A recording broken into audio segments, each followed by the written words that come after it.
Alright, let's just relax and make a mockery of Major League Baseball. Hi everyone. Welcome on in. I see Ferris, I see Dizzy. Yeah, welcome y'all. Hope everyone's having an okay day. Already changing hats. Yeah, get that shit out of here. Hey, old and slow, welcome. I am, speaking of changing hats, one thing that I really want to do, a project for the stream, now that I have a stream deck, and I downloaded RipleyTheOriole VOD, I just haven't done anything with it yet. Hockey Pizza Oreos, welcome. Welcome. But yeah, one thing I really want to do with RipleyTheOriole VOD is to make hat switching automatic and random. Ideally, I want it to have, you know how whenever you hit a block in Mario Kart and it goes like and then it like flickers or whatever and you like get the one? That's what I want it to do whenever someone redeems change hats. I'm probably going to have to like commission someone to do that because I think that might just be beyond my capabilities. Adding a new hat would be, as I currently have my hats, adding a new hat would be absolute malarkey. This is like sort of getting into the nitty gritty of my model, but all of my hats are actual layers in the Live 2D asset. Like they're not like where's VTube Studio? Don't look at my buttons. No! Shit. Wrong one. Like, if you... Like, it's not... like this, right? My hats are not, VTube Studio assets. They are actually... Oh, whoops. They are actually, like, coded... Oh, did I move my model a little bit? Shit. Oh, I did that. Okay. My hats are actually part of my model, and they take up layers and parameters in Live 2D, and I actually have to draw them in...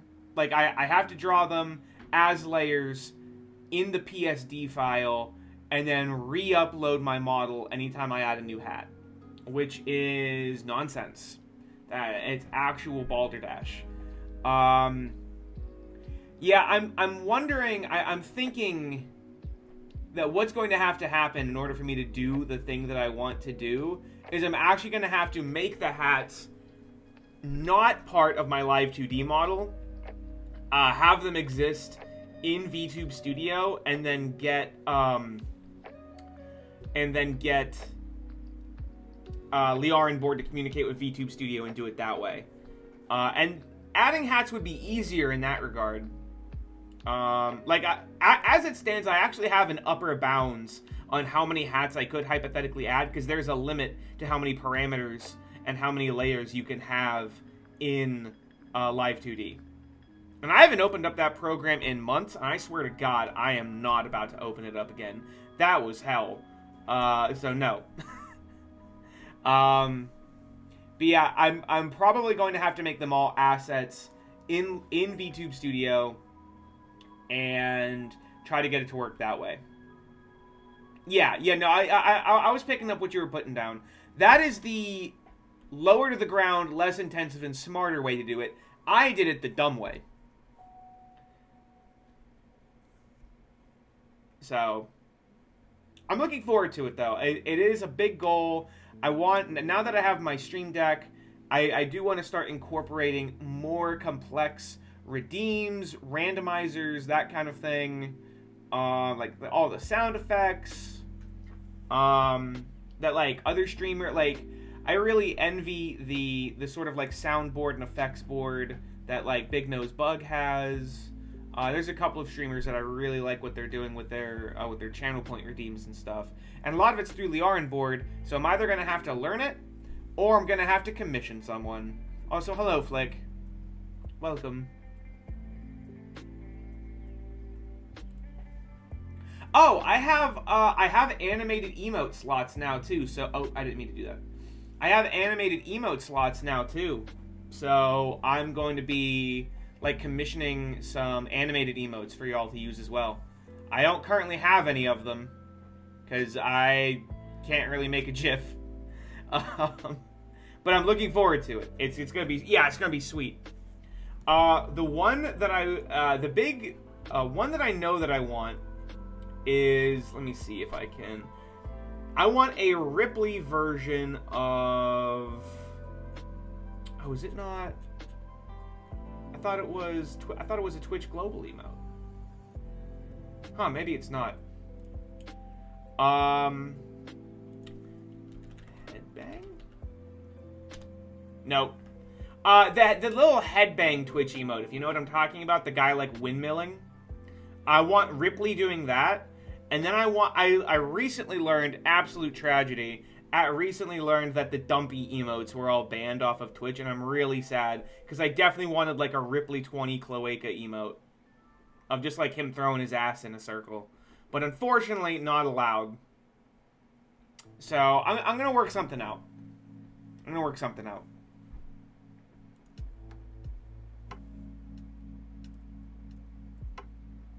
Also, yeah, the fucking Amogus, like, throwing his ass back at you. Yeah, I didn't realize they got banned off of Twitch.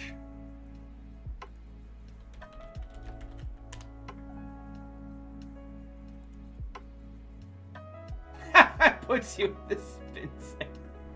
Yeah, exactly. I wanted Ripley doing that. And I might still make that, like, I might still commission that, and whenever someone follows, you know how it's like the little pog emote, and Eric Andre says bird up. I might change, I do want to commission like a Ripley 20, like, dumpy. I do want like a little dumpy gif. And I might change the follower animatic to include that.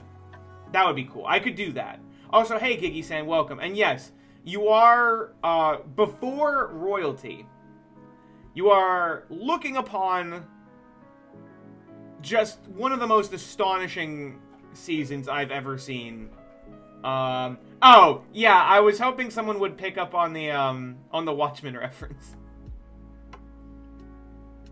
But yeah, this guy just made an absolute mockery of Major League Baseball.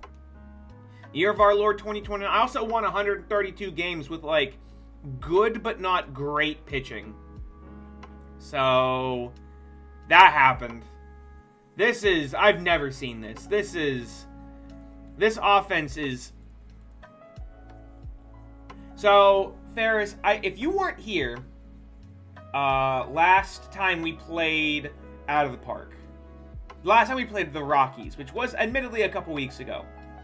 So, this kid, Giampaolo Pigafetta, who I nicknamed the Italian Stallion, was an international free agent that I signed in 2024 when he was at the ripe age of 16. What's interesting about that is most international free agents in this game are from Central America. It is currently 2029. So it was 5 years ago I signed this kid. And he was not actually my first choice. He was not my first choice in that... he is 21 now, yes. He was not my first choice in that international free agent market. But the guy that I wanted signed with someone else. And I was like, well, I do love this kid's name. And he was projected to have 80 avoid Ks and 80 gap power. I was like, I like play. Oh, and he was fast as hell. And I was like, oh, I like that. I like players like that. Sure, we'll throw some money at this kid. I like the idea, the fact that he was Italian too. Like, most international free agents are going to be Cuban, Venezuelan, Mexican, something like that. They usually come from Central and South America. And this dude's from Italy, and Italy doesn't even really have a big baseball scene. I was like, shit, okay, cool, this kid sounds rad. He blossoms in my minor league system and becomes one of the craziest hitters I've ever seen. We called him up last year, and not only does he break the single season hits record, right? Not only does he steal 60 bases, for the first time since the 1940s, someone in Major League Baseball hit 400. Oh, JT Mad, thank you so much for the follow. Welcome to the bird cult. Welcome, welcome. Don't forget your free hat. Yeah. Only 9 home runs, which admittedly, actually, 9 home runs is a lot for someone with such mopey home run potential. But yeah, he hit 400 in one of the most dramatic nonsense games I've ever... Like, I intentionally put a fielder on the mound in the last game of the season and had him walk in 15 runs just so that Giampaolo here, he was hitting 399, he needed one more hit for 400, and I intentionally threw the game just to give this guy one more at-bat in which he bunted for a hit to hit 400. 267 hits, 63 doubles, 27 triples, 9 home runs, almost 100 extra base hits, 400, 451. This man slugged 616 with only 9 home runs. That is one of the most insane parts of that. Oh, and he's like, I mean, he's not going to win a Gold Glove, but he's like an okay fielder. Like, he's not bad. So that was the big story. That was the big story of last year, of this previous year. On top of that, you've got Adea Lamador, doing some, I guess it was the previous year. Hey, Sam Hot Damn, welcome. Yeah, weekend's been pretty good.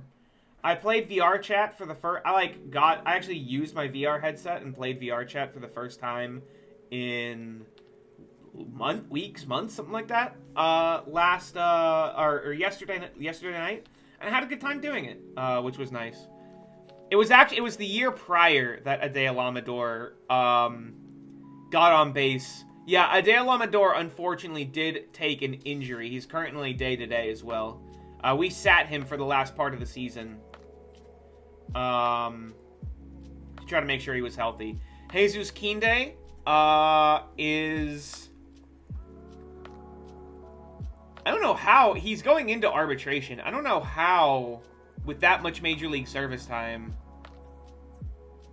I don't know how he's still worth as little as he is, but... Thank you. I also like my hat.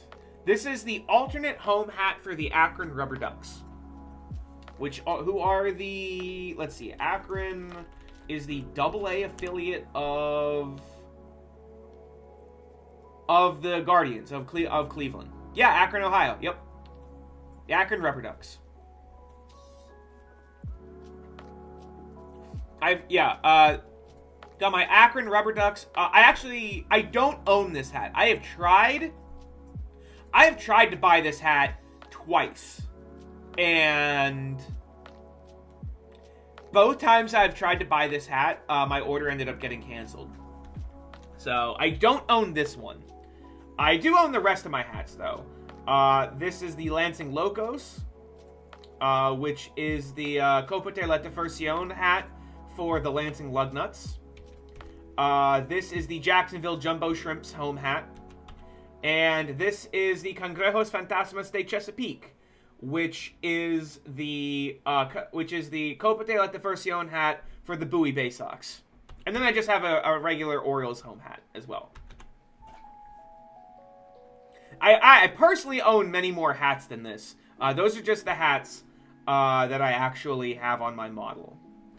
One of these days, I was saying earlier in the stream, I want to, the change hat command, you can spend 350 points and make me change my hat. One of my goals this year is to either do it myself or commission someone to make it a Liarin board command to randomize it and have my hat cycle like they cycle, like whenever you run over a box in Mario Kart. I want my hats to do that, and then it to like settle on one. Also, hey, Putrid Grim, welcome. Yeah, like that. We'll be the I was the Orioles. We'll be the Ghost Crabs. The thing is that my hats are currently actually attached to my model. They're not assets in VTube Studio. I went about it much more complicated than it needed to be. I could have just made all of these hats VTube Studio assets, and instead I made them Live 2D assets, which is, I don't recommend that. If you ever get into VTubing or whatever, highly don't recommend making, like, clothes or whatever, assets in Live 2D. Just throw them in VTube Studio. And so what I'm realistically going to have to do is I'm going to have to port all of these hats. I'm going to have to take the PNGs that I've drawn, upload them to VTube Studio as assets, and then code Liarin board to work from it that way. And then I will disable the hats as expressions in Live 2D. But that's a lot of work. And I've been pretty busy so far this year. But whenever things cool down a little bit, I'll be looking into that. That's one of my big redeems that I have that I want to do. I want to do something more with like the exclamation point cult. I want to do something more with this too. I want to like shit skeleton. 96% cult though. Good roll. Good roll. Good band. Yeah, I wanted like whenever someone actually rolls cult, I want there to be like a lighting effect. I want oh yeah, the wow, lots of skeletons today. Lots of skeleton heavy rolls. That's insane actually. That is extremely unlikely. There's like 80 suffixes for that command. That was very unlikely. Yeah, rare rolls indeed. Slaughtered corpse. That's good. Oh, wow. And then 1%. These are some fucking whack-ass rolls. Goddamn, get your shit together, y'all. Holy boy. Yeah, you're like a Mormon choir boy. But yeah, I have animated emote slots now, and one of the animated emotes, Blackened Killer. That's a good name. Kind of low on the cult percentage, though. Maybe they just debuted. Maybe they, like, put out an EP, and people are, like, interested, but they don't know if they're, like, legit yet, you know? But yeah, one of my... Worm Treachery is an amazing name.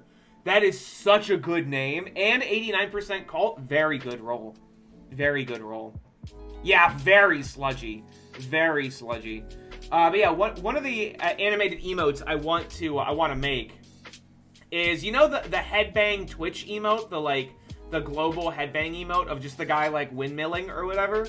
I want to do that with Ripley, and so whenever someone rolls cult, I want the like lights to dim.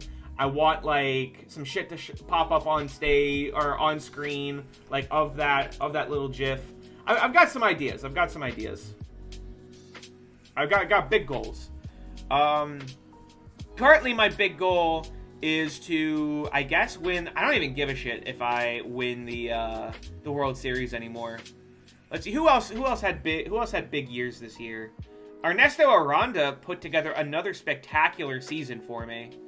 Another season of 30 home runs, almost 200 hits. Basically the same sort of offensive output at DH. And the awkward thing is he's going to get expensive here, right? Ernesto Aranda is. The problem is that I have this dude ready to come. I am flush with unbelievably, like, nonsense powerful outfielders. I've got John Curry. I've got Ernesto Aranda. I've got Jesus Kinde.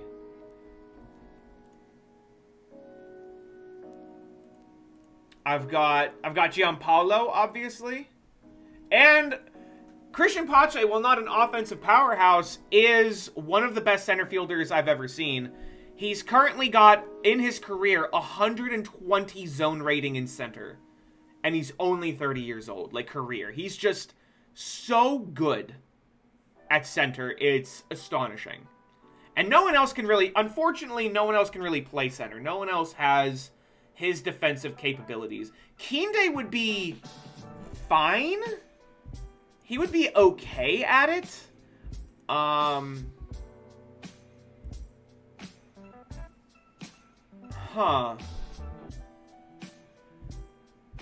I was unsure. So initially, my thoughts going into this season were that I was probably going to deal Ernesto Aranda, who's currently DHing for me, just because he's an absolutely godlike hitter. He's not great against lefties, but he crushes righties. And if you're going to be bad against anyone, be bad against lefties, because there's less lefties than righties. So Aranda just mashes. And I was initially going to deal him and call up John Curry. And then I was going to have, like, Curry DH, I guess. Because Curry's not, like, a great fielder. He's pretty mopey. You know, he's pretty whatever.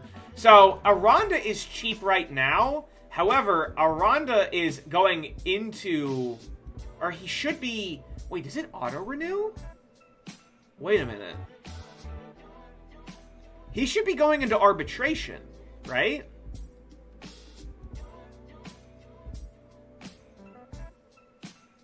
He's not... Why?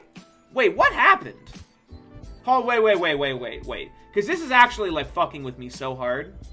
Because it was also throwing me off that Jesus Kinde spent 4 years in arbitration. Did they...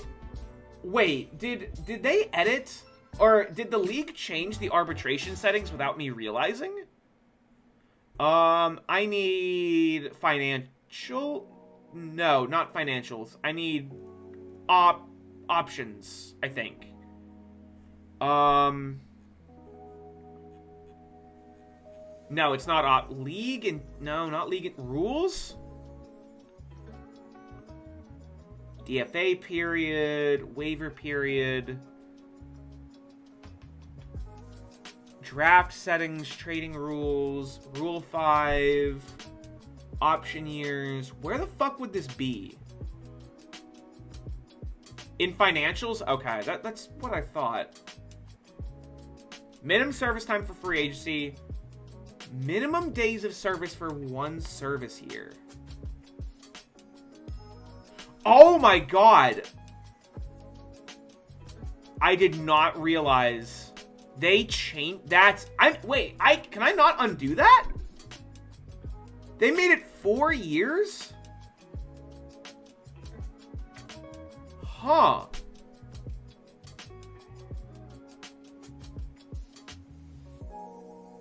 When did that happen? Can I see a history of the league rules? When the fuck did that change? I don't remember that. And I can't edit it. Okay, yeah, that's bullshit. That's one of the most, like... That's one of the most, like, player-unfriendly things I've ever seen happen in this game. Alright, well, that feels like shit, because that means we basically cheated Jesus Kinde out of, like, $10 million. So... I'll probably edit that during the offseason. That's nonsense. We also called up Manny Mejia recently. Mejia put up a pretty solid season.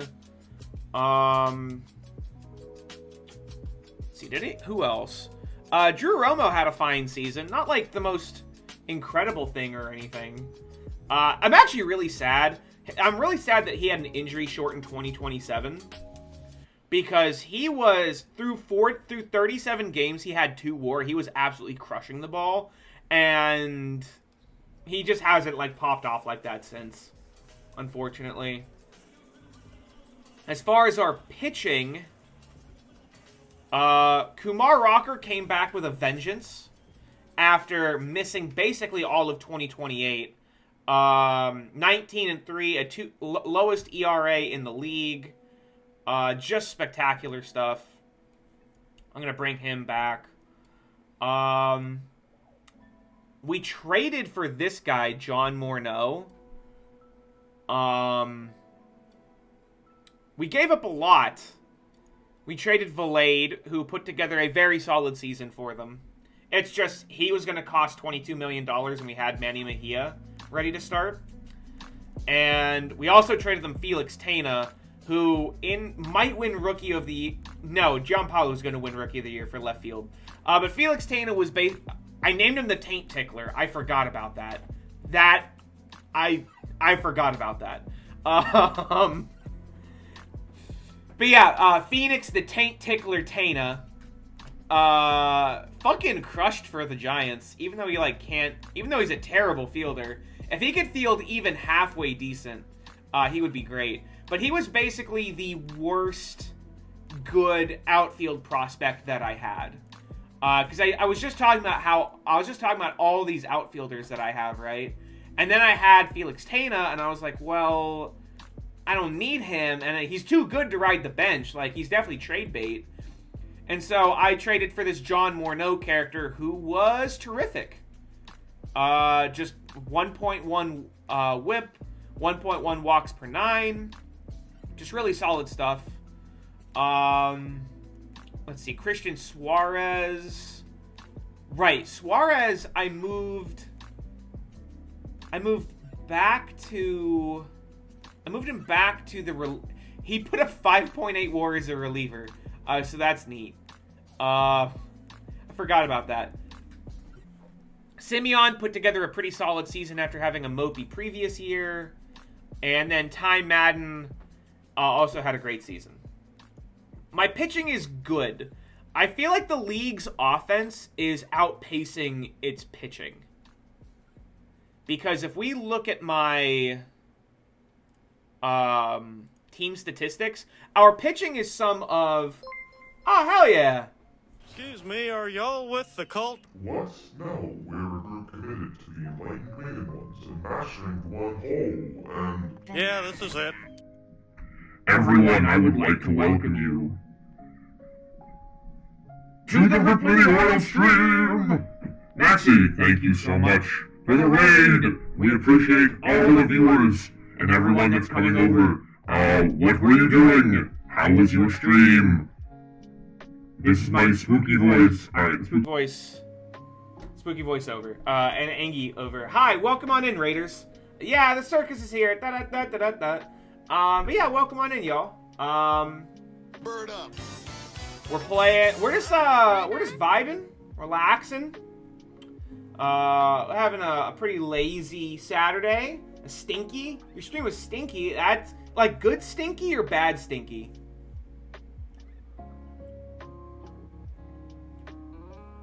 Stinky like the ghost toes from that one time that we played Phasmo? I am not stinky. I am not stinky at all. I resent the implication that I'm stinky.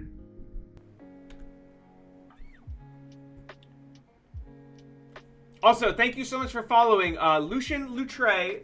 You are in the bird cult now. Thank you so much. Welcome to the order of the enlightened birdman gamer. Maxie, you have been forcibly conscripted Into the Cloaca Cult. You did not have a choice in the matter. Now you are one of us. Welcome. Don't forget your free hat. We have cult offerings every Thursday and Saturday. No. Don't be scared. We're saving you. We're saving you. You are joining the Masters of the One Hole. You will assist us in overthrowing the genitalian ones. It'll be great.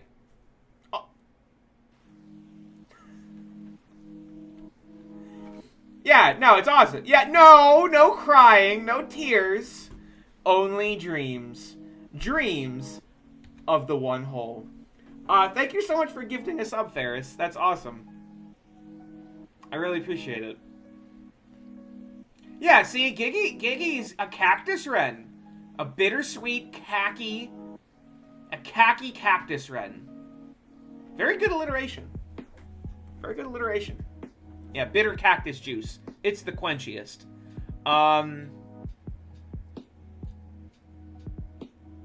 Yeah, anyway, we'll actually get to this shit. I've just been fucking around mostly. Yeah, we're going into the playoffs. Oh, no! Maxie, no! I think I have an emote limit. I have an emote limit left over. No, no, please. I'm sorry. I'm sorry. No tears. I'm sorry. I have an emote limit left over from when all the hate raids were really common. I could probably, let me go to Nightbot. I could probably like up that. I can up that limit. Let's see. Not command, spam protection. Excess emotes, options. Yeah, the limit is currently 10. I'll make it like 15. I'll up the I'll up the emote limit.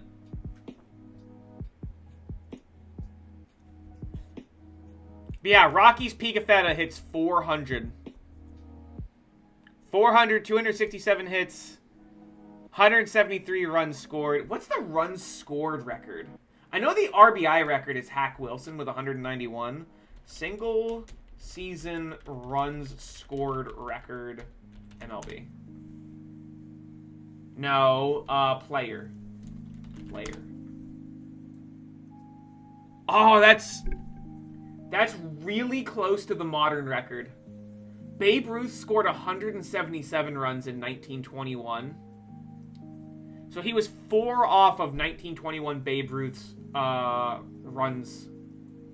And then Lou Gehrig, he scored more than 1936 Lou Gehrig. So Giampaolo Pigafetta is currently 4th on the single season runs record. Let's see. Let's look at the playoff roster. Kumar Rocker is on. Willie Castro is unfortunately still hurt. Yeah, the great Bambini.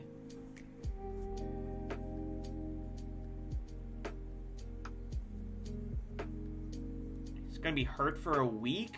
Ugh. I can't not play him, unfortunately. And I'm really sad that we're not going to have Willie Castro.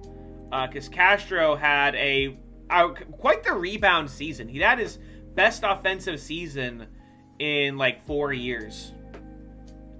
He did really well. No bullshit, Willie Castro is like putting together like one of the sneakiest, quietest Hall of Fame careers I've ever seen. Like, through age 32, 46 WAR, you know? He's easily gonna clear he's easily gonna hit like some like reasonable counting stats like metrics. You know, he's gonna get 2,000 hits. He'll probably get like 200 home runs. The weird thing is that despite being a great defensive shortstop, he's never won a Gold Glove, which I hope doesn't like harm him. But he has been like one of the absolute rocks of this Rockies. Trading for him in 2024 was one of the best decisions we had. He's just been absolutely lights out for us, keeping shortstop lockdown. I'm sad he's hurt. I'm sad he's hurt. So the playoff roster is going to be Mejia at 3rd, Amador at 2nd, Gamboa at short. Not ideal, but it's going to be whatever it's going to be. He's going to hit last. The pitching is going to be... I think I'm actually okay going to a 5-man rotation and just having Rocker. Just doing that. I cannot believe how many innings Christian Suarez pitched 130 innings in relief with a 140 ERA, .71 WHIP. What a ridiculous season. All right, let's go to the playoffs. We'll see what happens. Reds beat the Dodgers. The Dodgers are on their way out, man. The Dodgers have not meaningfully done anything in years. It's so good. How are the Reds? The Reds, 98 wins. Interesting. Who's Wait, did I trade this guy? Oh, he was on the default shortlist? I wanted to draft him a couple years ago, and I couldn't. The fucking Reds snapped him up. Damn. Also, they have some insane pitching. And then they're hitting Ryan Mountcastle. Not great. Let's see. Who did well? Mac Wainwright. Wow. That's... My scout has to be mistaken. There's no way someone with this much contact would hit, like, sub... I mean, I guess Great American Ballpark is a pitcher's park, but still, I don't think someone with that much contact would have that low of would have a sub 300 average. I just think that's off. Well, it looks like they just, like if we look at their... Yeah, they're not first at anything, but they're just really good. Their defense is pretty bad. Yeah, so, Dizzy, not every baseball stadium is the same. There is no rules dictating the dimensions and, just the dimensions of a Major League Baseball stadium. So some stadiums, like Great American Ballpark for the Cincinnati and Petco Park for the Padres, are considered pitchers' parks. It is harder to hit home runs out of those parks than others. Like if we just go to Google, list of pitchers' parks. MLB park factors. Yeah, hold on, let me go... Pitcher-friendly... Yeah, Bleacher Report. Most pitcher-friendly ballparks by the numbers. So, Coors Field, where I play, is the least friendly pitcher park in baseball. A big chunk of that has to do with how thin the air is in Denver. Because it's literally a mile... It's literally like 6,000 feet above sea level. So the air is thinner, meaning there's less wind resistance for the ball, meaning it travels farther. Now, Coors does have a humidor, pumping humidity, pumping water vapor into the park, such that it's trying to make the air a little more dense, but it's not enough to make it not the most hitter-friendly park in baseball. Fenway is also, in Boston, is also a very hitter-friendly park, due in part that a lot of what would be routine fly balls in other parks bounce off the green monster and just become singles, and their right field fence is really short. Like, it's like 4 feet off the ground. So many hits that would be like off-the-wall doubles in other parks are home runs in Fenway. It's a weird fucking stadium. And then if you look at pitcher-friendly parks, actually the biggest pitcher-friendly park in baseball is Pittsburgh's. Is PNC Park. It's kind of big. The walls are such that places where players routinely hit home runs are a bit farther than they would be. Like, the dimensions are a little weird. The fence in right field is really high. It's like 20 feet tall. So a lot of hit balls that would be home runs in other stadiums become doubles in PNC Park. Yeah.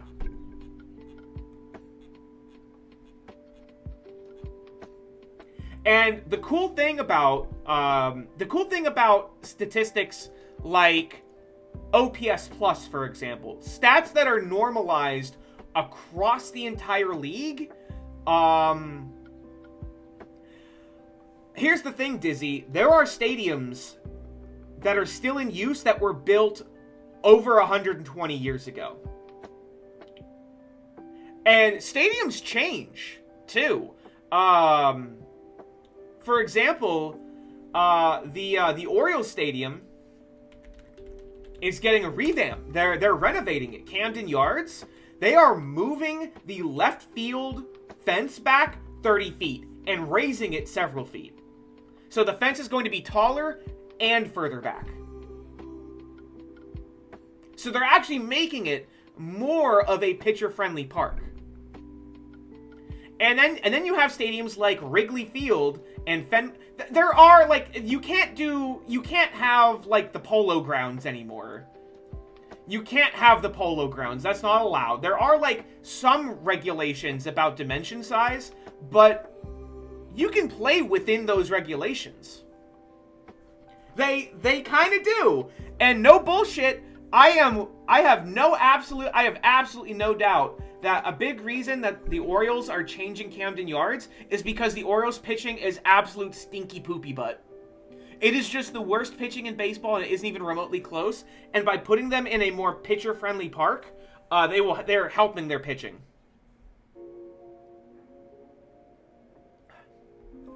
But what I was saying about league normalized statistics, like OPS plus and WRC plus and ERA plus and those, is they take into account park conditions. So you might look at, like, Giampaolo's, right? Old and slow, what do you mean? They can't sign free agents until they change something. But yeah, you look at Giampaolo Pigafetta's OPS, right? 1.067. This is ridiculous. However, he does play half his games at Coors Field, which is a very hitter-friendly park, meaning his OPS plus is not going to be as good. Because if he were to play if Giampaolo Pigafetta... Oh, I mean... Yeah, like... The Orioles don't really have anything else to spend money on right now. They're throwing it all at development, so might as well update Camden Yards a little bit. But like Giampaolo, if he played for the Pirates, for example, and played half his games at PNC Park, probably wouldn't have hit 400. Like, he's playing in the most hitter-friendly park in baseball. That's going to contribute, that's going to inflate his offensive statistics to some degree. Meaning, whenever you normalize for park conditions, it's not going to be as impressive. Anyway, let's go body the Reds. Let's go absolutely dumpster fire the Reds.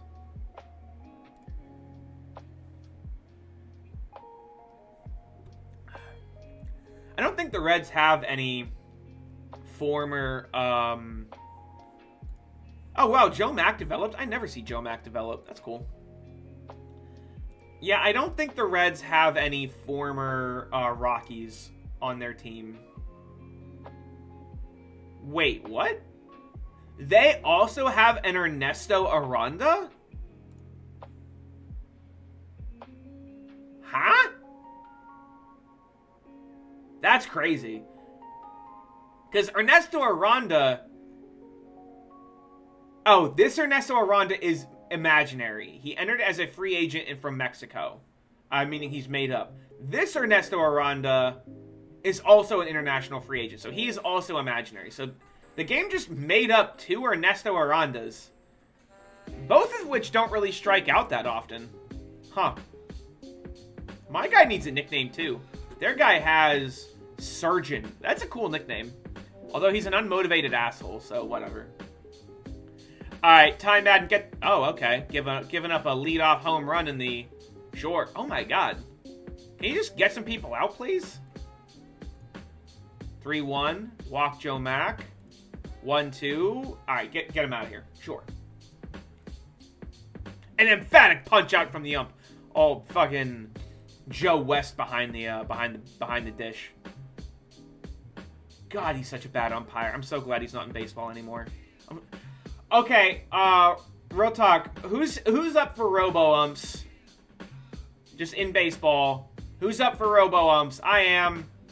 Me, it's me. Yes, hello. The man that would like,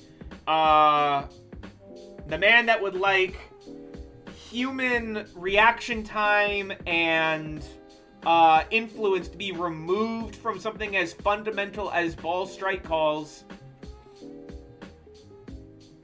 It is kind of a shame because we're only just now starting to figure out the statistical importance of catcher framing as a skill. And now that we're starting to understand that, I'm ready for it no longer to matter.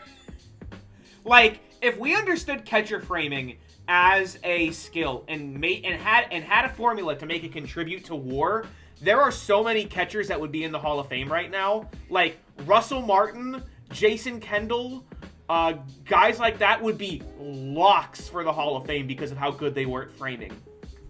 And now I'm ready for framing not to matter anymore. I don't think functionally lying to the referee should matter. If that shouldn't be... Is he out? Okay, he's out.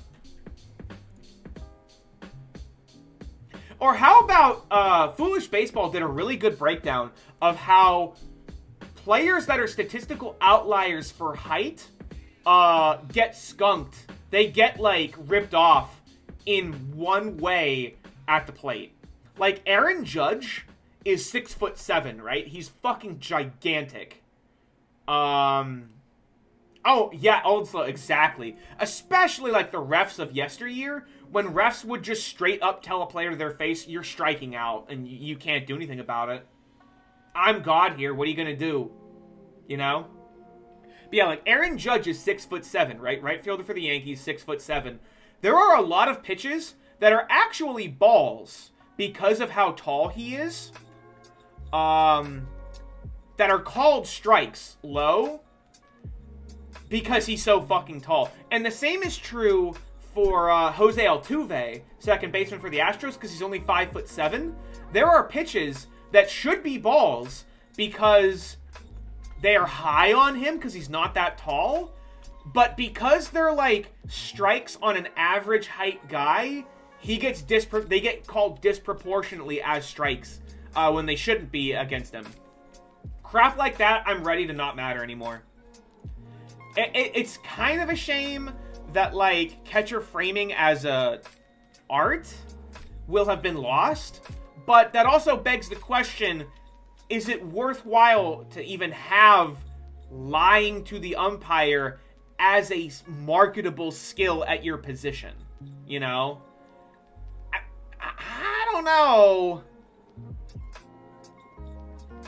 Like, there's some places where it's avoidable, right? Like, think of all of the NFL offensive linemen who are really good at hiding from the referees the fact that they're holding, right? Like, they dodge holding penalties because they're really good at concealing it. That's legitimately a skill for an offensive lineman in football. But given how chaotic football is, like, there's no way to meaningfully regulate that, you know what I mean? But framing is just like... I mean, the ump is right there. Like, ostensibly, he should be accurate. You know? It's an AFG test. Man, this pitcher is fucking lights out against us. Just 3 up, 3 down through the first 3 innings. And... Yeah, I'm thinking about asking them to make some fucking contact. That guy was safe. Their pitcher is really good. No, he's not. Their pitcher sucks. What the fuck? Jesus. Well, there's Mr. 400 grounding out for the second at-bat in a row. That is gonna be caught. Wow. Is he gonna go 3 up, 3 down again? No. Okay, we are gonna get a base hit here. I see. He just considered not throwing the ball. All right, come on, Vladdy. All right, Vladdy walks. Got some base runners. Come on, Ernesto. 1-0 count. Down. Oh, he bobbles it. Hit too hard. Christian's up. 2-2. And he's going to line one into right. That's going to... Oh, it's Vladdy? No, Vladdy can't try to score here. I've tried to run on right fielders with good arms one too many times. I've learned my lesson. All right, come on, Manny. You got 65 pop. Show me a dinger. 1-2, that's a strikeout. Yep. All right. I mean, we got one. Left 3 on. Not ideal, but we got one. Man, they are hitting Ty Madden pretty well. Like, really well. Yeah, I'm going to have to start warming someone up. I didn't think I was going to have to do that in the 5th inning. But yeah, let's warm up Christian. We'll visit the mound. Feeling good, if you say so. 0-2 to Joe Mack. Strikeout, very good. And let's staunch the bleeding. 0-1 to Torres. No, by Mejia. No way, it's a triple? Oh my god. I cannot believe that's a triple. Alright, we get out of the inning, but the definition of 1 step forward, 2 steps back here. Bad outing from Ty Madden. Giampaolo grounds out. I'm just going to hit this. Okay, we got a man. Giampaolo hit a triple, looks like. Amador now, 1-1. And Amador's going to bomb one. All right, so that brings us within 1. Pretty good, pretty good. Keen Day, 0-2. Strikeout. All right, yeah. Madden's day is done. What are these? Bro, who are these Reds fucking hitters? They are just hitting everyone. They have 10 hits through 6 innings. That's ridiculous. All right. Nothing doing there. 2 outs, man on second. 0-2 to Esmil Torres. Strikeout. Okay. So, a good scoreless 2 innings from Christian Suarez, who's probably getting tired. I'm going to... Zach Birdie, I regret taking his... Yeah, I regret picking up Zach Birdie's option this year. This was the year that he really started to decline. Their guy is still in there, too. That's ridiculous. Christian Suarez got hurt. A 5-day oblique strain. Okay. Max Meyer. 2 for 3? Alright, get some swing. Or get some looking. Giampaolo. What? No way he strikes out. No way. I mean, alright, that's not great. I fucking love the Olympics. I love the Olympics so goddamn much. And I'm aware that there is a lot of dirty politics involved with almost every single Olympic Games, right?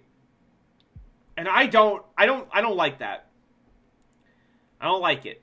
But there is something so meaningfully fascinating about watching players in very niche, very specific sports perform at their absolute peak. Like the absolute peak of human capability for their respective sports. I love that shit. We have 5 hits. Vladdy, please do something. Vladdy golfs a little looper into left for a single. So winning run is at the plate. Ernesto Aranda, 1-0. Ernesto's going to line out a single. I'm not running. Christian Pache. Do I bunt here? I think I just let him swing. 2-2. No, fuck, I should have. Manny Mejia. What? Oh, don't you do this to me. Bro, you gotta swing the bat. And Drew Romo, that's it. Yeah. All right. Reds win a game, I guess. I can't believe it. I can, like, scarcely believe it. Yeah, the biathlon is one of my favorite. That's the cross country skiing and shooting event, right? It's like riflery and cross country skiing, and it's like a distance event. Am I thinking of the right event? Yeah, that's cool as shit. That's so goddamn cool. Curling's rad. There's so many cool.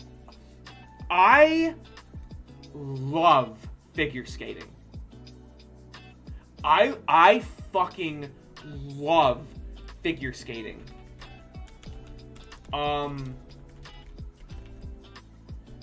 Yuzuru Hanyu is so...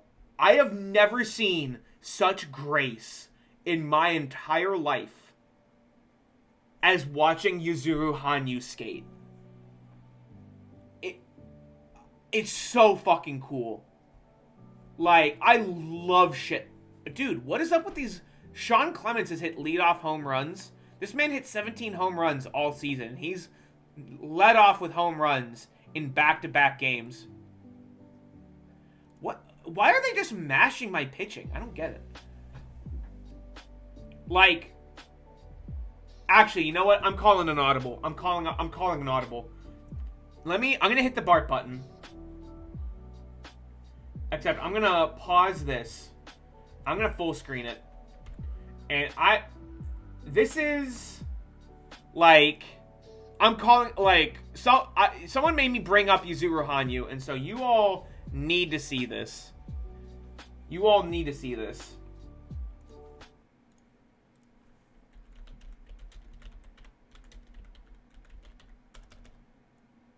Exhibition. He did a tribute a couple years ago. It's in the middle of the video because you can tell I've watched it before. I want you to watch this video with me and tell me this is not like the most graceful thing. It is, unironically, no bullshit, tears come to my eyes from the fucking beauty and grace of this man on the ice. Yuzuru Hanyu.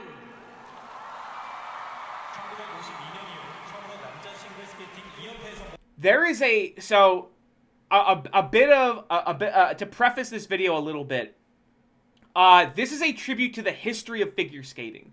Like, figure skating has obviously evolved tremendously over the course of its like 100-year plus history, right? So a lot of the moves that he's doing here are referencing older moves that used to be like momentous. They used to be like an event. They're not anymore, you know, like at the highest level. They're routine now, like people got better. But he does a single axle around like 2.5 minutes in, and it's the single most graceful thing I've ever seen in my entire life. Two-time Olympic champion.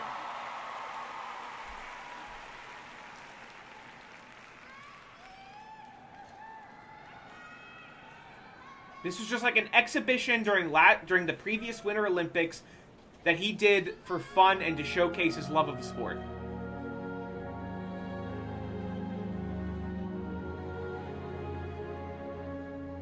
I know this, like, isn't the most on-brand thing for me, but I genuinely fucking love figure skating.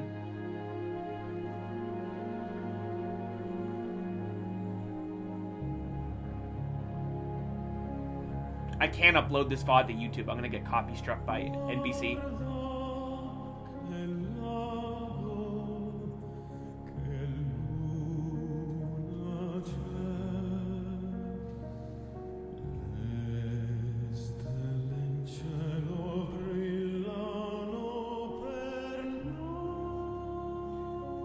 Yeah, that spin is pretty routine nowadays.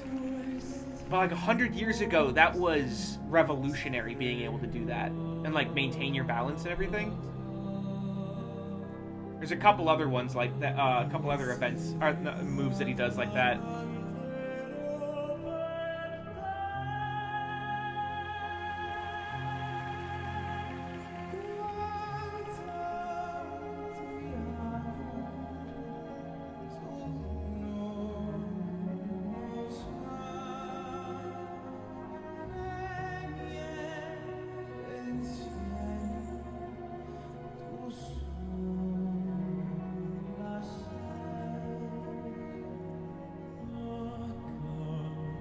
Spins like that are also pretty, like, you'll see them, they're pretty routine, but... Oh, right, he does, what spin is it? I can't remember.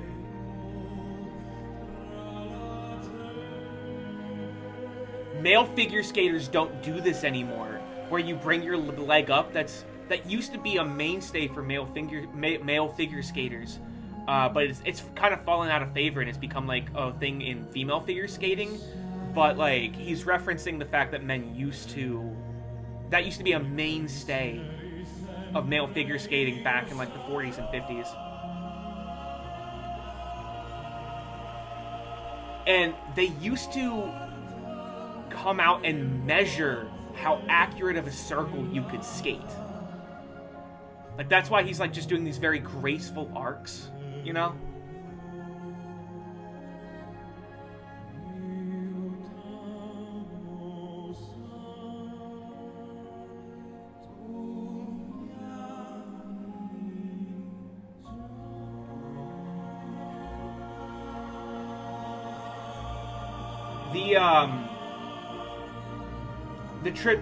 The single axle is coming up. Oh, God. I need to go back and do it again. I wasn't mentally prepared for it. I'm sorry. I just need to watch it one more time.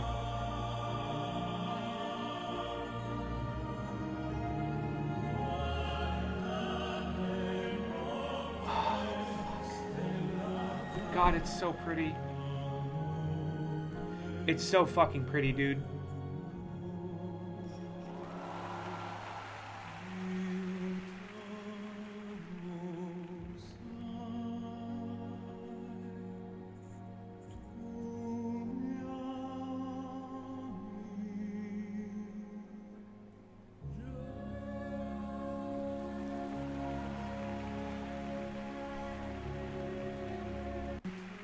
Oh shit, I didn't mean to...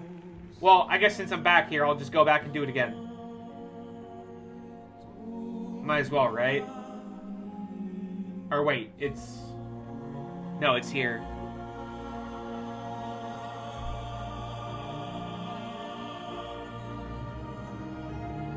Right at the swell of the music.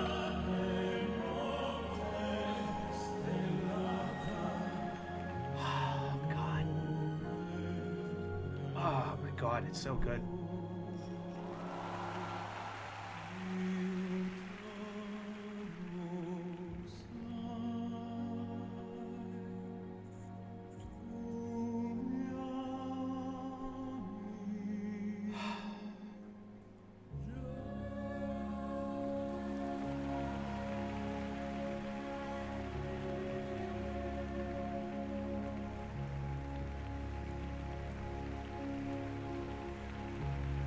Genuinely, perhaps the greatest figure skater to ever live. By the way.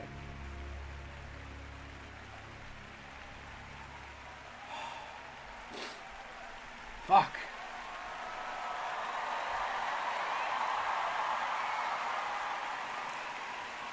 with one delayed single axel, one triple axel. Yuzuru Hanyu, double gold medalist, just gave a masterclass on what figure skating actually is. She's right. He really did.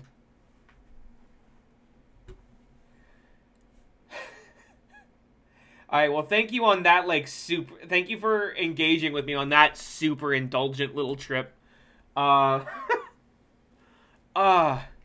Anyway, I really fucking love figure skating. And if you ever want to, like, go down a rabbit hole, just go and look up Yuzuru Hanyu, highlights. He is so unbelievably spectacular and graceful. It's difficult to put into, like, words.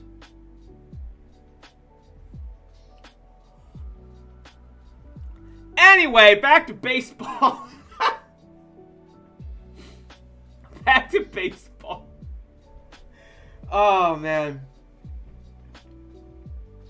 Oh, and Ferris, I mean, sure. I don't think anyone, like I said, every Olympics, like, the Summer Olympics are going to be fucking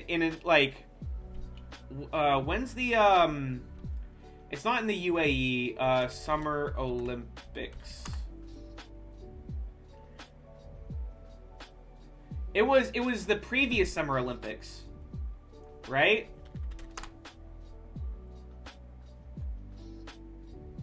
No, that was in Tokyo. No, I'm sorry. I'm thinking of the World Cup. Yeah, like, every major international sporting event is always, like, inundated with, like, politics and shit. And, yeah, like, I'm not about to, like, pretend that there isn't, like, backroom deals and, like, nasty politics or whatever involved in trying to get a specific city or a specific country, whether it's the World Cup or whether it's the Olympics. World Championships are similar as well. So shit like that happens. I try to focus on the athletes specifically. Because they're just the ones trying to push the ability. They're the ones trying to push human capability further. You know, they're trying to test what humanity is genuinely capable of. A great example of that, I know a lot of you are familiar with John Boyce, the sports YouTuber. His segment on... he has a video about athletes named Bob, because guys aren't really named Bob anymore. And there is a segment on Bob Beamon, who was a long jumper in the 1968 Olympics in Mexico City. And the segment about Bob Beamon trying to break the world record and trying to set a new limit on what humanity is capable of is fucking awe-inspiring. I'm not gonna, like, beleaguer the point. I don't want to, like... I don't want the stream to, like, boil down, like, into political talk or whatever. And I mean, fucking off stream or whatever, I will chat your ear off about shit. But I don't want that to be, like, the big... I don't want that to be, like, a huge talking point of the stream or anything.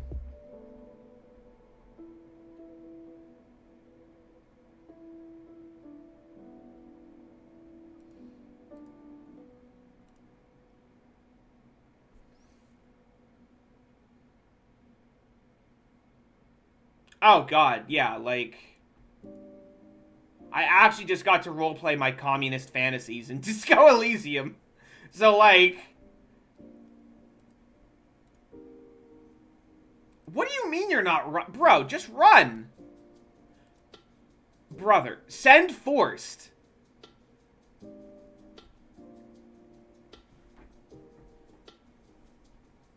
Yeah, we got the Rockies absolutely shitting the bed against the Reds. Disco Elysium is spectacular. Disco Elysium, Ferris, is probably my favorite game of all time. Legitimately. It is probably my... What is happening? Why are my pitchers late? I am blown away by what is happening right now. I think we might get washed in the NLDS. Fucking 2025 against the Dodgers style. After winning 132 games. They have 7 hits through 2 innings. I mean, Aranda's on second. That's something, but...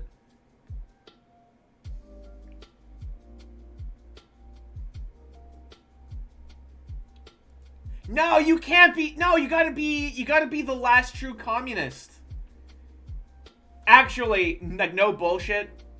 When I replay Disco Elysium, I'm going to be an ultra-liberal. I want to go into it with, like, a Ligma male capitalist grind set. And I just want to be the most fucking annoying, obnoxious libertarian possible. Like, that's my goal the next time I play. Hobo Cop's good. Hobo Cop is great. Yeah, I just want to beg for money and get on that fucking segment. I want to, like... I want Harry to try to invent NFTs. That's my goal the next time I play Disco Elysium, is I want Harry to try to invent the concept of NFTs and sell it for $5 to buy drugs. That's my goal the next time I play Disco Elysium. Also, the goose egg fucking continues as we just get absolutely smackledorfed by... What is happening? Why? Why is my pitcher's whip so bad? Also, I guess I should say this. I don't think I should have to, but I will. Fuck NFTs. If you're about NFTs, I will just say so, and I'll fucking ban your ass. I don't give a shit. If you're into crypto at all, just let me know now so that I can get you the fuck out of my chat. And that's all I have to say on that. There is I swear to God, it's Gianna Matragrano. There is a video of like a voiceover artist with like some edgy skeleton going like fucking...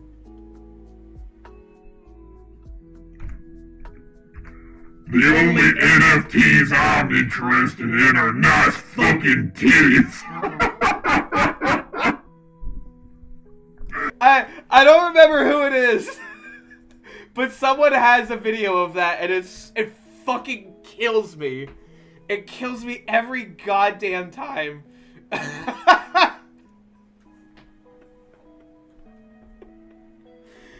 Jesus Christ, we're just shit. What? I have no words for what is happening to our offense. I can't. We're just getting absolutely smacked around.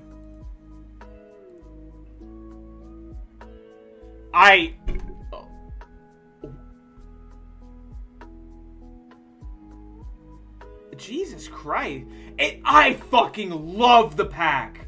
I love the pack so goddamn much. Yeah, cranking your hog. Fuck. I'm gonna visit the... We're just getting annihilated. We're gonna win 132 games and get washed in the NLDS. That's what the fuck's gonna happen.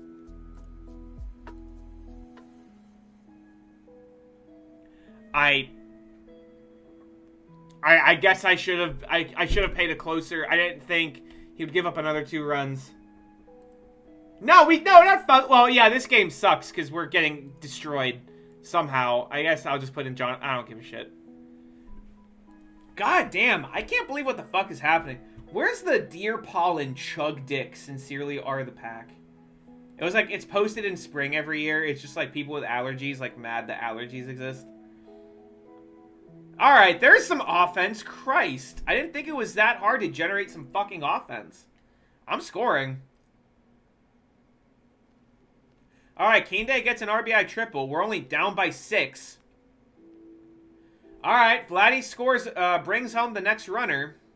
So we're now down by 5. So that's a walk, a triple, and a double to bring in 2 runs. Ernesto Aranda. Oh, yeah, absolutely. Nope. Never mind. All right, advances the runner, I guess. Christian Pache, 3-1. Walks. Sure. This dude's arm is... Joe Mack is a fucking cannon. Manny Mejia likes the first pitch. Yeah, he's going to drive in another run. Okay, so we got some runs here. They think they're hard till I suck their dicks. Yeah, it's good, exactly. Me IRL. Drew Romo. Romo walks. I might pinch hit for our Archimedes Gamboa here. Logan Davidson could play short. The problem is, like, who the fuck do I pinch hit with? I guess it's Deshaun Knowles, right? I just, like, pinch hit Deshaun Knowles. And, oh, man. 0-2. Really? Fuck. Alright. I gotta get me a Gasm emote. Oh, come on. No, Giampaolo. Not 0-2. You don't strike out. You strike out literally... No. Fuck. Alright, that was a giant missed opportunity there. Alright, we put Logan Davidson in at short. Not ideal. Not ideal. But... Oh my god. Yeah, because I don't have a good short. No bullshit. Not having Willie Castro in the lineup, I think, is going to absolutely cost us. Please just get him out. Okay. They have 17 hits. Their offense is not that good. It's just not.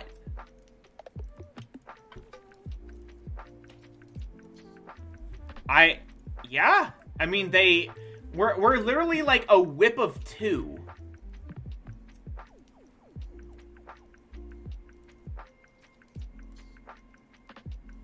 I mean, I love how many skeletons are on motorcycles.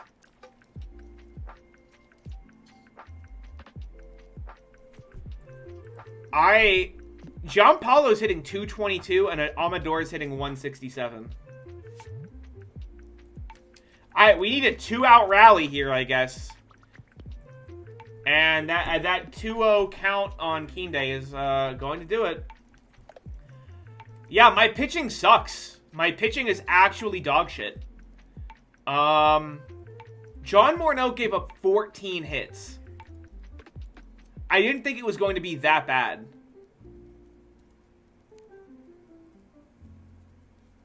I think we're going to get swept. Just like legit. I think we're actually going to get swept. I mean, we're missing 2 of our best closers now in Yamaguchi and Suarez. So, like... And our offense is absolutely dying. We're not starting Simeon. We're going to start Rocker. We're going to start Kumar Rocker, and we're going to hope Kumar Rocker is the future. Come on. What is with these 0-2 counts on the man that just hit 400? I fundamentally do not understand. Okay, I guess. We're definitely stealing second. I know this guy's got a good arm. I'm definitely stealing second. He's in there. All right, good. We got a man on second. Amador now, 1-2.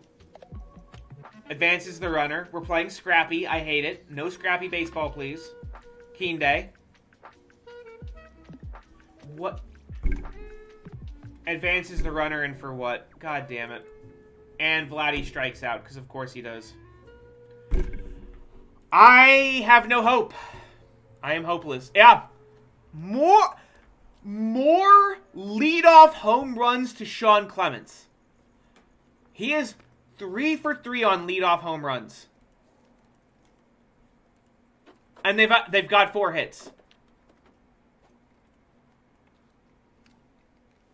Alright, what is this? So I heard Babe Ruth got inducted to the Hall of Fame. When the fuck did a candy bar get good at baseball?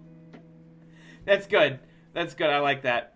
I am literally begging our team to do anything. Nope. Come on. All right, 3-0 count. Come on, Christian, please. I'm begging you. Nope. This is mind-boggling. We won 132 games.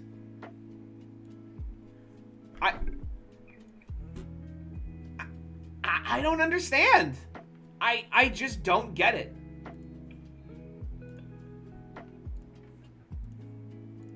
Yeah, I guess Kumar Rocker is out. Yeah, Vladdy, can you hit a home run? We led the league in home runs. Nope, just a line drive out, sure. That's basically the same thing, right? How about a hit, Ernesto? No, just a mopey grounder? Yeah.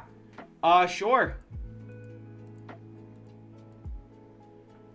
Yeah, and just like that, I am blown away. Yeah, I'm absolutely blown away.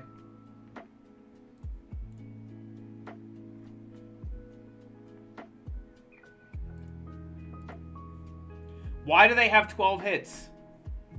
I don't get it.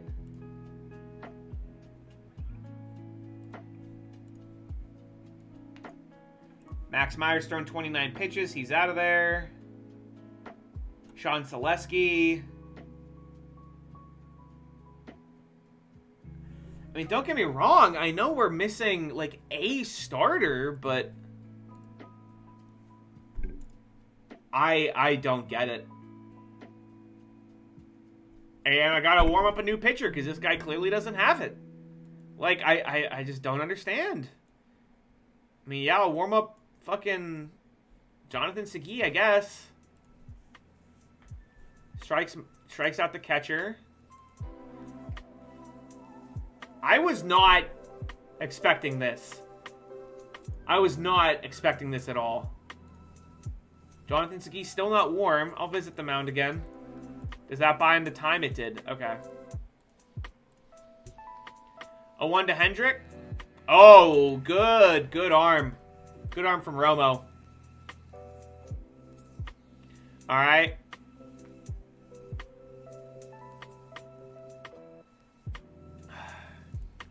We had the best pitching in the league, by the way. Giampaolo, come on, buddy, do something. No? Okay. I mean, we've won the last 3 World Series. I can't even be mad. It's just hilarious to me that a team that won 132 games is going to be swept by the Cincinnati Reds. Yeah. My entire offense is atrocious. Everyone is bad. Amador hitting 100. Aranda hitting 250. Pache hitting 100. Mejia, 091. Romo. Arcades Gamboa has 0 hits.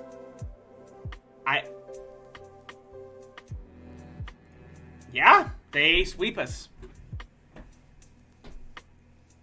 I can't believe it. Okay. I suppose.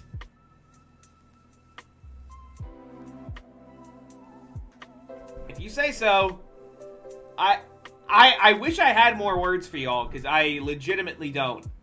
I have never seen a team do... This is the most out-of-the-park thing I think I've ever seen in my entire life.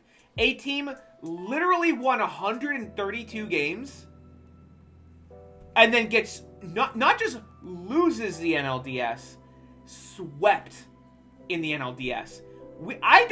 Did we score runs? We scored 6 runs across 3 games. And watch they lose to the Cubs now. No, they're fucking Astros, Reds. It's their time, I guess.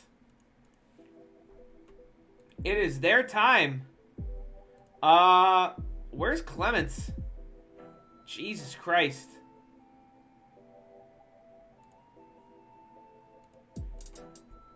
And watch they lose to the Astros. That would make me salty. The 85-win Astros. That would make me salty. I just also... The AL is so weak. The AL is so weak.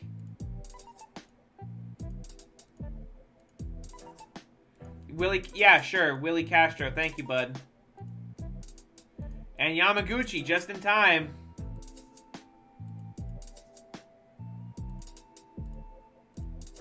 I can't believe it.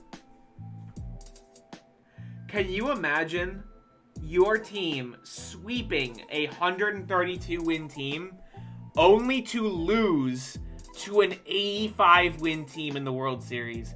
This might be the most out-of-the-park playoffs I've ever seen in my like 700 hours of playing this game combined. That's nonsense. I don't know if things could have possibly gone worse.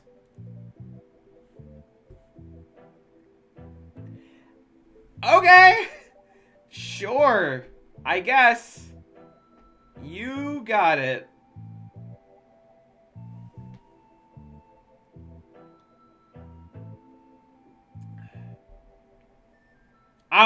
It's a perfect score, is it? It's a perfect score?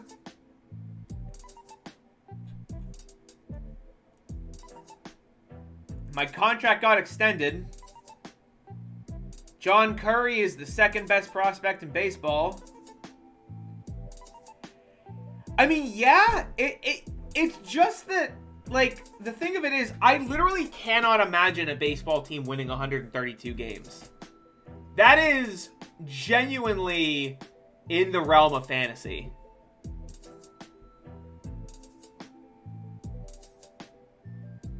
Alright, my budget's going up. Told you to win it all. Made a strong push.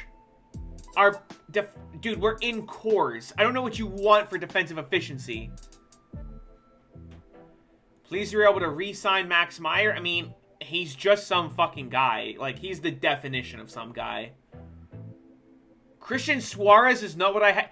Christian Suarez might win the Olhas Radborn Award as a reliever. So, sign Christian Pache. I'm probably trading Christian Pache. So, you can go eat my entire ass, Charlie. I am satisfied, and I'm happy with you. Okay. I mean, wow, I didn't realize Shohei had won. Houston won in 2025, and the Angels won in 2021. So Shohei is a 3-time World Series winner. 35 WAR at the plate, 20 WAR as a pitcher.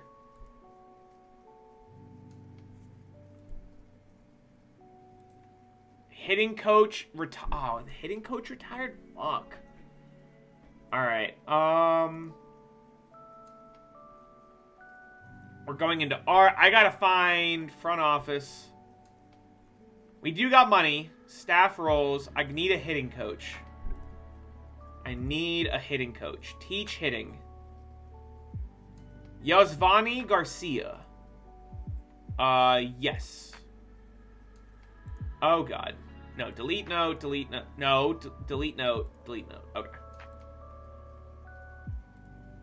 Not Stu. Jesus. What do you mean, delete note? Just go to Garcia. Alright, there we go.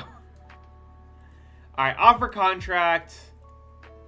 4 years, 600. Oh, yeah, I can't use the number pad. I forgot. I can't use the number pad. Alright, so we try to get him in here. I think that's the only guy that we're missing. It is, okay.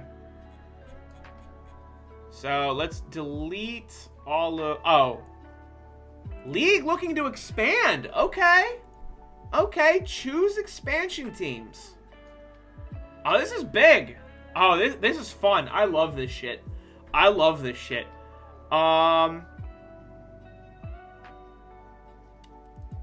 So I'm going to do what I always do. And that is give Montreal back the Expos.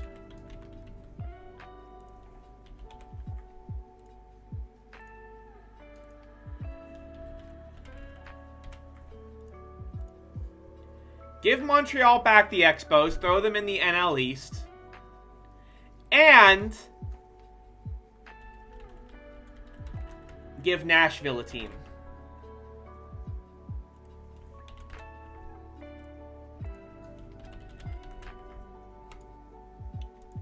I can't, as someone that lives in the U.S. South, I cannot overstate how fucking big baseball is here. Baseball is almost as big as football in the U.S. South. Okay? It's huge. Like, high school and collegiate level baseball is huge in the South. And it is insane that the only non-Floridian Southern team is the Braves. Is Atlanta. That's nonsense.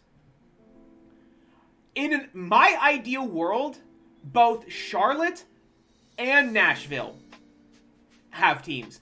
Both markets can support a baseball team, and both markets are craving a baseball team.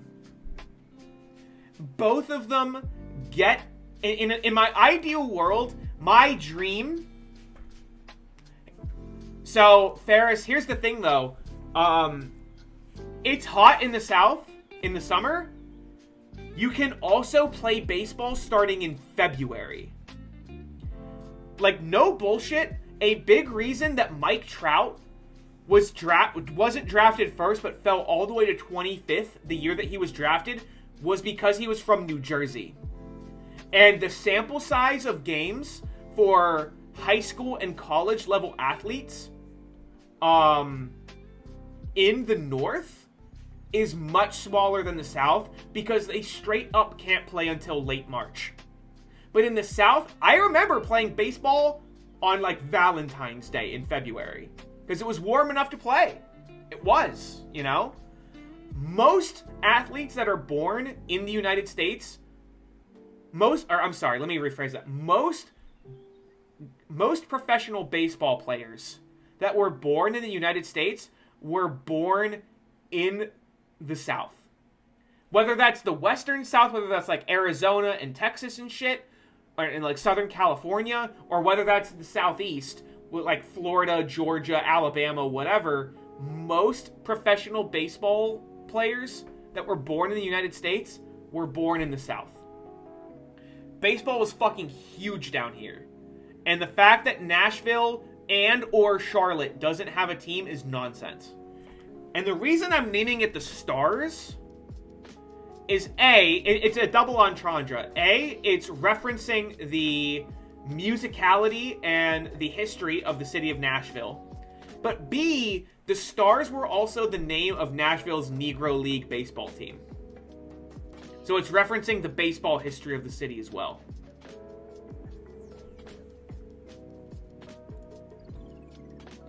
And they're going to go in the AL Central. They're going to go in the AL Central. Oh, God.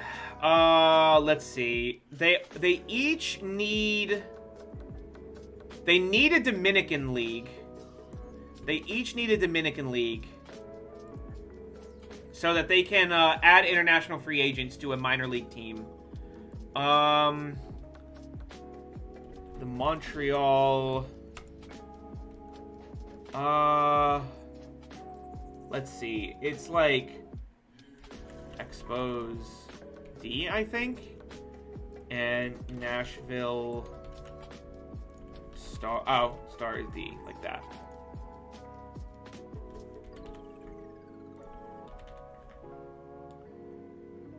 And we're just going to leave that, like... So, like, Boca Chica North, Boca Chica South. Let's see. Nashville gets a team in Johnson City. The Iron Men, I guess. Johnson City.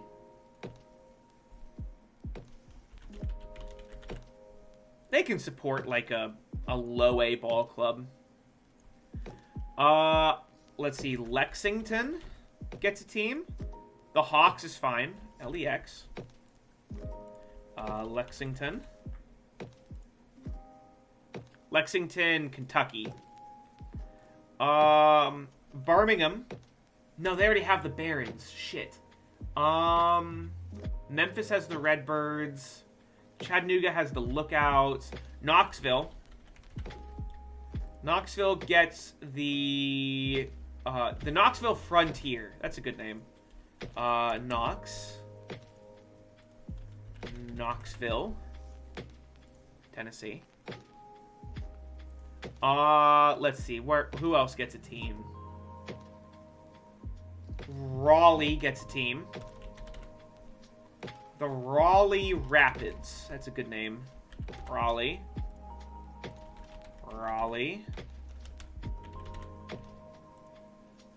North Carolina. And yeah, so my ideal world is there are 6 expansion teams in baseball. I don't know, baseball probably can't actually support 6 expansion teams, but in my ideal world, it is Charlotte, Nashville, Montreal, San Antonio, or New Orleans, because both of them are interested and can support a baseball team. Portland, and Las Vegas. That's my ideal world. Montreal, Nashville, Charlotte, Portland, Las Vegas, and either San Antonio or New Orleans. And for the AAA team, let's see, who's around? Virginia Beach, and they're going to be the Beach Bums. BB. Virginia Beach. Is that? Nope. VB. There you go. Alright, and then Montreal will get the they'll get the Ottawa Lynx back.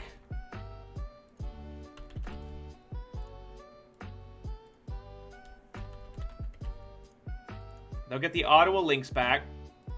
They'll get the Winnipeg. I'm just going to name them the Jets. We'll just be unoriginal.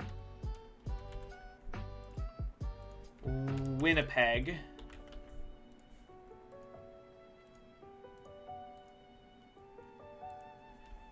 Vancouver Bearcats, I guess. Vancouver.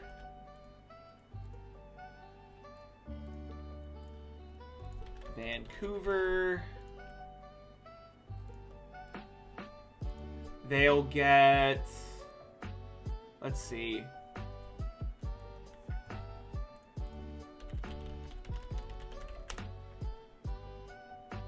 Oh, that'll be good. That'll be good. The St. John's Newfies. Yeah, up in Newfoundland. St. John.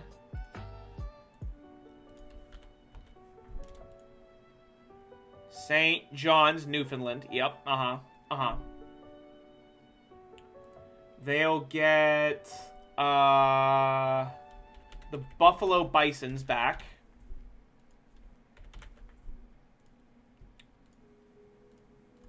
Buffalo, New York. And then they're each going to get a Dominican League. I'll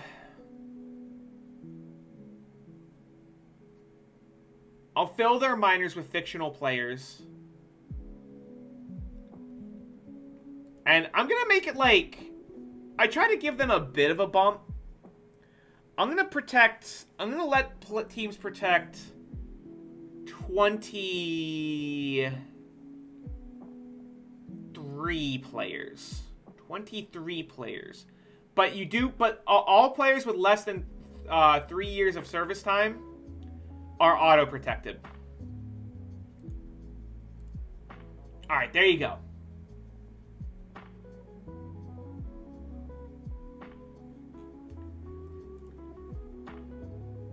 Nashville Stars and Montreal Expos. So now we got to submit our protection list. Amador, Curry, Vladdy, Kinde, Romo, Mejia, Castro, Caglianone, Pache, Langoliers. Submit.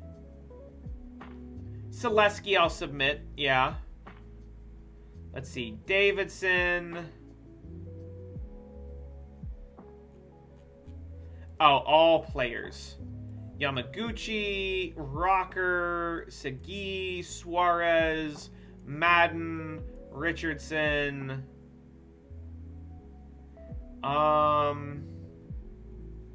Ooh, this is also an opportunity to ditch, like, Christian Pache has 1 year left on his deal, and I think I might unprotect Christian Pache. Highland Hall was pretty bad this year. Let's see. Oh God, I hope it drops soon, Ferris. I really do hope it drops soon. We don't actually have a lot of guys to protect. A lot of our guys, like, we recently called up. I'll protect Highland Hall. I'll protect Victor Sanchez. Will I protect Villers? Will I? What a mopey trade. I can't. Villers, like, really didn't pan out. I mean, I guess he's been good. He has put up over 6 WAR, but it's a lot of it's been as a reliever. That trade might be like one of my worst trades. I mean, I guess they didn't really keep a lot of the guys.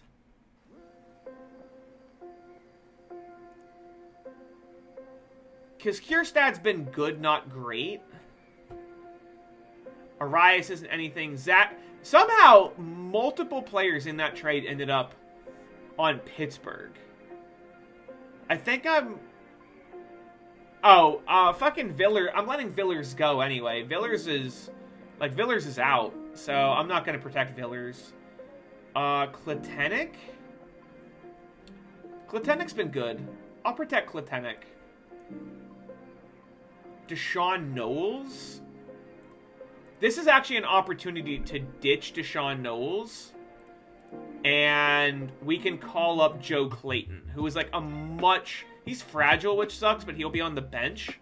And he's a much better bench bat because of his defense. So I think I'm gonna let Knowles go. I'm not gonna protect Conti because he costs money and he's in AAA and I don't want him. I'll protect David. Davidson's 31. Gamboa's 32 and was really bad. I'm not gonna protect Gamboa either. I'll probably protect Brock Thompson. He could be a bench bat in the future. Anderson, I don't think so. We actually don't really have that many guys that we want to protect, which is insane. Nick Madrigal, don't think so.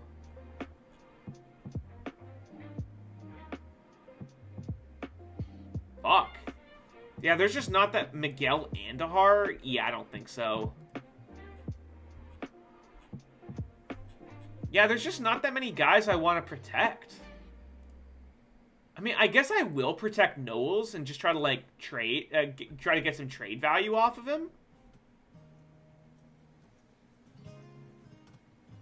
Yeah, I could have slimmed the list down. I could actually just protect... let me see what I can get for Pache right now. Holy shit. I mean, it's mostly relievers. There's this guy, too. There's just a first baseman.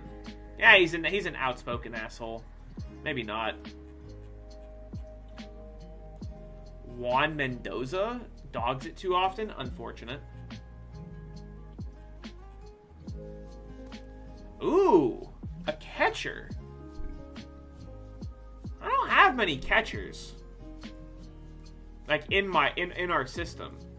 Like, we have Langoliers, and we have Romo. And that's, like, it? So, dealing for... I guess he's not, like, a great catcher, but... He's 23.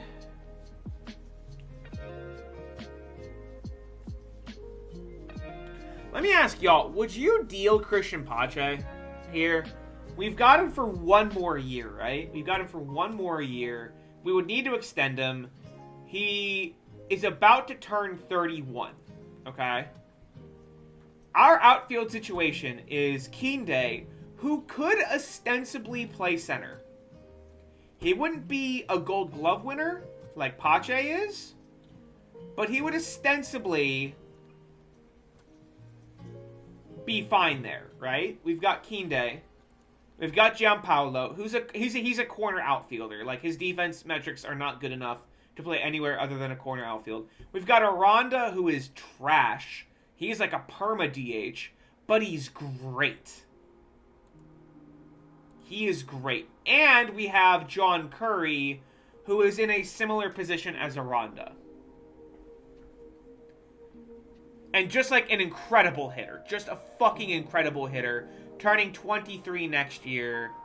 What a guy, right? And we've also got Joe Clayton, who is, while fragile, going to be a pretty good bench bat due to his ability to play ability to back up any position, right? So we're definitely calling up Curry. Like, Curry has been spent 2 years in AAA, and he could have been contributing all this time, right? Oh my god, Danny Lopez got fucked up. Oh, that's so lame. I was actually really hoping he might, like, blossom in some regard, given his defense, but that's a shame.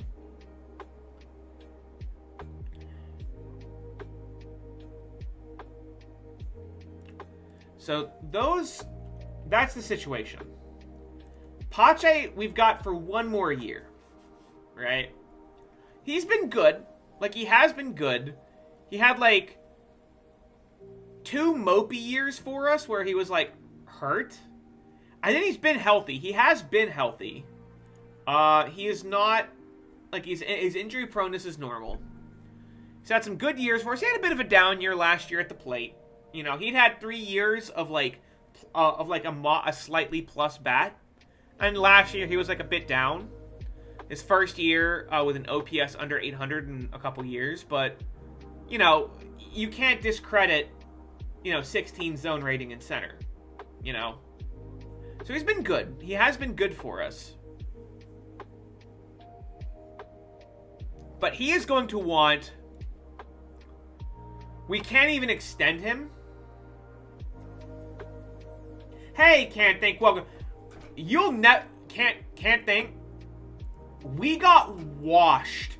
The 132 win NLDS Colorado Rockies got washed in the NLDS by the Cincinnati Reds, who ended up losing to the 85 win Astros.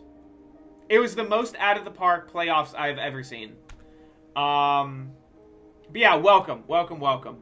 We're currently trying to figure out what to do with our outfield situation. The league has expanded. And I chose to expand the Expo to the Expos. I'm giving Montreal their team back. And I'm creating the Nashville Stars. So we're currently trying to figure out who to protect. And I slimmed... Instead of being able to protect 25...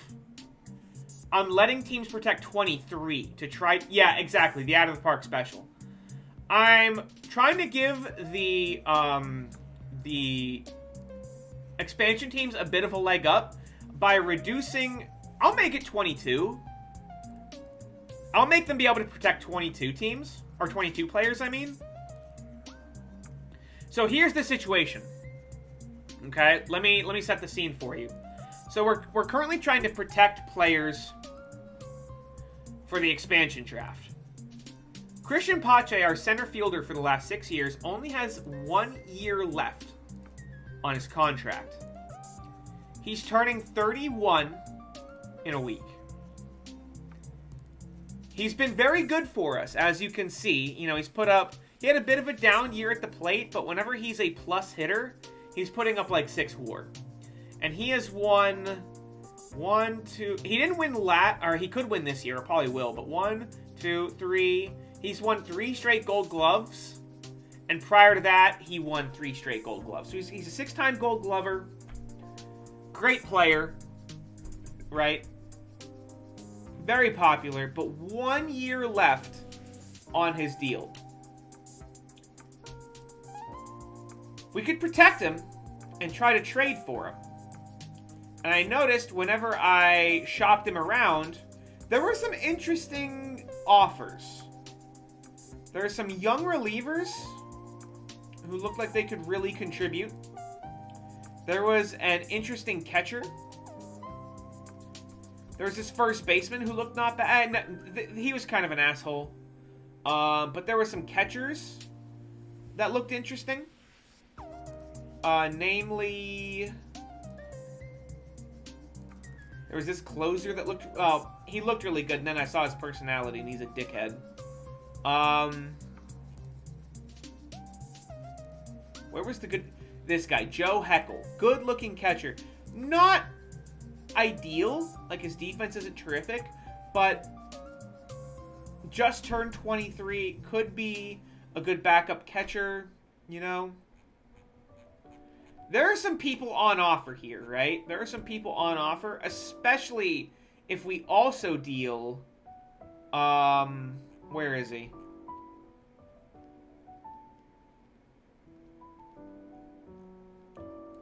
Show ratings. Austin Reed. Especially if we also deal... Yeah, so that's sort of the situation that I'm trying to navigate right now. Is... Keemday is not as good. Like, his range is just not as good, right? It's just not. Like, Christian Pache is an outstanding center fielder. Just incredible. But he is turning 31, and he's in his last year of his deal. So this would be like the last good opportunity that we have to get some value out of him. And if we were to hypothetically deal, like, Pache and Deshaun Knowles, we could find some talent. You know, we could, like, really find some talent. Like, Duke Ekstrom here could be a starting pitcher. Oh, let me get, okay, so don't let me forget, y'all. Don't let me forget, changing the, like, this guy could start. He's 25. It's not great, but at the very worst, he's like a terrific closer.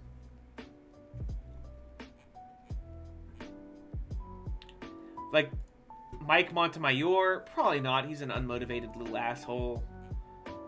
Steve Warren, that changeup is not going to develop. Otherwise, he would be. Yeah, I'll just do this now. I'll just do this now because I do want to get this out of the way. I don't know how the fuck I can't change it yet. Oh, it's got to be after arbitration. I have to change it. Okay, that checks out. So there are some guys that I could deal for, right? There are some guys that I could deal for. One of the most interesting, Mike Favor could be a guy. Probably not, given his like mopey ass changeup. Joe Heckel, I could see what I could get from the Brewers. Steve Warren is an absolute ace in the pen and very cheap, you know. Dizzy, I hope you feel better. I'm glad. I hope I was able to. You know, I hope you had a good time hanging out. Let me shout you out. Dizzy, Puppy. I've collabed with Dizzy a couple of times. They're a very cute little VTuber. They play a lot of fighting games. If that is if that is your bag, if fighting games are interesting to you, you owe it to yourself to go check her out. She does pretty cool stuff. Just pretty cool stuff. Recently hit affiliate, you know, starting to get those emotes, starting to get those, starting to get some cool Twitch features. So they're definitely worth your time. She's definitely worth your time. Let me look at all batters. Let me see what kind of shit we're looking at here. James Robinson. He's a two-way player. It looks like Heckle is the best looking guy here. So I could ostensibly... Now, but do I want to extend... I don't think I want to extend Pache, because then that begs the question, what do I do with John Curry? I could. Do I want to? He did just put up his worst season, his worst healthy season at the plate of his career. Curry is the #2 prospect in baseball. Curry is not a defensive stud, but oh my fucking god. Can you imagine this guy hitting half his games at Coors? He's like Giampaolo if Giampaolo hit home runs. That's what we're looking at here. And he would be brand new. We would have him at rookie contract for 3 years, you know. We're currently paying Christian $20 million. And he does not currently want to talk an extension.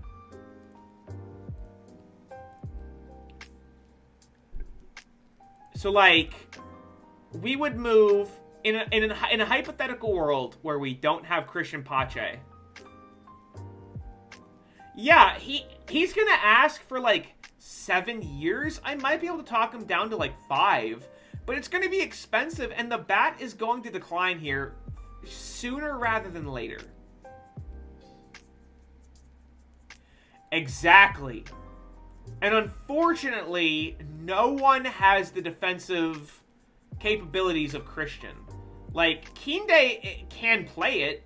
I mean, he put up positive zone rating in center in the 9 starts and 120 innings that he had there.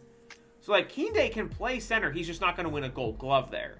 Because, you know, Christian Pache is going to win the Gold Glove there. Yeah, we are stacked at outfield. We've got Aranda. Initially, I thought I was going to deal Aranda, but then I realized, well, shit, Christian Pache's in the last year of his deal. He's turning 31 in a week. You know? He'd probably go, if he, like, he's got 44 WAR. He's probably going to hit, like, 2,000 hits. He'll go in as a Rocky. You know, he'll go in as a Rocky, even if I deal him here. So I think what I'm going to do is I am going to protect Christian Pache. If someone wants Conti, if someone wants these dumbasses, they can fucking have them. I'm going to submit my protection list. Yeah, I'm going to try to deal Pache after arbitration. I'm going to try to deal him after arbitration. Langoliers wants 8, Romo wants 10, and yeah, Kinde wants fucking 13. Birdie's gone, Villers is gone, Davidson's gone, I don't care.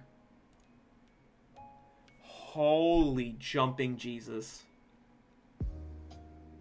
I don't know about 10 years. I'll give you like 7.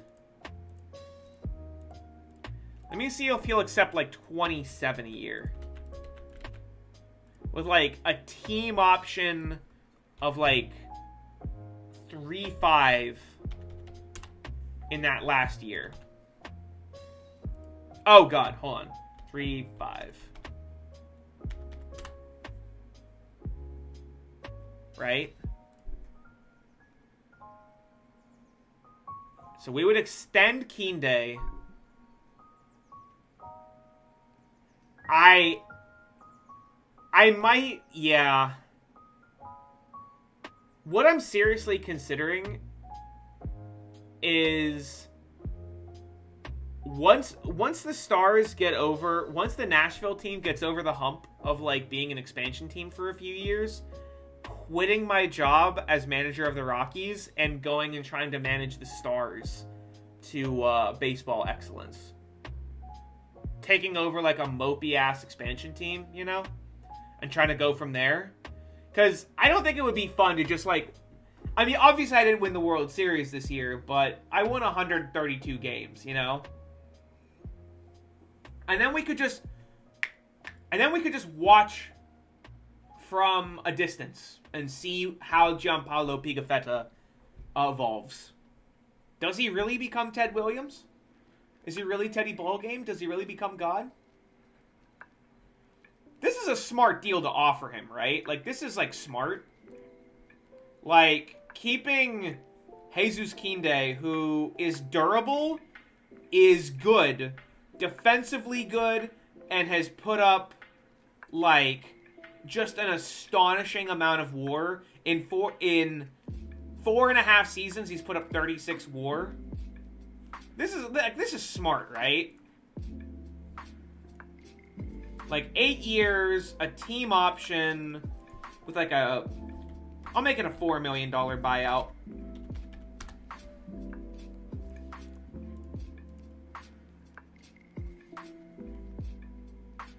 And then like 27.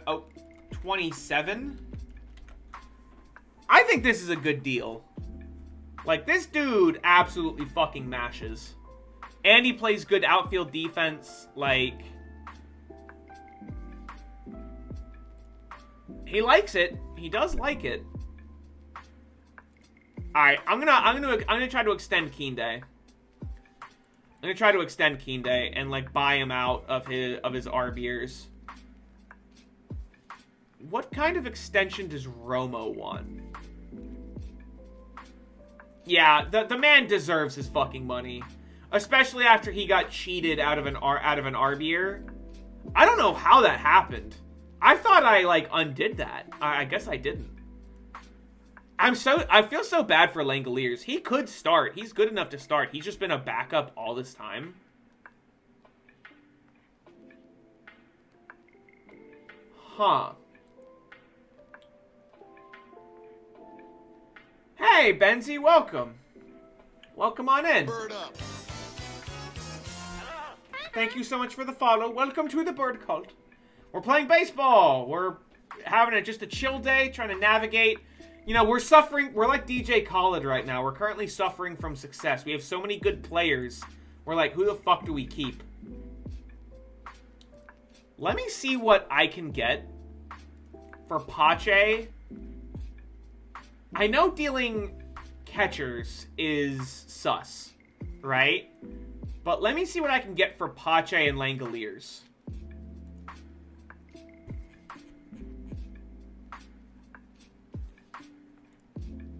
Can I get anyone else?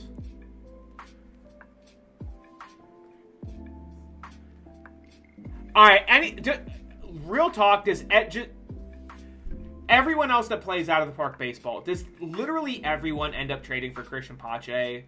It's Pache, Harrison Bader, or Pete Crow Armstrong literally every single fucking save because you want good center field defense. I give up the farm for one of those players. I feel bad because I don't like playing the same way every single save, but every single time I play this game, I end up getting Pache, Pete Crow Armstrong, or Harrison Bader every time. Because they're the only really good center fielders. They're the only really good center fielders.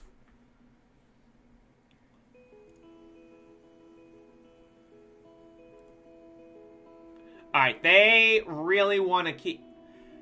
I do end up with Andrelton Simmons at shortstop more often than not. I think I did in this save too, right?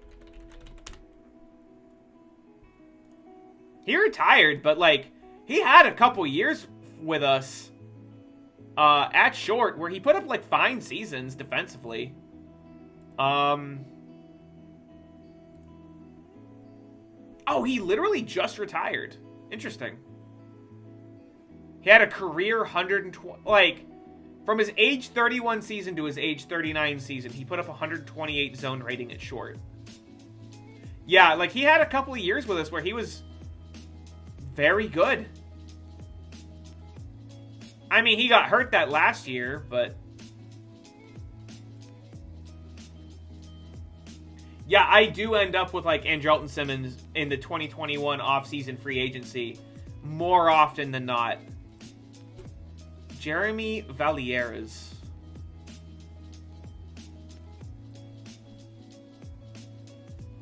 Forget it, no way, no how.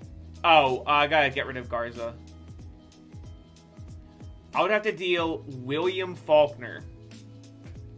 He's fragile. And he's an asshole? Huh.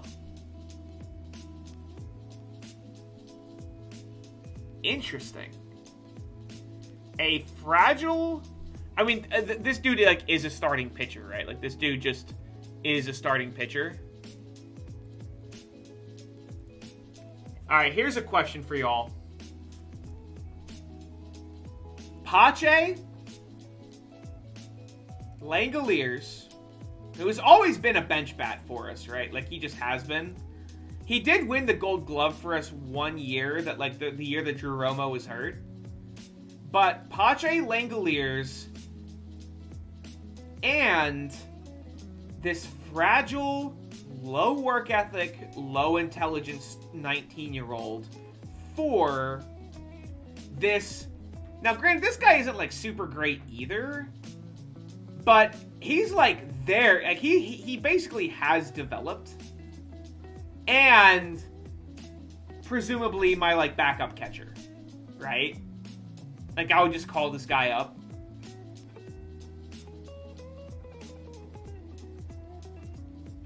Am I crazy for considering this? What else can I get? Let's look at Jeff Lindsay. Not as good. Not as good. No, okay. Lindsay's a non-starter. How about Danny Mendoza? With more effort, we can reach an agreement. Let's see. Who don't I care about? That would be a side grade at best. Like, that would be, like, pretty mopey. He is kind of an asshole. He's greedy. He doesn't work that hard. I have seen on really positive environments, I have seen people's personality class change. And, like, the catcher isn't terrific, but low leadership, loyalty, and greed basically just means he's going to ask for a lot of money. He's not going to, like, negatively impact the locker room.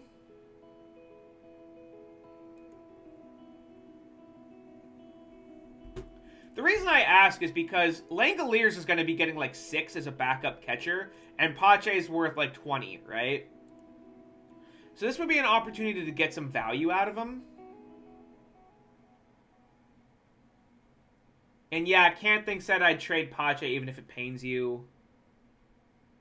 And Old and Slow, I believe, was the one that said, like, you just need to deal Pache and get what you can for him because it's not likely that you're going to get more for him.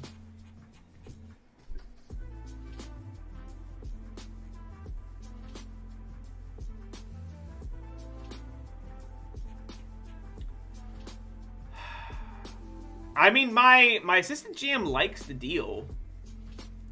I do like this starting pitcher more than my guy. Like, the pitches are there. The control just needs to come along. He's just a bit of an ass. Can I get, like, a first rounder out of this? It's an insult? Yeah, I forgot I have this guy, too. This, like, I am just so flush with outfielders, it's ridiculous. But, like, a third rounder. Have to think about it. Is there anyone I can give you? Gil Lewis? Huh. Actually, this guy, I think if he develops, If this guy develops, I think he's better than 39 overall in the outfield. I kind of like the cut of his jib. I don't hate him. Joe Wilkerson. Yeah, this guy's never becoming anything. I don't think. The defense isn't there. The offensive metrics just aren't there. How about Wilkerson for a second? Would you do Wilkerson? No, he would not do Wilkerson for a second. Alright. I'll do, like, Wilkerson for a third. Oh, I could deal Danny Lopez, too. He is hurt for 9 months. He's 24. Let me add Danny Lopez. Let's see, where did he go? Let me add Danny Lopez. Add a second. Yeah, okay. And then just, like, literally some fucking kid. Just the definition of some, like, warm body. So we would be getting a second. A high second, too. Drafting 13th. For this eternally... Granted, this guy is, like... This guy could start. Like, if he, like, blooms somehow, he could start. He was a second. But he's hurt for 9 months with a busted bone in his elbow.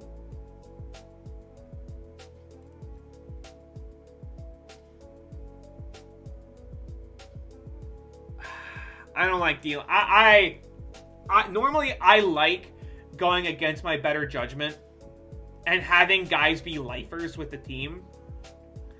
But I think I just need to get my values worth for Pache and Langoliers.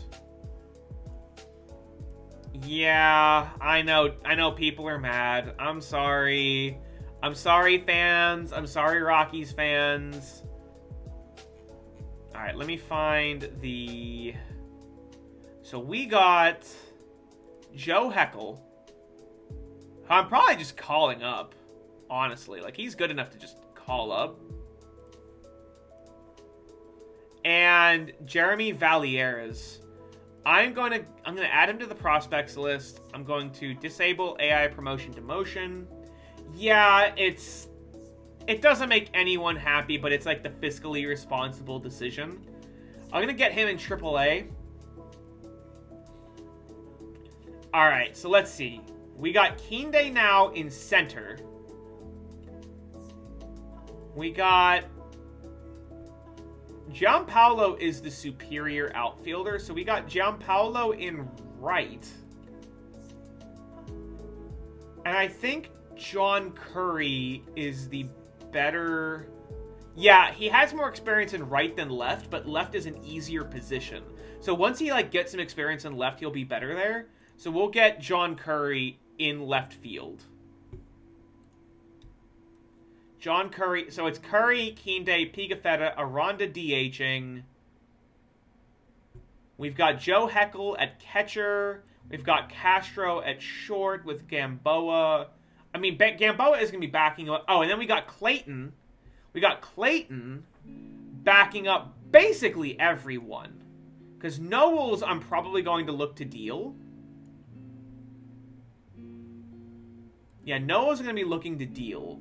Unfortunately, our minor leagues are now pretty barren.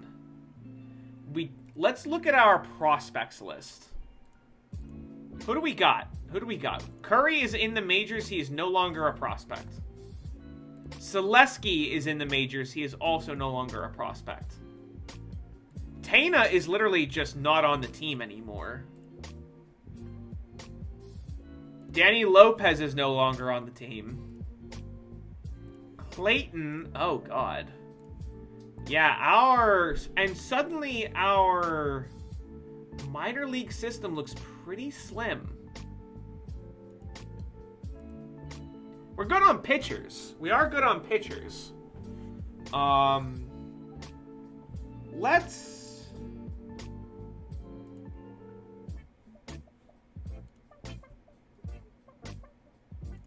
Greg Porter, I will move up to AAA. He's 25. He's not not really a prospect anymore. Sanchez is probably moving up to Colorado. He's good enough to. He's fragile. That sucks. I gotta go. Let's see. Let's go to players. Minor leagues. Filter, customize. Show me draft year. Draft year is at least, or is at, hold on, is greater than 20, oh shit, I just became naked. 2027. Or is greater than 2026. Let's look at greater than 2026. Devin Edwards could be a starter if that changeup develops, but that's a tall ask. We traded for him. Interesting. He's in Double-A. That's the right place for him. Jim Miller is in Double-A. I don't think he should be in Double-A. I think he should be in, like, High A.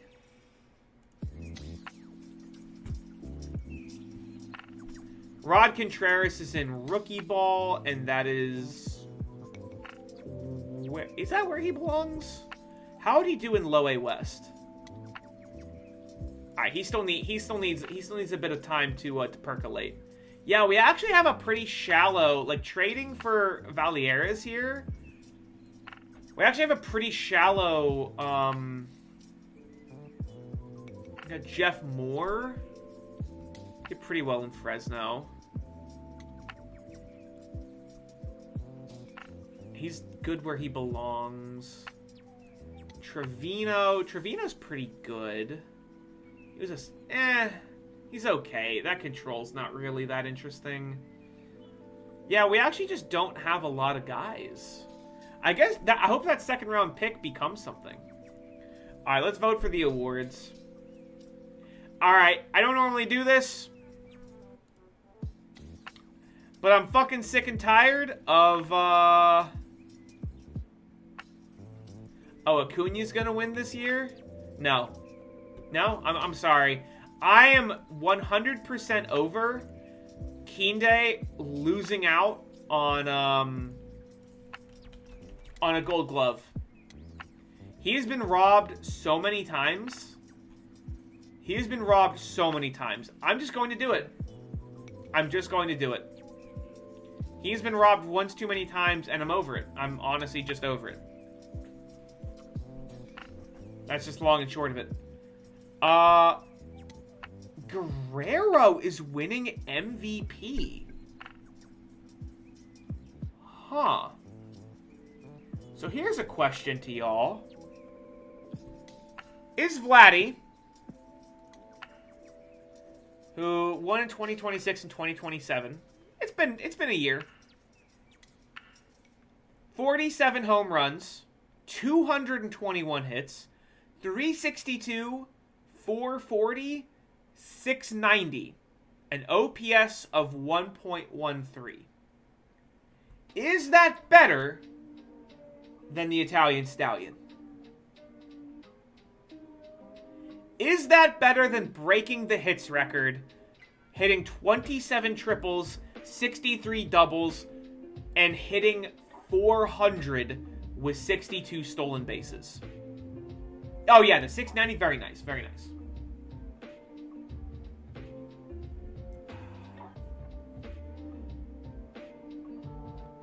Which isn't as good? Is Giampaolo more impressive?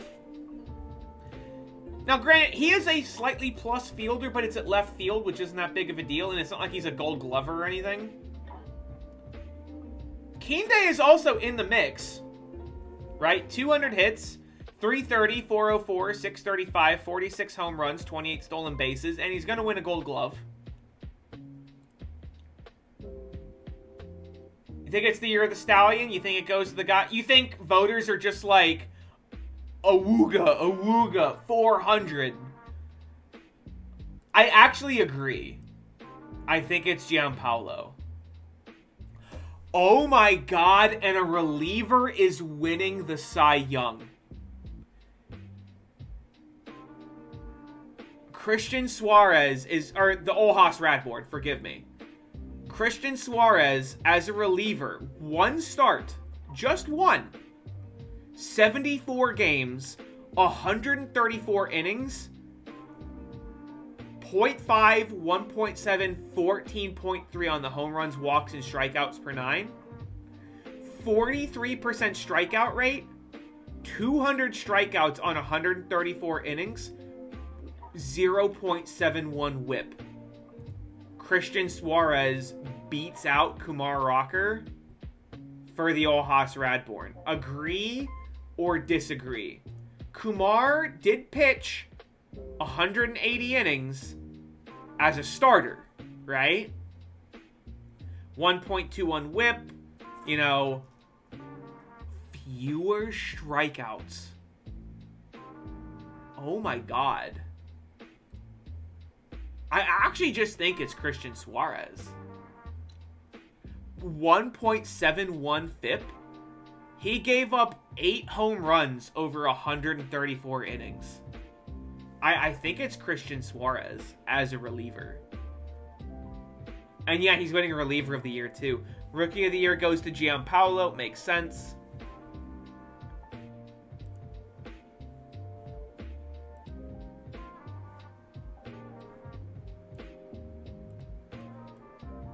I wonder if I could name that the Hit 400 award, but I don't know how to do that.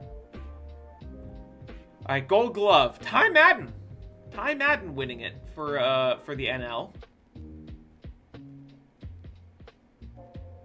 Austin Martin winning it over there in Austin Martin winning his first Gold Glove. He stayed healthy. He put up a great zone rating at second. He actually had a great season. He had his best season since 2023 over there for the Padres. All right, so it looks like it's just Pache and Kinde. Oh, and Ty Madden, obviously. And then the Silver Slugger, Vladdy, Amador, Giampaolo, Kinde, and Aranda. Yeah, Dave Ortega is great. He is unfortunately fragile, but...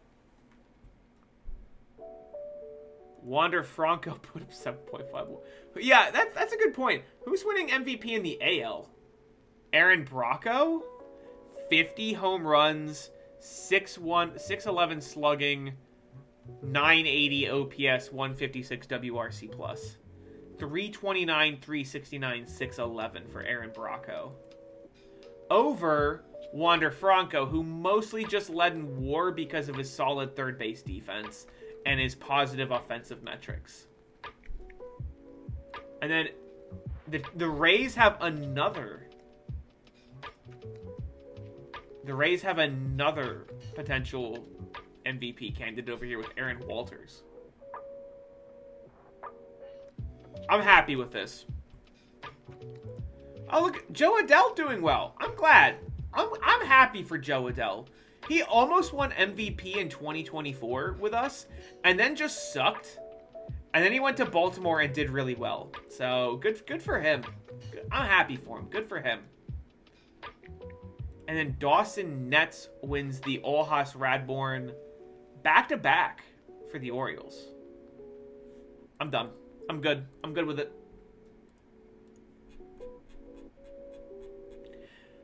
You don't get any achievements when you manually vote for awards, by the way. Yeah, Christian Suarez wins the Olhas Radbourne. Reliever of the year and the Cy Young.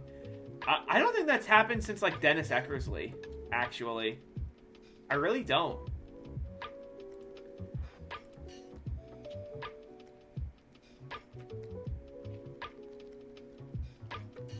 Yeah, and I don't really want to protect anyone else. So Willie Arteaga is going to go. Yeah, I think we're good.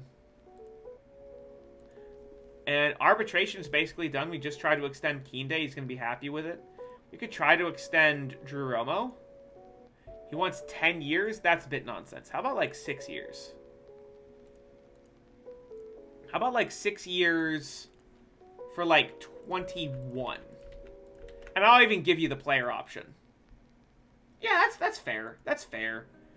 Like, Drew Romo puts up really good numbers as a catcher. I'm happy with that. I'm happy with that. Delete all of these. Career pitching leaders. Whatever. Romo and Kinde just extended. Good. We've got our lineup. I do want to deal Knowles. I do want to deal Knowles. Yeah, I think we might be able to actually get something for him. Let me just look at, like, batting regulars and see what I can get for him. Oh, wow. The Diamondbacks want to give me Marcelo Mayer. Fragile, been pretty bad at the plate, but good shortstop defense. He's worth 8.5. I would unironically love to have this guy as a bench bat. I know that would, like, piss him off. I know that would piss him off to be a bench bat, considering he's had, like, 4 WAR seasons. But he would be, like, a perfect bench bat. He's just really expensive. I would need him to, like... I would need the D-backs to, like, keep some of his salary. Same thing with Royce Lewis. Also fragile.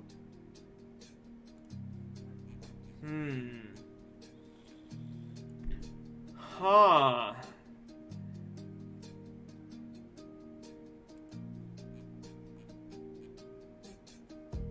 And I at one point I did try to deal for Jordan Groshans, and I'm glad I didn't. He has been, like, fine if unexciting basically the entirety of his career. Let me see what I can get. Can you retain like 80%? Up your game, maybe you can make a deal. And by up your game, you mean give you something, like, genuinely meaningful. How about 60%? That doesn't really move the needle. They would want Sean Grove. Who, like, is a genuine prospect for us. I'll give you, like, a 5th. Yeah. Kind of on board with that. Like, a 5th, and... I did say I liked Gil Lewis. I don't want to give up Gil Lewis. Let me go to my prospects. Let me just, like, find some shitters. I don't have, like, a ton of shitters, but... Esteban Ortiz. Does that move the needle? It doesn't. Fuck. Esteban Ortiz doesn't matter. How about Antonio Anderson? Fuck, that doesn't really move the needle either.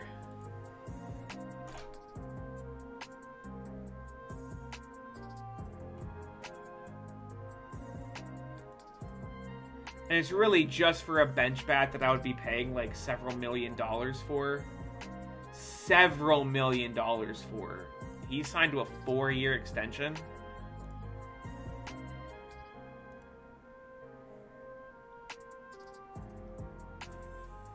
God, I'd be paying $7.5 million. I don't think that's it. I don't think this is it. I don't think this is a smart deal. Let me see who else I can get besides Mayer. Where's Royce Lewis? I saw Royce Lewis, I know. Carson Applegate? This guy is another decent bench bat. Infield range is okay.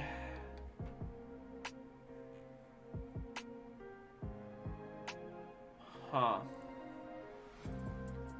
Let's see. Where is Jose Devers? Not with that range. Devers' range is too bad. Lewis is worth... Lewis literally just put up a 4.2 WAR season.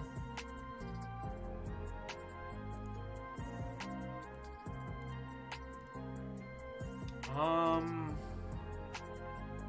just don't think that's it. Yeah, there's no way I get them to retain anything from Royce Lewis.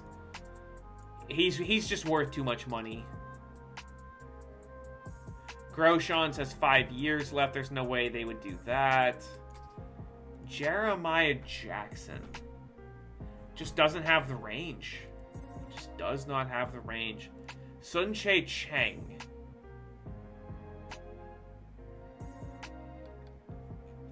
Is like...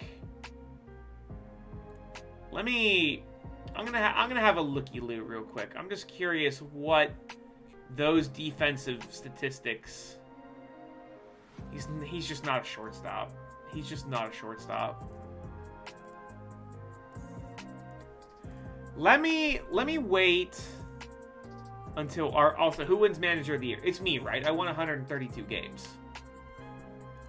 Like, that's... Yeah, that's what I thought. Okay.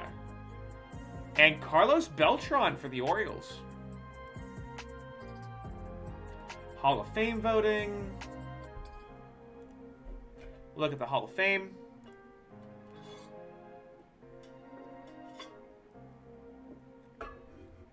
Big Sexy, naturally. Jacob deGrom. Josh Donaldson. 48 WAR, 300 home runs.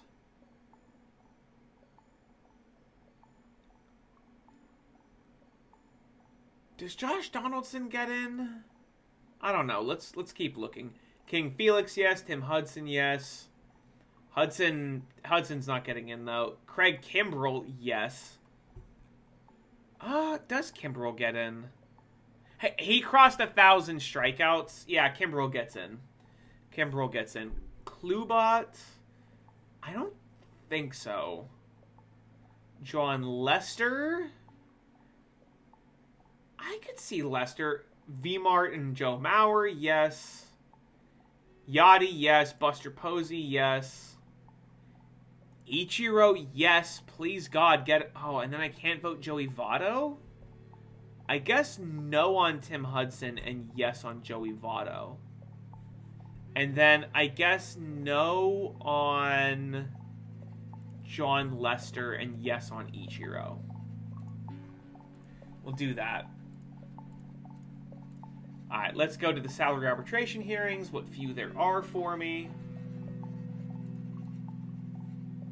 Nick Conti gets 1.7 or 1.4. I am hoping to get the fuck rid of him. Go to the free agency filings.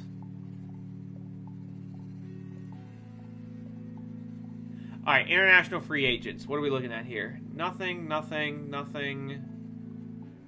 Nelson Lopez is a fine-looking relief pitcher.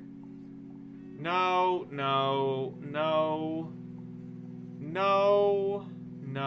and no. Okay, so no one. I'll offer... This guy's got, like, good defensive... I'll offer him a minor league contract. Nobumasu Yokota.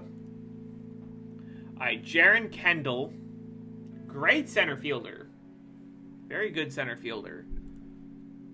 Potentially Hall of Famer. I haven't really seen Jaron Kendall do that well before. That's crazy. Josh Jung. Wow, this is a shallow free agent pool. If Josh Jung and Gabriel Arias are, like, notable. Oh, Danny Jansen. Wow, Danny Jansen's really been quite the journeyman after leaving.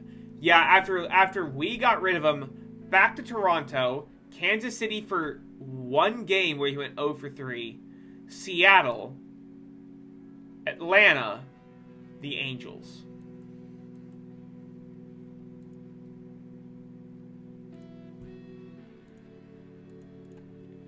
Let's look at the free agents, because we do have some money. All players. Massively injured 40-year-old Chris Sale. Wow, Chris Sale is a lock. He crossed 3,000 strikeouts? What a Chad. Yeah, despite being fragile, Chris Sale just didn't get hurt for, like, years. Liam Hendricks, that's a fat no. He's too old. Emmanuel Clace. Probably asking too, and he's an asshole. Yeah, I don't think so. Devin Williams. We had him for like 1 year. We had him for half a year. We had him for 30 innings, and he was like pretty solid for us.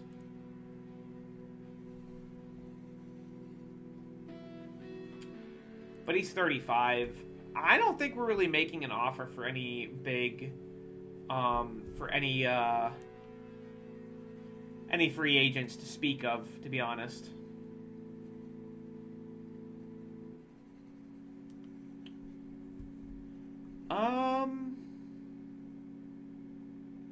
Yeah, I just don't think we're like making any offers.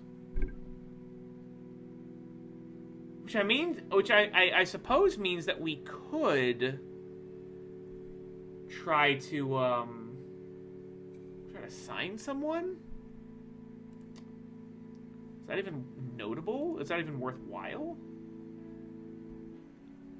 Alright, Joe Heckel backs up there. Willie Castro starts at short. John Curry goes to left. Pigafetta goes to... Oh, I did this already. Sorry. Copy depth chart. Paste depth chart. Copy lineup. Paste... Oh, paste lineup.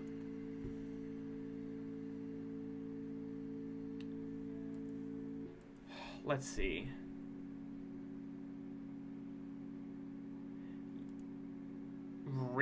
Ricky Silva is coming all the way up to AAA.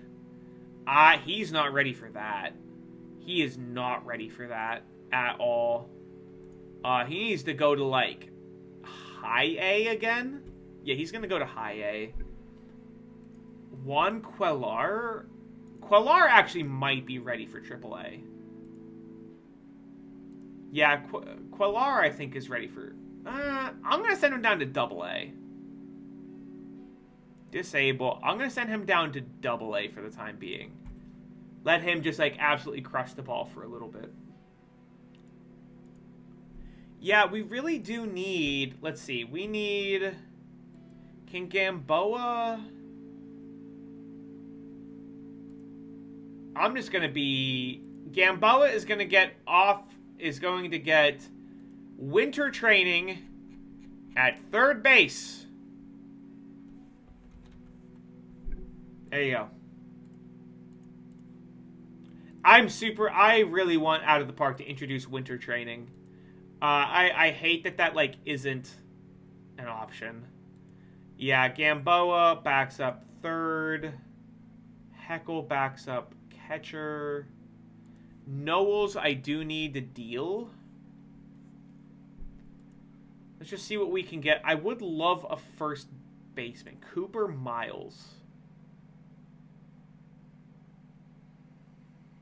That's hilarious. We actually dealt Cooper Miles to the Braves. And he's been, like, pretty mopey.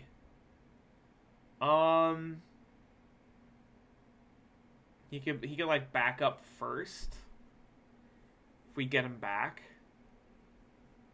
Oh, Jun Young Yu. Ooh. He had a bad fucking season with the Braves. He really regressed. Oh, that's so unlucky. I did not want to see that. I really thought he was on pace for, like, a pretty solid career, but then he just had, like, a negative WAR season with the Braves? That's crazy. Yeah, I mean, it makes me sad, too, but... Yoel Tejada Jr., he's a spark plug. He's a great defensive third baseman. He's cheap. I could buy it. I'll buy Yoel Tejada Jr. You get heartburn just thinking about it? We have so much money. Oh, yeah. I forgot about Cal Ripken the fourth. I forgot that I invented this guy last save. I can't wait to see what Cal Ripken the fourth does. Oh, yeah. I mean... He's sad, I'm sad. No one's happy about what the fuck just went down. But, you know, sometimes shit has to happen. Jose Delgado.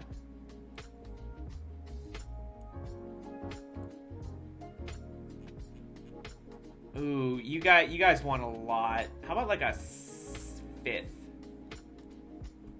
Does a fifth move? Fifth does not move the needle.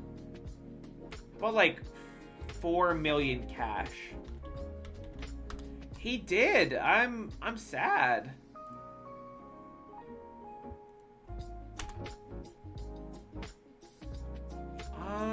Wow, they really want to hang on to Jose Delgado.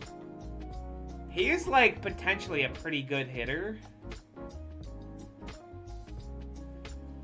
Yeah, I just don't think so. I'm trying to like bolster the the farm system a little bit. Dave Daly. They need to think about it. They need to think about it, but they're willing to take Hector Nogueira, who sucks. Yeah, this is a fine deal for us, I think. It would be a why would it tank? Our available money would drop? Oh, right, because I'm literally giving them $4 million. Let me like try to. If I like make this just like 1 million. Submit your offer and I'll decide. And they want Ruben Aguilera. He might become something. Jorge Gomez, low work ethic, 18 years old. My scout's already pretty sure about it. Yeah, I'm down to deal this guy. Oh, we could get rid of Nick Conti's contract. Yeah, I'll deal Conti. He's bad. We'd look like idiots, he says. I disagree. I disagree entirely.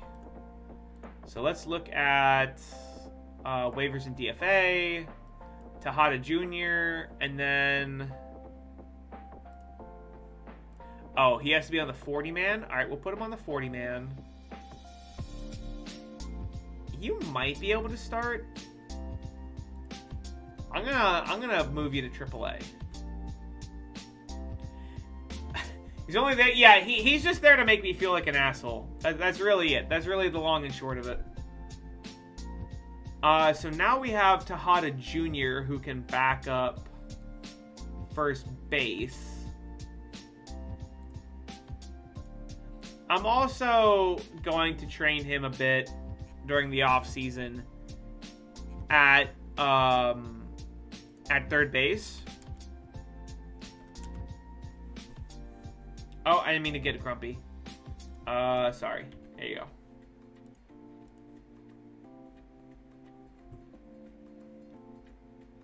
Tejada Jr., editor. Yeah, we'll make him... He's not that good. He's really just a first... Especially at 6'6", he really is like just a first baseman. We'll look like morons, you fool! What an absolute baboon you are! How could you take this deal?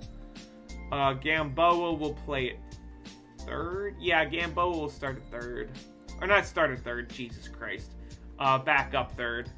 And then DH will get backed up by... Not Clayton. Heckle?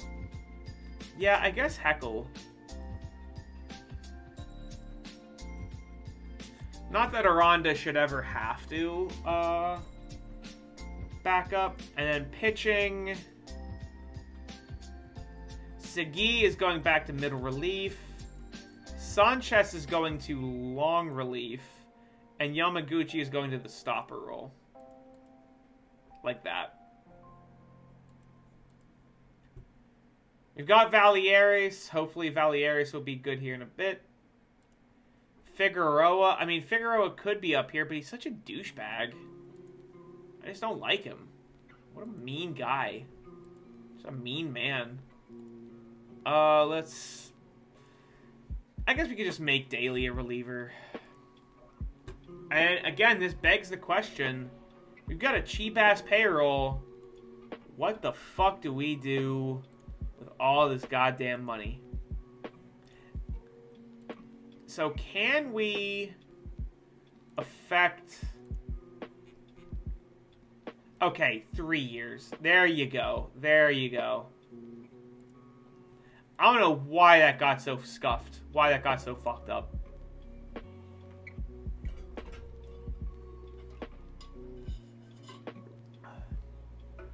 I'm pretty happy with this team. We've got our protection list.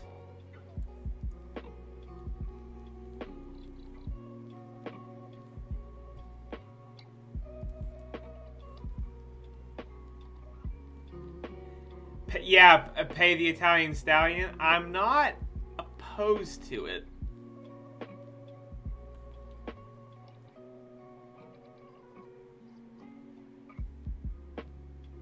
Man, if someone wants fucking Archimedes Gamboa,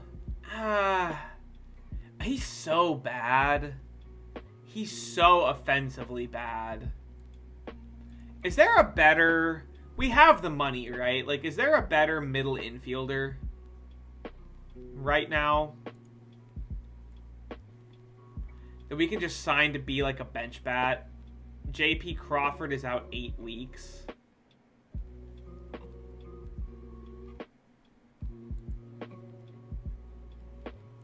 Gabriel Arias.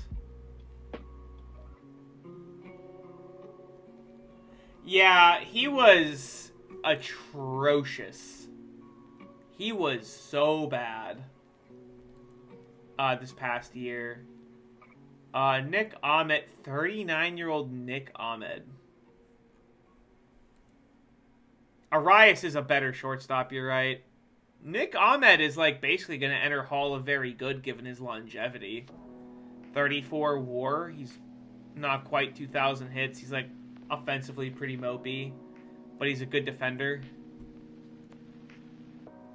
Do we bring back Nolan Arenado to be a bench bat? That feels like almost offensive. That really does. That feels like almost mean.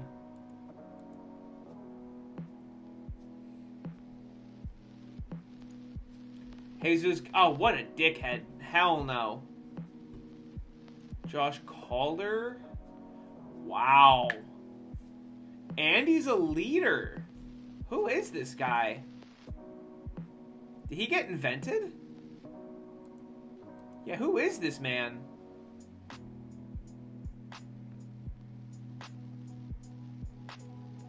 Yeah, I low-key want Josh Calder on the team. Where'd he go?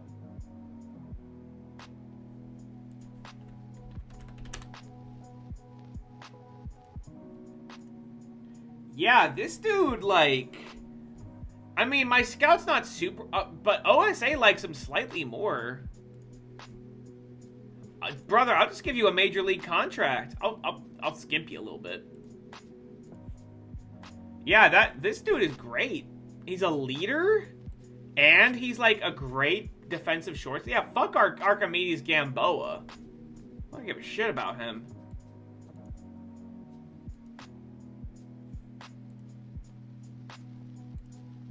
I mean, I'm pretty sure I did. Yeah, I've added everyone that I want to.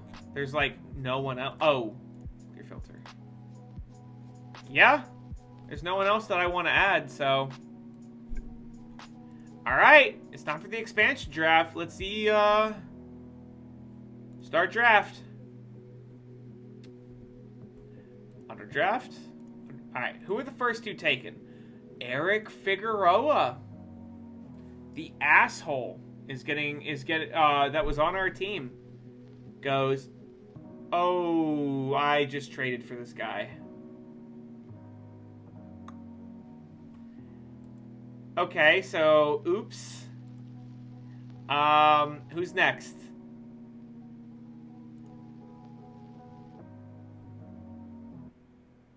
All right. Change hats for sure.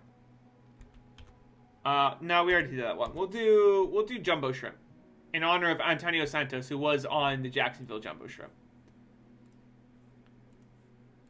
And they take Alec.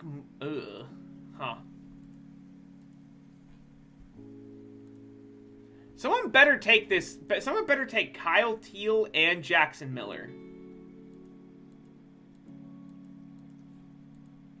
Let's see. Oh, someone nabbed Mel Mendez. Someone nabbed Mel Mendez after he put up 3 WAR with the Cubs. The Nashville Stars have 4-time MLB champion, 3-time reliever of the year, Mel Mendez. That's kind of cool. Oh, and Jordan Hicks too. All right, let's just complete the draft. Draft is over.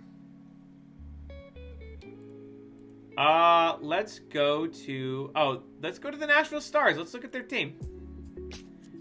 Ji-Hwan Bae, not ideal.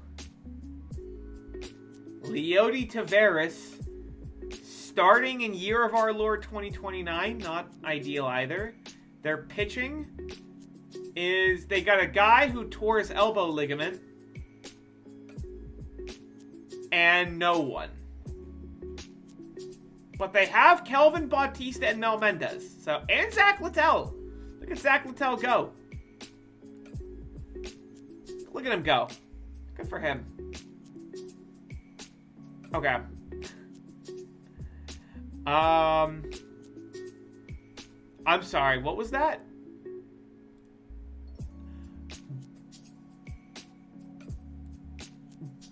Different Chris Sale.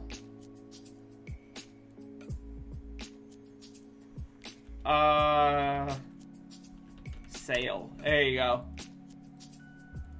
Just make it different. And you know what? I'll even name it, Chris Sale. There you go.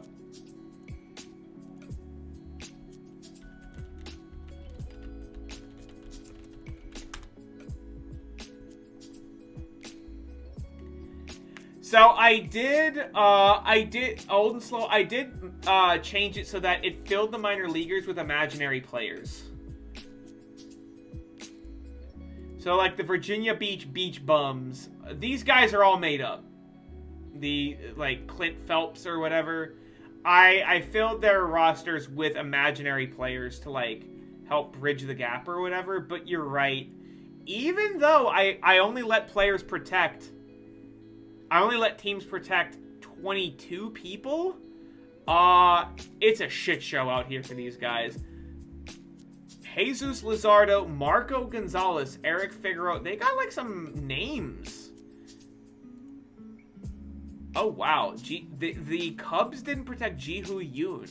He's pretty good. Carson McCusker. Archimedes is gone. Mo Hampton Jr. These guys are gonna suck. God, these guys are gonna suck. Alright.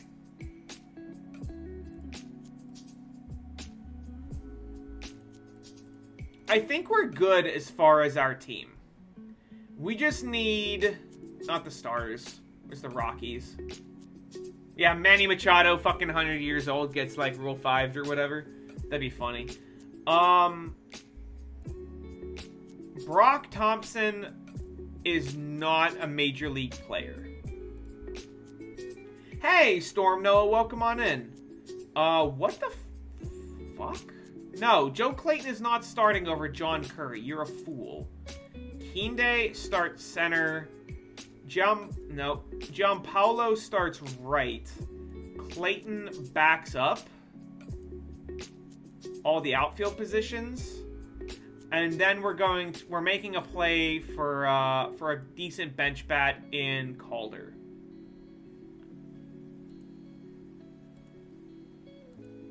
But yeah, welcome on in. We're currently in the off season of where we won 132 games and got washed in the NLDS. So, oops. Actually, I'll tell you what. I gotta go use the restroom real quick. I'll be right back. And when we get back, we'll try to sign Calder and move on to the next season.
Okay, I'm sorry for the delay. I just realized I meant to call in an order for some food and have my boyfriend go pick it up, and I totally didn't do that. So I had to go pester him and like beg him to go order some Little Caesars and pick it up so that I can have some dinner tonight. Yeah, that's my bad. Anyway, yeah, Storm Noah, yeah, me and my partner are going to FWA, or at least that's the plan. You know, hopefully everything works out the way that I want it to. But yeah, ideally we are going to, the Batman. Oh, wait. I gotta message him on Telegram and be like, order the stupid Batman thing. I forgot that was a thing. I genuinely forgot that was a thing. I need to tell him to order the stupid Batman thing. Normally, we get like a stuffed crust pizza. Yeah, no, I recognize you, Storm Noah. Order the stupid Batman thing instead of thin crust. All right, done. It looks fucking hysterical. So hopefully I'll be eating some Little Caesars tonight. But yeah, to answer your question, both me and my partner are expecting to go to FWA. Fucking Calder, come on, man. Oh wow, Kevin Biggio. Biggio also would be a terrible bench bat.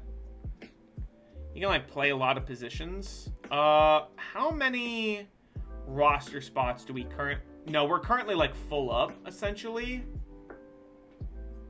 Oh, Zach Collins should not be up here.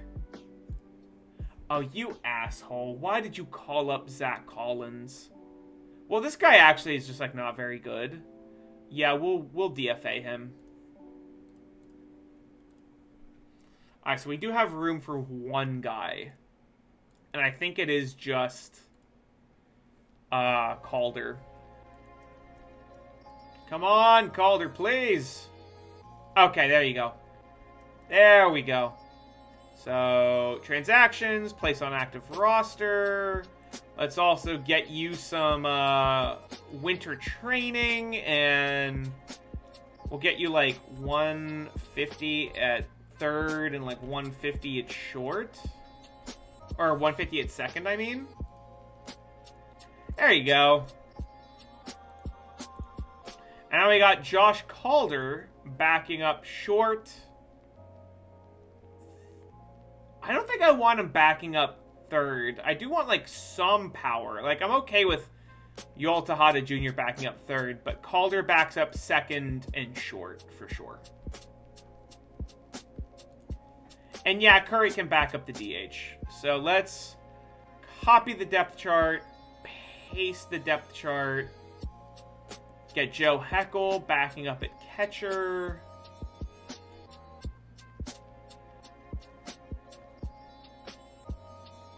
And yeah, I think we're good to go. Let's go to our front office. We're like maxed out on money too. We have so much money available.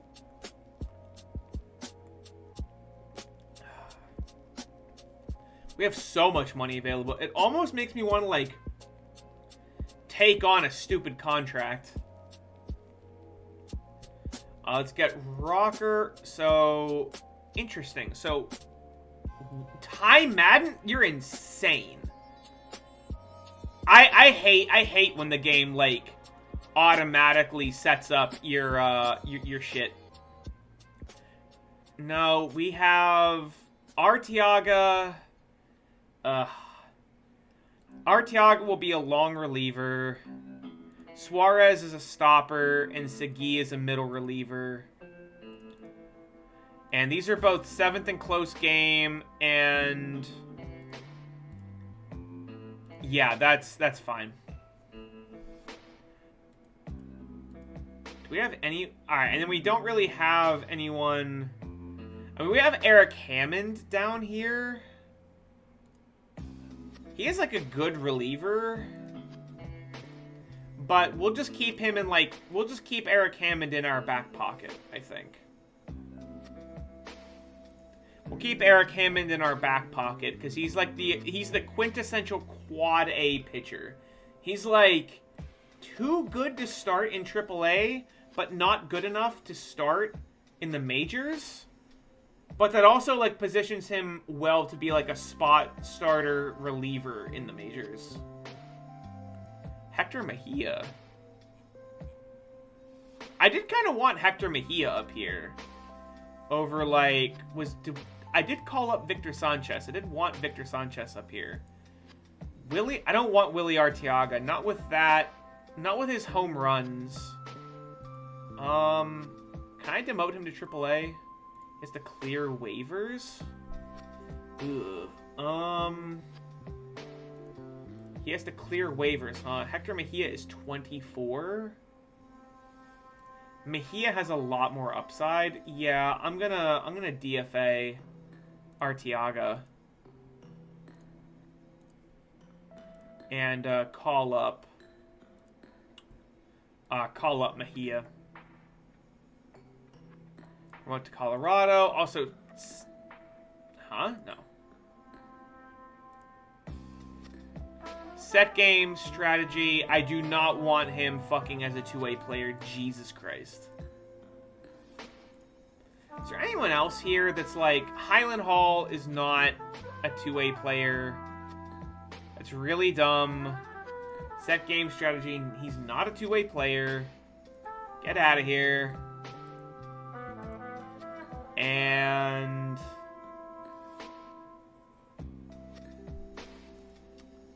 Selesky. Is Selesky a two-way player? Against lefties, he kind of is. No, I've got guys better than that. That's stupid. Set game strategy, not a two-way player. Okay. Okie dokie. So now I think we're good. We got our bullpen. We got our lineup. Just go to the Rule 5. Make sure we don't lose anyone important in the Rule 5. Yeah, Arteaga is going down to AAA. And Zach Collins is also going down to AAA. Sorry, guys. No one wants you. I don't know what to tell you. Die mad about it. Caglianone is a two-way player only because he, like, is kind of okay. Like,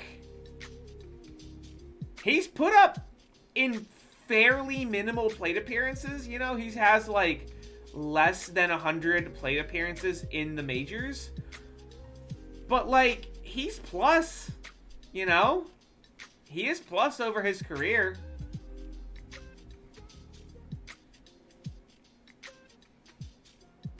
He's just not a good enough two-way player to warrant... Like, if I was, like, offensively short, like, if I was, like, pretty sparse in offense, I would have him, like, DH.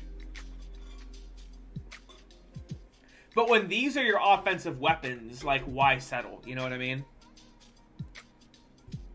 Alright, we need to go to the Rule 5. We need to go to the Rule 5 pool. We need to customize the filter so that I want to look at my players, and I just want to see if I'm leaving anyone on the table that I shouldn't be. All players. Marcus Prater, yes. Someone might actually take Marcus Prater and putting him on the 40-man. If someone wants Arteaga, they can fucking have him. If someone wants Greg Porter, they can have him. I don't care.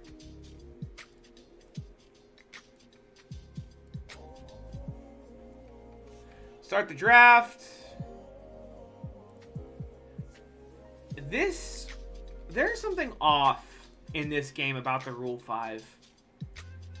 There's literally 2 expansion teams, and you're telling me none of them took a Rule 5 player. None of them thought Willie Arteaga could help their bullpen. None of them thought PJ Morlando would be a decent option as a backup catcher. You know? None of them thought, I don't know, Kevin Bear was like, this guy's a fine outfielder.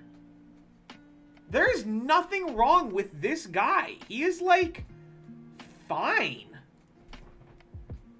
Or fucking Nelson Guerrero? This guy, not really much, like, he hits. This guy's a DH. You're telling me no one wants that guy at DH. No one wants Danny Mendoza at DH. No one. That just boggles the mind. Like, my scout wants me to take a player. He wants me to take Vladimir Dotel. Unmotivated asshole. Yeah, I like, it's free. If they're bad, you just release them. The Rule 5 draft is completely free. I'm not taking Vladimir Dotel. Like, I'm good. In a year with 2 different expansion teams, no one Rule 5'd anyone. You know what? That's changing. Max Muncy? I'm making some executive motherfucking decisions. Max Muncy, you are on the Expos. You are on the Expos and you got Rule 5. There you go. Have fun with that.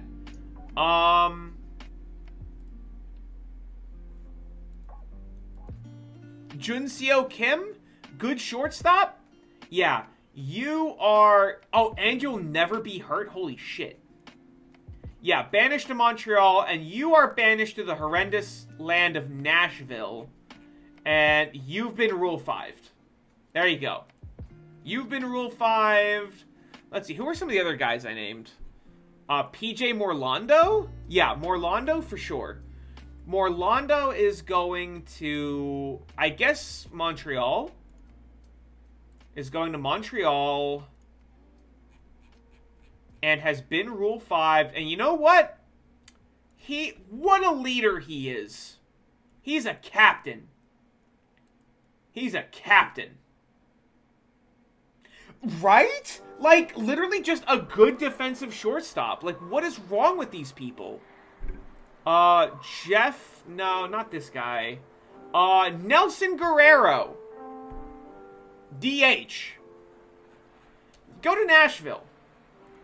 They needed they're in the AL. Everyone needs a DH. It's universal now. You're a spark plug too. You're even like positive, like personality-wise. Yeah, there you go. Nelson Guerrero. Danny Mendoza is on Nashville, but not really. He's on AAA Nashville. That would probably change. Yeah, you go to Montreal. And here, be a leader. Be a leader. You captain? No, but you are a leader. That's fine. Must be active Rule 5. I'm helping them. And imaginary Victor Robles. A different Victor Robles is going to go to Nashville. He's going to Nashville. Nashville Stars did get Rule 5. And you know what? Because that name is confusing me, I'm going to name him Jacques Robles, and he's going to become French. I'm just changing this man. This man just is French. He's French-American, and he's Captain Jacques. Oh, I didn't... Oh, Jacques. There you go.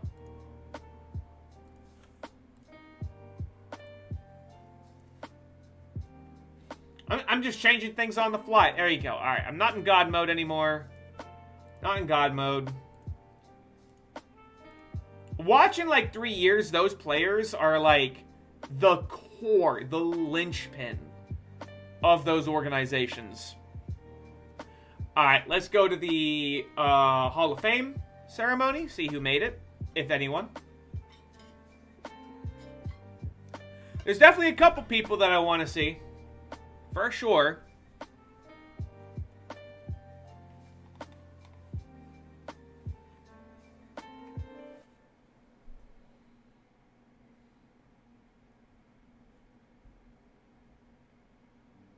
The Giants and Yankees played an exhibition game to raise money for survivors of the Titanic. I didn't know that. That's interesting.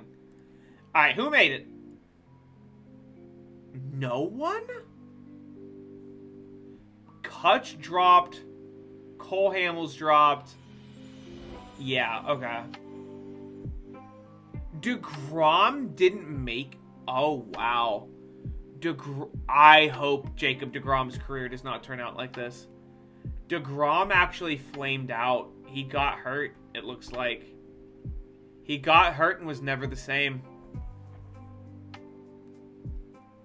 So he is an incredible pitcher, but over a small window. Not even 2,000 innings pitched. Ichiro finished with 60%. That was the highest. Craig Kimbrell, over 50% in his first year. Good for him. A lot of young guys. Tim Hudson in his 9th year. It really does. It really does hate him. I hate that it hates him. Julio Urias. El Culichi. Making $37 million.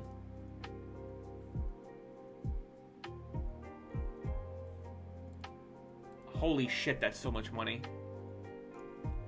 Alright, I'm not interested in anyone. Let's just go to spring training. Go to spring training. Josh Jung signs a $61 million deal. What an idiot. Oh, someone wants my guy. Someone wants the international free agent I just signed. They would send me some dickhead getting guy. No. Disagree. Don't like it. Go to spring training.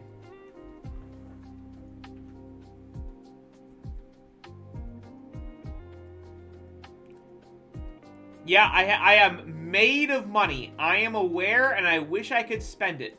Ian Villers is gone. He's a starting pitcher now for the Cardinals. I don't care. Is the Italian Stallion, after 1 year... No, he doesn't want a long deal. I'll just pay him the league minimum. Vladdy is becoming a free agent. Are we going to give Vladdy the money he deserves? The answer is yes. And by the money he deserves, I hope that means 28. Maybe 27. Would you take 27 with a player option? Oh, fuck. My owner doesn't like it. I have so much money. I won't have the money next year, though. I won't have the money next year. There's a boyfriend in my room. What is he doing? What's jacking up? Oh, Drew Romo's getting expensive. Suarez is getting expensive. Aranda's getting expensive. Amador's getting expensive. Okay, so I've got a lot of money coming up next year. I need to keep Vladdy. Sweet Jesus, do I need to keep Vladdy. I want him to retire a Rocky. This guy has put up 1,000... Like, he loves Coors so fucking much. God, does he love Coors. He loves Coors Field. I guess we'll see what it's like at the end of the year. Keenday's getting expensive. Amador is getting expensive. Caglianone is getting expensive. John Morneau is getting expensive. And that's it for 2031.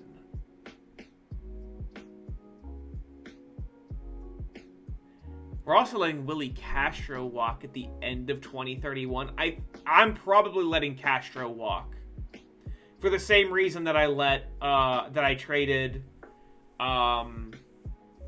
Christian Pache. Defense does not usually age gracefully, to say the least. So, staff fate? Oh, that guy never signed with me. Oh, fuck. Alright, well, Doug Brady. I did not even think about that. That guy did not sign with me. Yeah, I'll take Doug Brady. Offer contract. I really thought he'd sign with me. $550 over 4 years. So he's gonna... I gotta pay attention to that. I've had offers, but yours tops it. Okay, that's good. Alright, Doug Brady likes it. Doug Brady likes the deal. He likes the deal. The answer is no, because this game makes you turn into a greedy, cheap owner. God, it really does feel bad whenever you try to, like, fucking nickel and dime, like, 23-year-olds. Oh, I'm apparently not getting the stupid Batman thing. My boyfriend just saw it.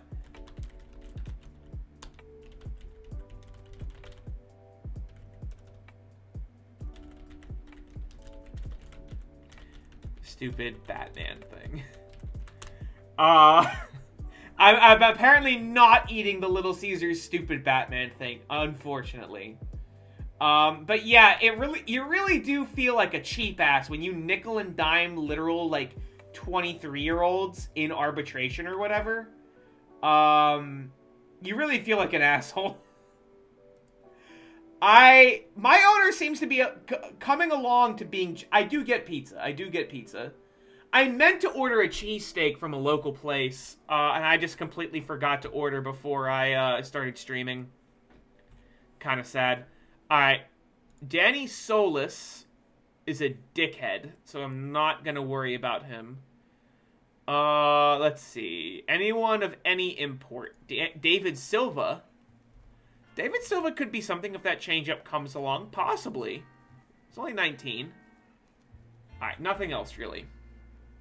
Alright, spring training begins. Let's look at my spring training roster. Let's bring up Valieres, Greg Porter, Sean Cruz, Juan Quellar, Devin Edwards, Jim Miller, Ricky Silva, Sean Grove, Jeff Moore, and Josh Carruthers. Danny Solis is a little young, and I guess Eric Tondre as well. I could see Esteban Ortiz as... Why not? Why not? Alright, now we pray to any deity that's listening that we do not lose a player long-term in spring training. Alright, well, the game likes Danny Solis and David Silva a little bit, so that's good. Alright, let's just go to next month and let's just see how these kids do.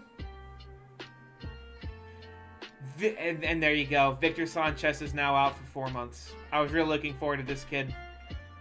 But he is fragile. I did kind of see that coming. Alright, that's a guy gone. That is a guy gone. Let's go to next month. John Morneau has a day-to-day injury. Injured list. 15-day. No, I'm not risking it. I'm not risking it. Moving on.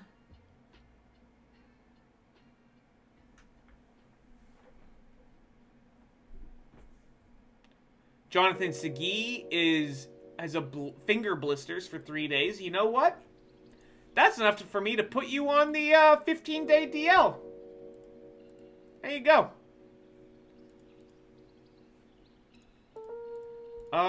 Let's see. Alright, so we have the news. We have the news about the draft. Anyone standing out? Let's look at the draft pool. All players. Got a lot of good-looking pitchers. Ken Berkson. It's pretty good. So, spring training does provide genuine opportunity for your minor leaguers to develop in this game. In that regard, it is useful. Other than that, you're right. It's not like... For guys like, you know, Jack Caglianone or Kumar Rocker, it's not that important. It's mostly just to keep them fresh. To make sure they don't, like, diminish in talent.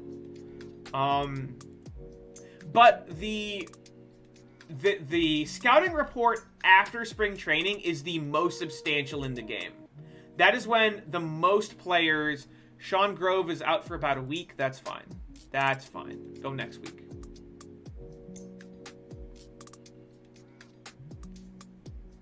John Morneau comes off the IL? I guess. Please don't be hurt again. Jonathan Segui comes off the IL. Sure. Alright, what are we looking at? Yamaguchi. Current stuff up to 80. This guy is the future. He is the future of my bullpen. Simeon. Movement down, control up. Stamina down. I mean, he's just going to keep putting up 4 WAR seasons, right? Like, he's put up like a 4 WAR season, basically. More years than he hasn't. Valieres, current stuff improves. All right, Valieres coming along despite being an asshole. Eric Tondre, current stuff, potential stuff. Okay. Probably not a guy in the future, but could get hit, you know, with something.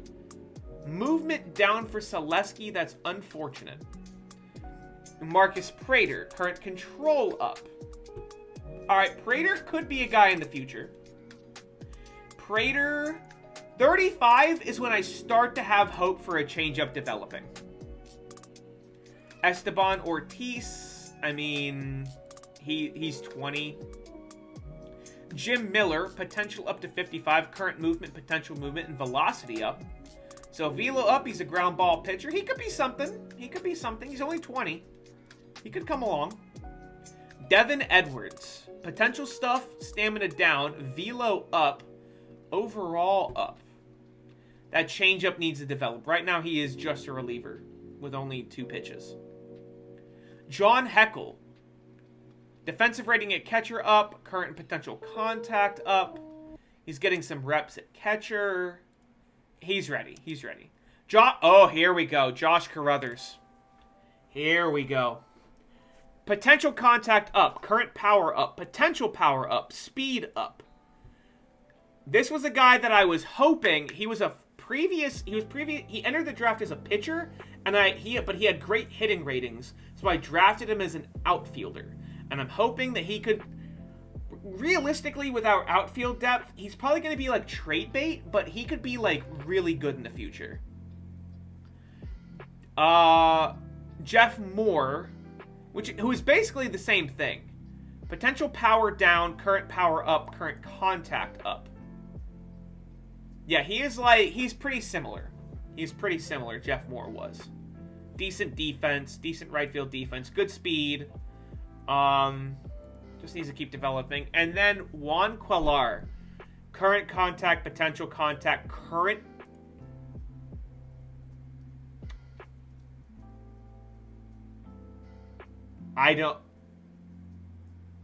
Ernesto Aranda, we might end up dealing. And Wildman, 18-year-old Juan Quellar.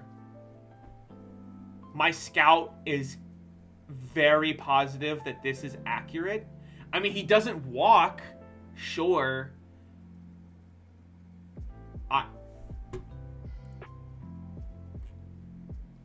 And Chris Sale is a Met.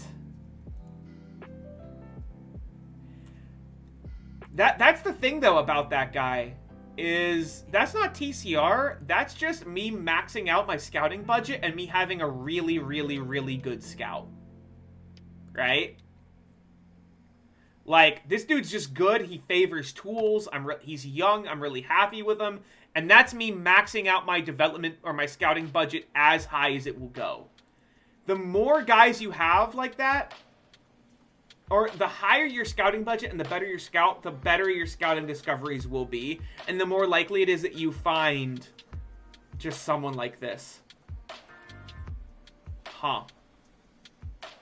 Aaron Nola hires and works out during offseason with nutritionist and mechanics guru. Wow, Aaron Nola's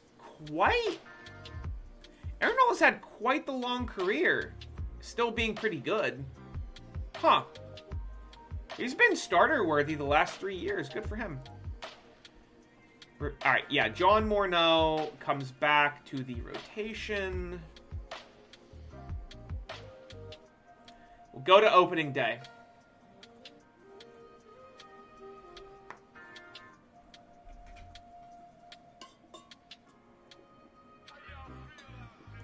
The Nashville Stars somehow went 18-12 during spring training. You should win it all this year. I'll try. Puck DeVries for the Braves is the #1 prospect, but John Curry is #2.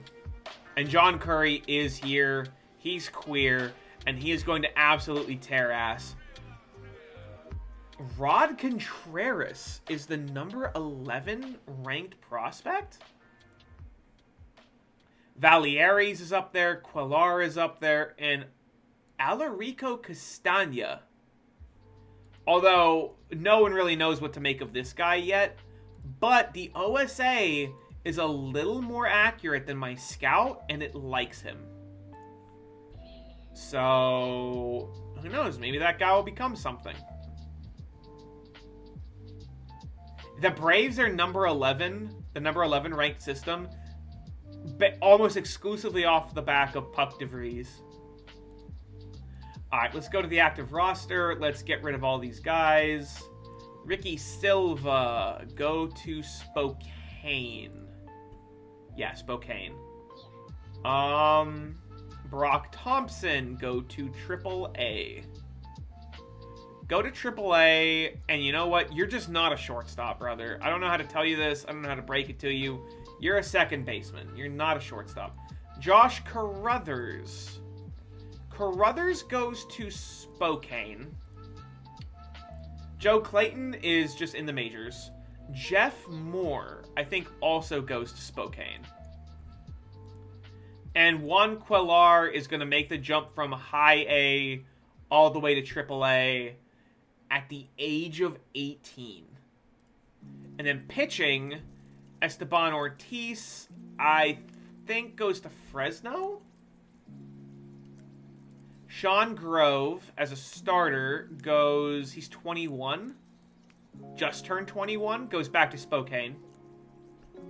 Sean Cruz goes to Hartford as a reliever. Unfortunately, that changeup didn't come along. Jim Miller, I think, also goes to Spokane.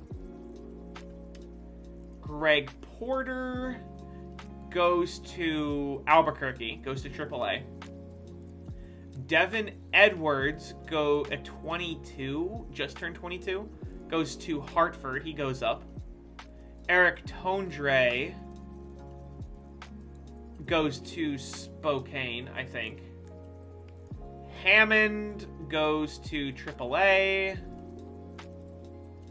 Segui just goes to the majors. He's just here. Like, I don't know why. Yeah, Segui is a middle reliever. Mejia is a long reliever. Valieres. Ooh, Valieres might be ready for the majors. I think I'm actually going to have Valieres be a long reliever.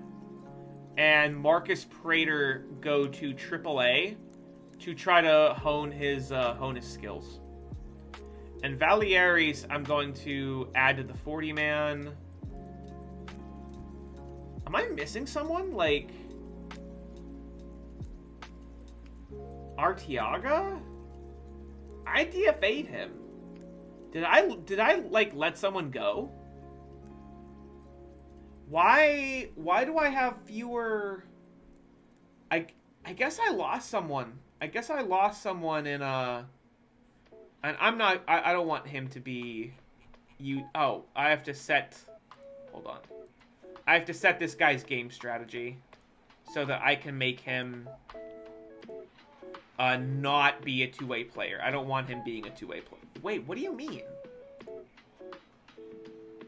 I guess disable AI promotion demotion? Is that what I need to do? I didn't think I needed to do all that. Yeah, Gil Lewis, set game strategy. Yeah, uses two. Yeah, no two-way player status for him. All right, so as it turns out, Jeremy Valieres is getting called up earlier than I thought he was going to be.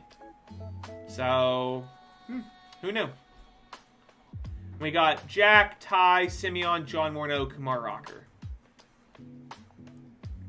And I guess John Morneau is, according to the game, he's our best pitcher. So, we got 26. We'll go to the D-backs, and hopefully we'll beat their ass. We got Pigafetta, Kinde, Amador, Guerrero, Aranda, Mejia, Romo. No. Oh, hold on. Cancel. Something's wrong with my lineup again. Oh my god. This is nonsense. Hold on. John, alright. Copy lineup. Paste lineup. Yeah, Kinde at center. Okay, here we go. Now we're good to go. Yeah, Mejia, Romo, Castro, Aranda, Curry, Vladdy, Amador, Kinde, Giampaolo. All right, new season. Will we have another 400 hitter? Will one of our pitchers win the Olhas Radborn again? Rockies take on the D-backs. Let's play ball. Kumar Rocker, Khalil Watson, and Watson grounds out. Let's do that. Ooh, guy on second, one out. Josh Jung, okay. Danny Lovinger. Got some pop. Strikes out a lot. Hopefully Kumar... he just gets him. He gets him to fly out. Not bad. And Wildered Patino. Full count. Walks. Okay. Velasquez gets him swinging. Okay, to end the inning. Not bad. All right, come on, Giampaolo. Let's see. You kind of shit the bed in the playoffs. All right, that's exactly the kind of garbage we were seeing in the playoffs. Jesus Kinde. 1-2 to Kinde. Gets him swinging. And Amador. 2-1 to Amador. Amador grounds over to short. Easy out.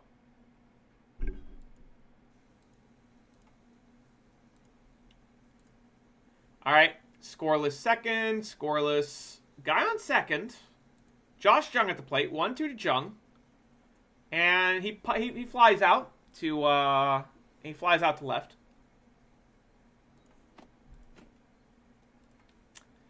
Lovinger now, 0-2. And Rocker gets him swinging. Okay, so Rocker's having a pretty good outing so far. So is Zach Klutz. Yeah, Klutz is... Oh, and we give up a triple. The actual Victor Robles strikes out. And 2-2 to Sanchez. Ooh, Sanchez is going to single in another run. What? I don't know what's going on with our pitching, man. Our pitching is like mopey as fuck. To Marcelo Mayer, who I almost traded for to be a bench bat. And he pops out. Okay. Yeah, our offense has been completely anemic this stream. Full count to Lovinger. What? Okay, let's visit the mound.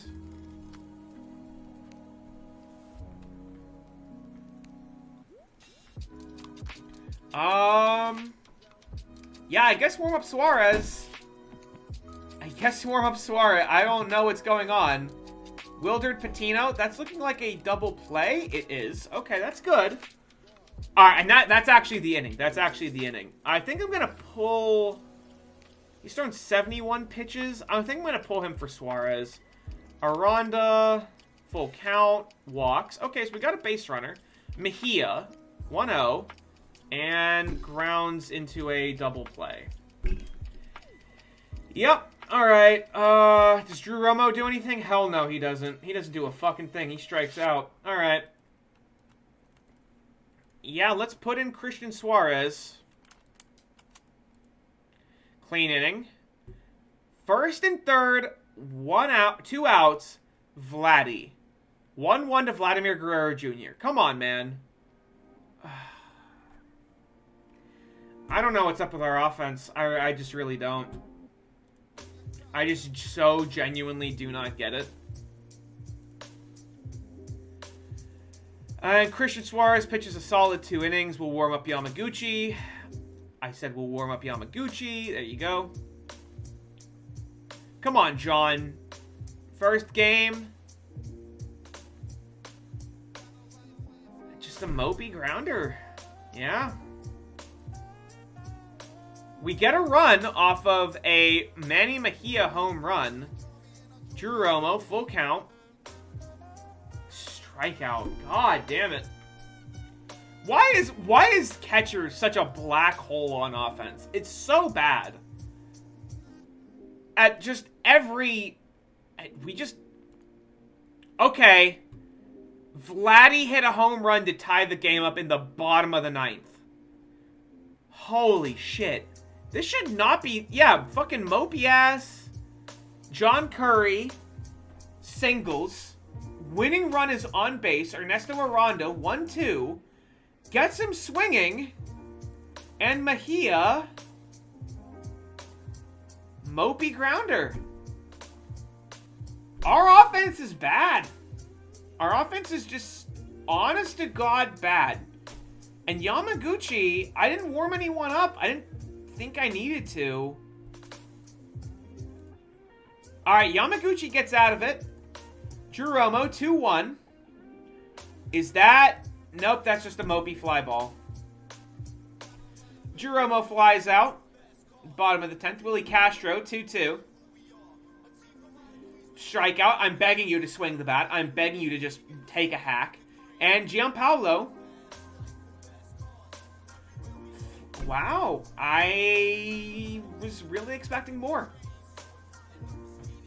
Giampaolo has meaningfully hit like shit this entire stream. Put in Highland Hall.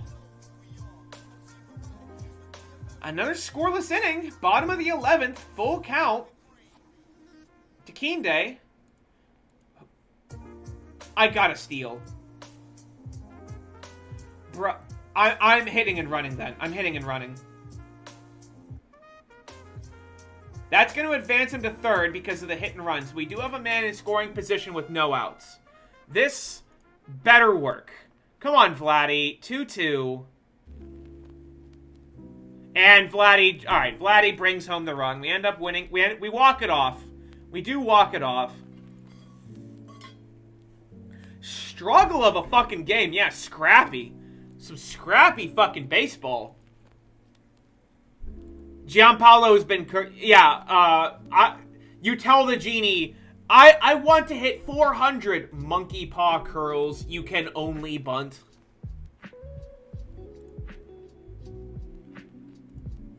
The spirit of Bartolo giveth and the spirit of Bartolo taketh. Alright, 3-1. John Morneau pitched a gem. Suarez with the hold. So Suarez, 3 innings so far. Very, some pretty solid shit. And, yeah, Giampaolo's only hitting 222. Yeah, like, once I'm not looking at them, my team will absolutely, like... My team will absolutely dominate the league. Yeah, we just fucking gunched the goddamn Diamondbacks, bro. Just an absolute gunching. Kinde home run, Castro home run, Mejia home run, Amador home run. Simeon pitched a great game. We just absolutely fucking taint slapped them. Yeah, 12-2. Okay, yeah, I just need to not look at them. I'm not allowed to observe. It's a quantum team. They will be mopey if you look at them. Caglianone and Mejia pitched a fucking solid bunch of innings. Amador, Aranda, Castro with some home runs. Pigafetta got his first steal. Who are we playing? Who's pitching? Kate? Alright, 40 movement, extreme fly ball. I'm watching this one. I Old and slow, I could not agree more. Things are meaningfully different, I swear to God. All right, in Petco, Giampaolo, 1-0. I just want to see my team hit against someone who's an extreme fly ball pitcher. Giampaolo hasn't hit in the last 11 games? Well, that's not going to continue that shit. Keen Day, 1-0. This is what I'm, like... I just don't understand it. Amador, 2-2. And just a mopey pop out. Yep.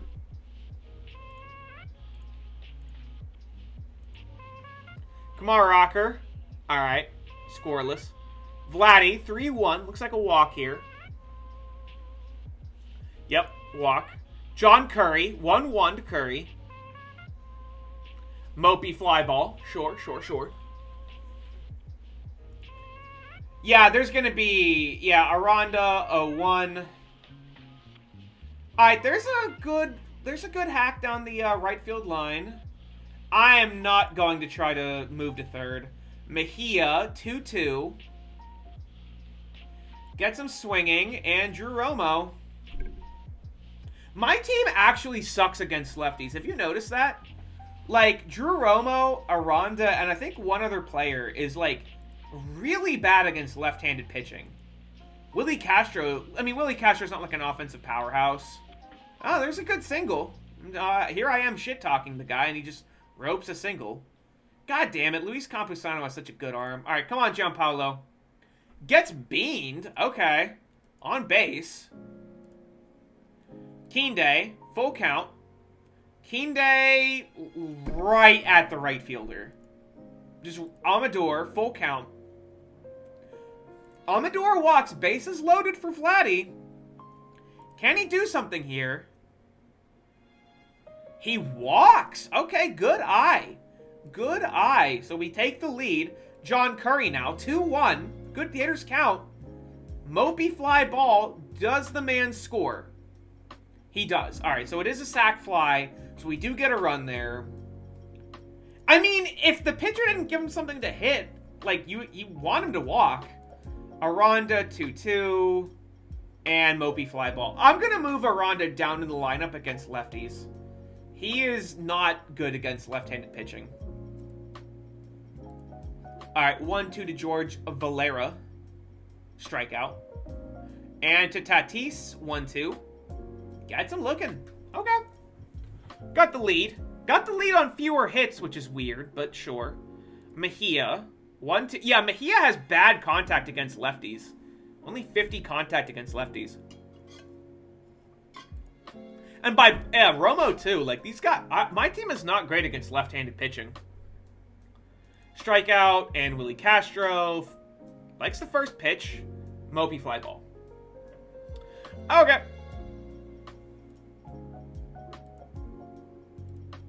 Another scoreless inning. You know. Kamar Rocker's pitching great. Giampaolo now likes the first pitch. Show me something. Alright. You know, just line one out there for a single. That is what he does. Steal second on Luis Campusano. I don't give a shit. Oh, wow. They hosed him. Fucking goddamn it. Alright. And Keen Day's gonna, like, hit a home run, and I'm gonna, like... Oh, okay. Yeah, running, like, literally no bullshit. Catch your arm is a cheat code at, like, making sure... at just preventing runs.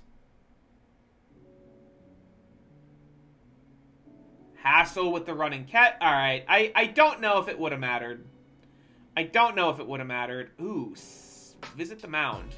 No worries? I don't believe you. I actually just don't believe you. I'm going to warm up Highland Hall. 2-2 to Michael Williams. That's gonna shrink the lead in half. Trent Grisham, 1-2. Grounder, easy out. And George Valera, full count. Alright, hard grounder, but minimal damage. Alright, so they do get a run. I'm going to sit Highland Hall. And I'll warm someone else up at the start of the next inning. Come on, Vladdy. Vladdy's gonna fly out. John Curry. Curry's gonna fly out. We have 3 hits. Is that not crazy to anyone? We literally, as a team, hit over 300 last year. This dude, I was fully expecting the 40 movement pitcher to just, like, give up dinger after dinger. And that just hasn't happened. Yeah, we'll warm up Sagi. Okay, and Sagi's coming in. Oh, no, you can't yet. Let's visit the mound. 3-1 count with... Yeah, Rocker's out. Rocker just doesn't have it. Which is a shame. I really wanted to get the quality start. All right. Strikeout. Ben Beniek. And there goes the lead because we literally just cannot hit the fucking baseball. The team with the most home runs in MLB history can't hit home runs off the guy with 40 movement. And that's a walk. Oh, okay. Good pitch, good pitch. Gets him swinging when he doesn't have to. And Austin Martin, 1-1. Here's a chance for him to punish me. And he doesn't take it. Just doesn't take it. Okay. Tie game. They have double our hits. 2-1. We're not striking out a lot either. That's the crazy... Yep, another shit-ass fly ball. Oh my god, I'm losing my... I'm just going to simulate the games. My team will... We would have a losing record if I watched every game. You will not convince me otherwise. You just won't. Yeah, we literally walked in a run.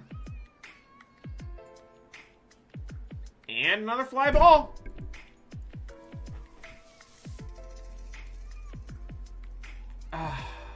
I should have been warming someone up. Visit the mound, buy my reliever some time. 0-2. Wild pitch. Yep. You know what? I'm just going to sim the game. We're going to win because I'm not going to look at it. No, we lose because I looked at it. My bad. All right, let's just, yeah, for sure. The game I don't look at, 12-1.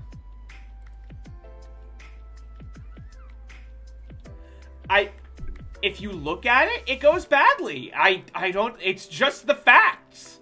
It's just, yeah, watch. I'll lose to the expansion team because I'm looking at it. Here you go. I will lose to this expansion team. What did I just say? Second and third, one out. Yeah, they just get a scrappy run and they're going to shut us out. That's exactly what's happening. That is Michael Toglia, he's former Rocky. Okay, he does strike out. Yeah, for sure. Alright, Vladdy hits a home run. We get nothing else. Joe Heckel hits a double. Giampaolo now. That's an infield single. Basically a bunt.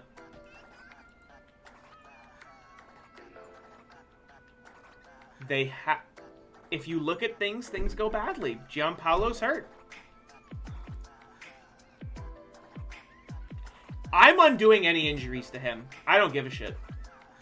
I want you to know that right now. I'm undoing any injuries to him. I just am, and you can't stop me. I don't care. Yeah, I'll look at that. I will look at that. I just wanted to see if we could beat up... Nope. Double play, right? Yep. Yeah, the game just really robs... You know, I'm not watching this. Yeah, 5-1, whatever. Let's just... Yeah, here you go. Commissioner mode.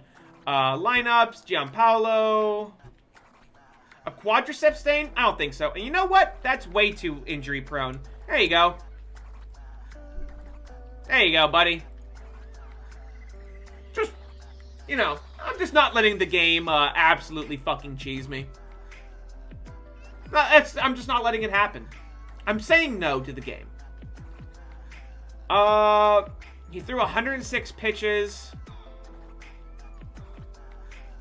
He only had 4 ground outs.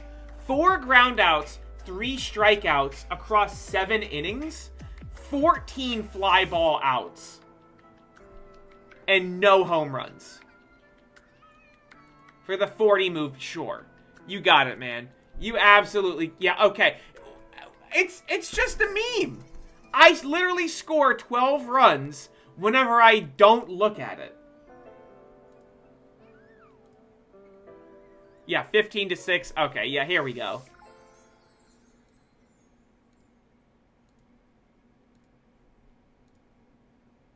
$19-3 for sure. 8-3, 15-4. Adael Amador, strained what now? A back strain. That's pretty bad, actually. It's for 1 week. God, I kind of want to leave him in. I kind of want to be greedy. Yeah, Giampaolo is hitting 461. Yeah, the quick sim engine, just like... I swear to God, the quick sim engine is different than the game. Also, yes, your eyes do not deceive you. Giampaolo is hitting 461, 525, 708. John Curry is also OPS plusing 152. Yeah, Giampaolo would suck ass like he did whenever I played. Like, the playoffs. If I simulated those playoffs, I win 100%. Also, Vladdy's on pace for 77 home runs. He's hitting 459, 500, 891. Sure.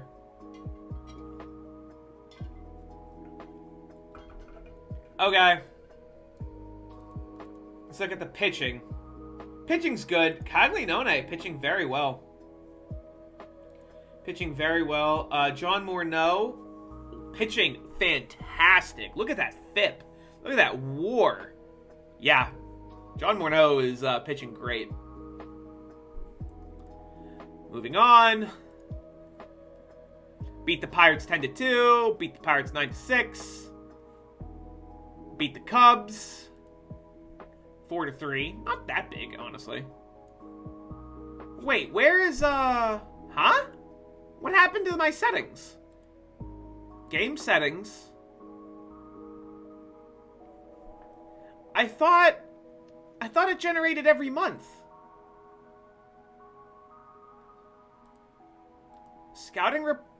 Wait, did it? Scouting report updates frequent? Huh.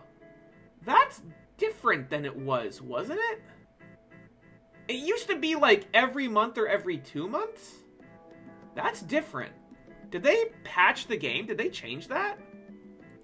I didn't know. I never noticed. No? Because it's supposed to be like, keep a report every month or keep a report every 2 months, right? That's like a thing? Yeah, I definitely should have gotten a report. Do I have a scout? No, I definitely have a scout. And he's good.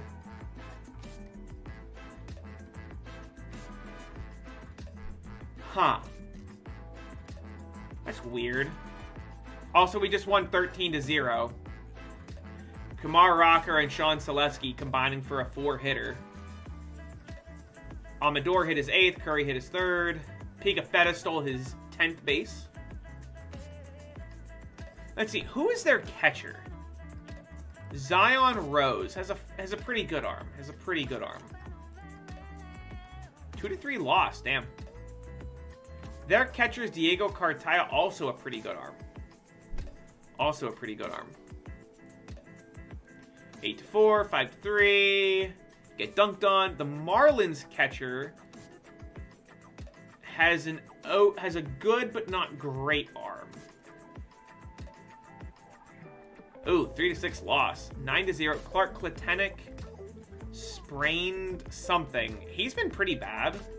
I'll just put Clark Pletenik on the injured list and see if I can call someone up. I actually don't really think I... Oh, God. Do I call up Eric Hammond? Oh, man. I think I do. Make him a reliever. Pitching staff.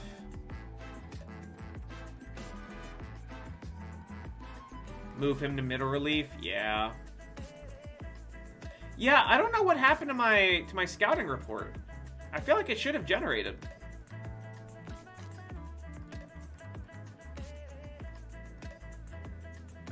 What happened in the 9-0 win? John Morneau pitched a pretty good game. Valieris. Aranda hit 2 home runs, and Guerrero hit his 13th. It's pretty good. 432, 478, 816. Pretty good, pretty good. All right, the Cardinals catcher. I'm trying to look at people's catchers to try to identify guys with bad arms so that I can try to, like, cheese them with Giampaolo stealing bases. Wait, Ian Villers is starting? What? Oh, Ian Villers is starting for them. Oh, I see. Okay, and yeah, I'm just going to hit that inning. All right, come on, Giampaolo. Do something now. There you go. That might be a triple. I might not even have the opportunity to steal a base. Alright, it's a double. I'm stealing third. I'm 100% stealing third. This catcher does not have a good arm. I'm stealing third. Doesn't like it. Steal third. Yeah! Easy money. Alright, Kinde, 2-1. Guy on third. And easy, no, I'm not stealing home. That doesn't work. Not stealing home. I will have Kinde steal second, though. Yep, he's in there. I'll steal third, too. Oh, he doesn't like it. Steal third? Yeah! We're just running circles around him. Idiot. Alright, Amador. 3-2 count. Oh my God, he just bombs it. Fuck your stolen bases, I'm driving you in anyway. Alright, we might be able to witness like an absolute smackledorfing here. As we just fucking gunch him here for 3 runs in the first. John Curry, 363, he's hitting really well. And fly ball. It's about fucking time. We literally haven't seen a Rockies home run this stream. Which is nonsense. And little liner over to third. Oh my God. Alright.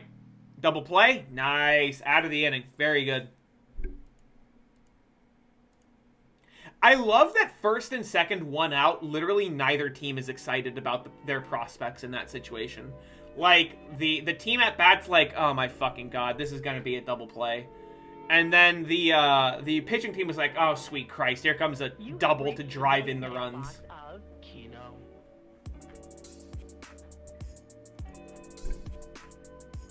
Willie Castro likes the first pitch. Alright. Castro with a nice little single. Castro's got good steal, right? I'm stealing second. Oh, Willie Castro with a good stolen base. Ferris, we have determined that when I simulate the games, we do godlike, and when I watch, we're mopey as fuck. I can't explain it. And that will... I just realized I stole second with 2 outs while we have the lead. That's so troll. What the fuck, dude? Alright, Caglianone just doesn't have it today. I'm just gonna warm up Suarez. The person you're trying to reach is not available right now. It's not good for content, you're right. Yeah, I'm just... Get him out of there. I'm just putting in Suarez. Alright, Amador hit another home run. Pound now. So we've tied the game up.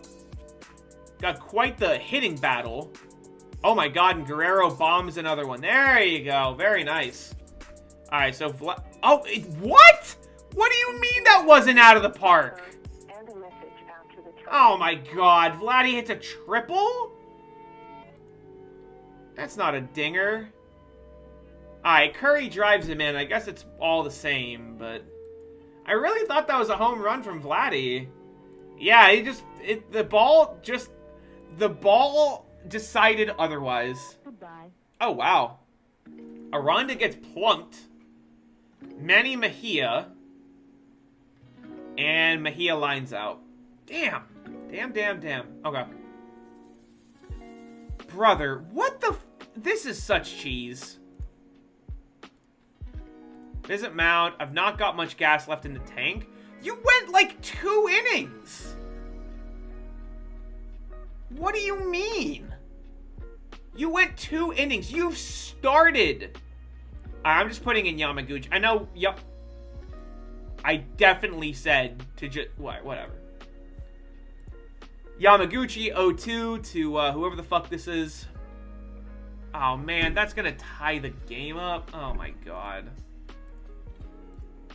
And another all right.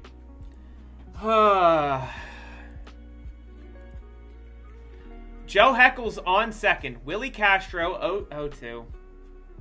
Yep.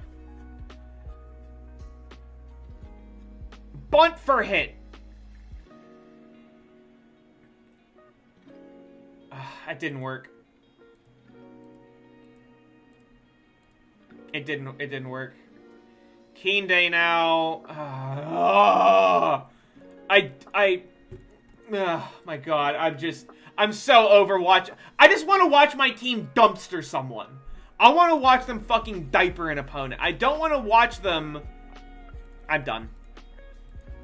I don't get to know joy.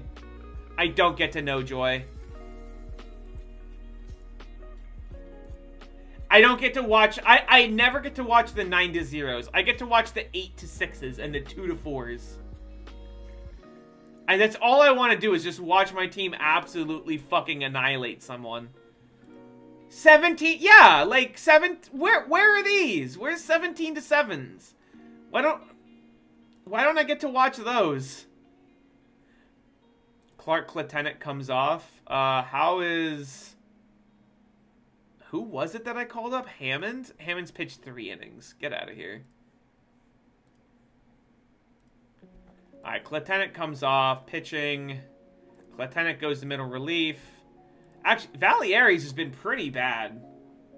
Valieres is like... He hasn't cost us games, but he's been pretty bad. Simeon is once again somehow going to have an ERA of like 4.5 and 4 WAR. I just don't understand it. It's because we're in cores. It's super weird. I did want to see. Let's look at the preseason predictions. The AL is pretty whatever, and we're projected to win 118 games. Giampaolo is projected to hit 411. How is he hitting?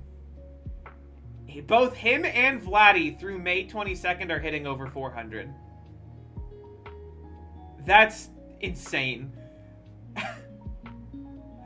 Giampaolo is projected to hit 86 doubles and 22 triples. And Vladdy is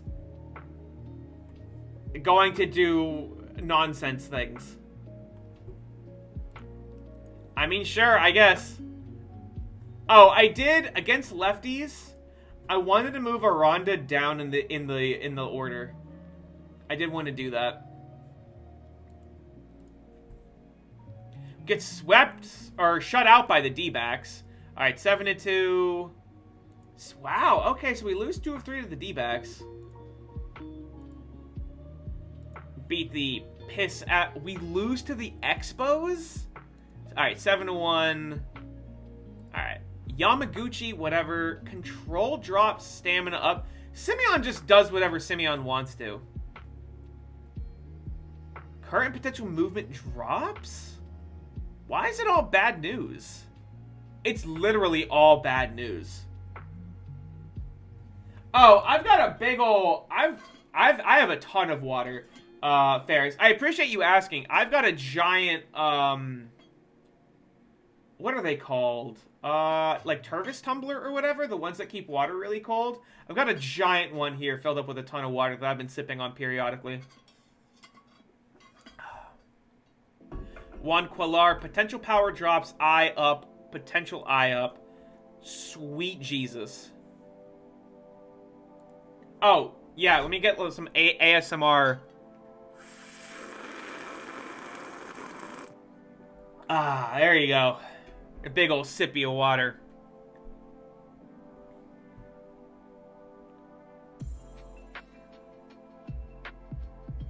Wait, could you not hear me?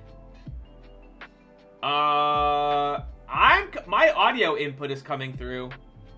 Yeah, I don't know. That's on your end. That's on your end, Ferris. Sorry to say. The draft is coming up on the 11th. Lose to the Phillies, beat the Phillies, beat the piss out of the Phillies. Drew Romo home run. Vladdy hit his 23rd. He's actually on pace for 60 home runs. And he's not hitting over 400 anymore. It's kind of sad. And Yoel Tejada Jr. with his... He hit 2 home runs that game. Good for him. Okay, so can you hear me now, Ferris? Giampaolo not hitting 400. Imagine not hitting 400. All right, here I'll do the ASMR again.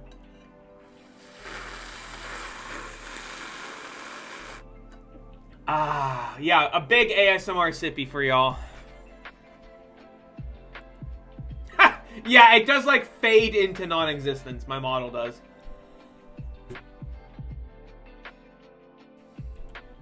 Okay. Alright, moving on. Yeah, Giampaolo's washed. Imagine not hitting 400. What an absolute scrub lord. Tarnished the Giants 20-7 with a 10-inning fifth. Giampaolo goes 3 for 4 with 2 walks. That might have bumped him over 4. Yeah, he's back over 400. He's back over 400. Thank God. Thank God. Aranda hit one. Mejia hit 2. Romo hit 2. Kinde hit 1. Vladdy hit 1. Yeah, Kinde is possibly joining the 40-40 club this season.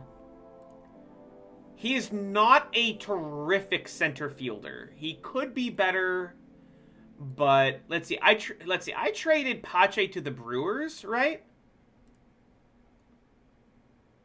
What did you do with Christian Pache? Oh, no. He broke his kneecap in spring training and is going to miss the entire year. I'm gonna undo that. That makes me sad. That bums me out. I'm just gonna undo that. The injury fairy is going to come to Christian Pache and make... She's gonna kiss his boo-boos and make it all better. Because that is a fucking... It's a fucking... It so is. Wow, has Josh Baez been... Huh. 72. This game's... The overall ratings of two-way players is so weird. Yeah, it's never been so subtle. And Shea Langoliers is playing very mopey in his first season as a starter. That's actually really sad. That's really sad. Oh, I didn't mean to turn that back on. Yeah, we're looking like the winners of that trade. Considering Heckel has been... Heckel's looking pretty good as a backup catcher. And Valieris is and we got a second rounder out of it. Yeah. We're looking like the winners there. Alright, so we just beat the Giants 20-7. 5-0. Okay. John Morneau. Yeah. Cure cancer? No. Fix Christian Pache's busted kneecap?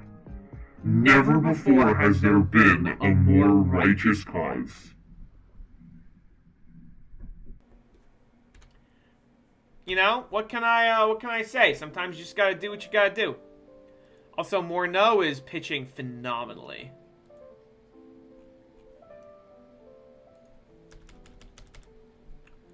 Let's see. Yeah, we do have the technology. A horned lark, a magnificent horned lark, peach plumage, and you're edgy. You got an edgy song. Alright, and then we beat them 10-6. And we got the first-year player draft. Let's see what's available. Expos Stars. Alright, so we got some closers. Probably not trying to magnificently. Yes. Extremely. Yeah, this guy looks good. He's probably not a shortstop. He's probably a second baseman. But this all looks pretty good. He's cool, slow, and methodical. All of that looks like it works out. Before I make any decisions, let's look at batting potential. All players. Does anyone... Oh. Kevin Blazer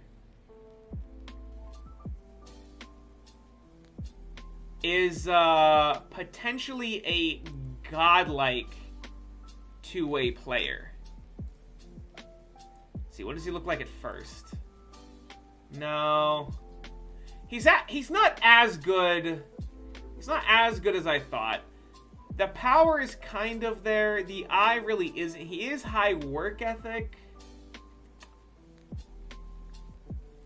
I think, and he's a good starting pitcher too. Like he is.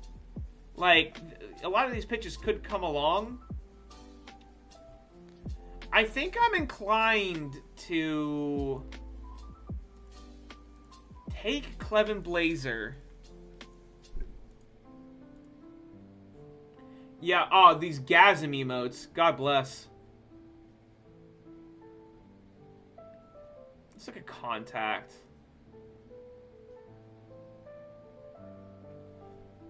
Yeah.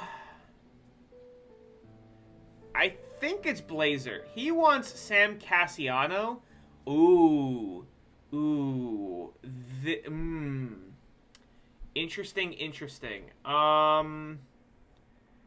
This guy has some terrific center field defense. Oh man, that's actually really tough. I actually agree. Low intelligence is not great, but that center field defense cannot be argued with. I think it's Sam. We do have a lot of outfielders. And like, Kinde is ostensibly our center fielder for the extended future. And, like, unless something happens... Like, if that guy develops, there is a world where we move Kinde back to right, and we, like, deal Aranda. Aranda is 30. Like, Aranda is 30 years old. But there is a world where we, like, DH John Curry, deal Aranda. God, that's a lot of center... That's a lot of outfield range. That is a... I'm doing it. I'm taking the outfielder. I'm a sucker for outfielders. What can I say? No! Blazer's gone? Oh, all batters. No, Blazer is gone. Damn. The Marlins got him. I think that... And the Cubs took the other guy I was looking at, Venegas. Fuck. That sucks.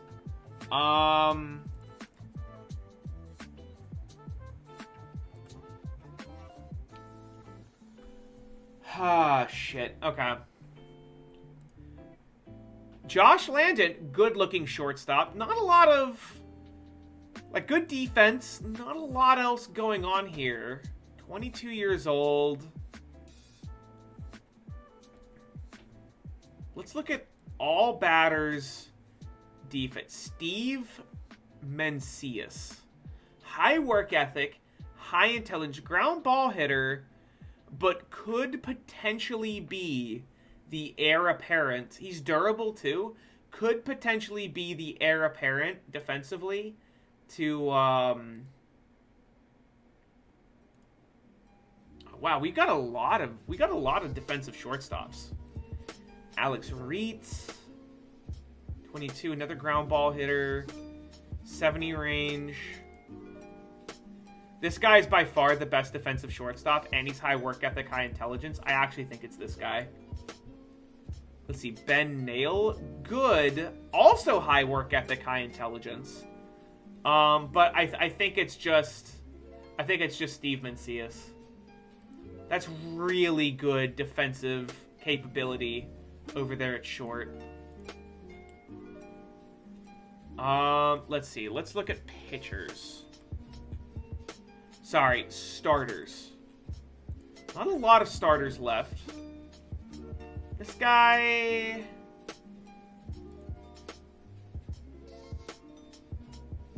Oh, it does work all caps. Interesting. I didn't know that. Jim Zamora. Not a lot of good pitches. He's a ground baller, which is looking pretty good. High loyalty work ethic, Jeff Lau. Jeff Loff? He's fragile? No, never mind. I don't want a fragile 18-year-old. Christ.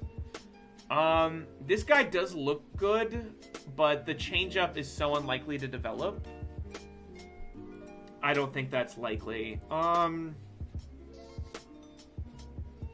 think I like Joe Pelton. Joe Pelton, Jim Zamora is the ground baller. I don't think Colt with an I instead of an L would work. Yeah, I think it's Zamora. Good ground ball pitcher. I'm intrigued. I'm gonna go Zamora. And then Richie came back. Is only 17. Has potential. Does have potential. Ben Nail is also available. Another high work ethic, high intelligence shortstop. Kevin Murphy's also not bad.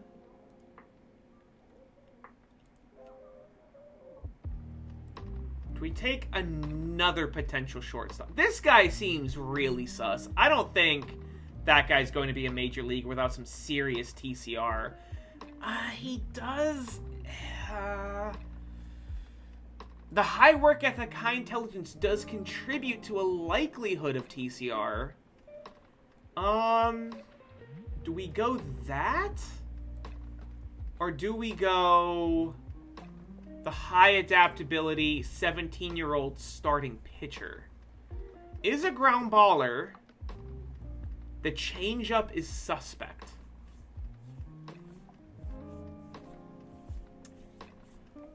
Joe Ritchie. I don't think either of these guys are coming back around, you know? It's Joe Ritchie or Ben Nail. Ben Nail, we would sort of be banking on TCR luck, you know? He's defensively good. Jeff Profit, let me look. Short starter.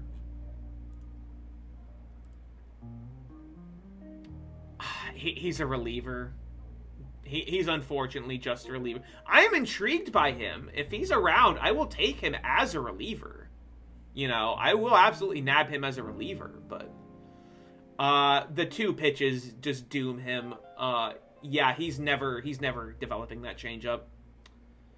Yeah, I think it is Bobby Peterson. No move. The changeup is good. And it's probably actually going to develop. But that movement is so suspect. Stuff comes along more likely than anything else as velocity goes up and stuff. Joe Ritchie, we're gambling on the changeup developing. And Ben Nail, we're gambling on a TCR to make his hitting, like, reasonable. High work ethic, high intelligence does lend itself to that. I did just pick a shortstop. It's a similar shortstop, right? Like, if we go back and we look at my guy, I took the center fielder, and then I took this guy, who is similar, right? He's better defensively. He's also high work ethic, high intelligence. I'm basically trying to maximize the potential to get a TCR'd shortstop to replace Willie Castro. That would be the idea, right? On the other hand, starting pitcher. 17-year-old starting pitcher. Literally a roll of the dice. Does he develop or does he flame out?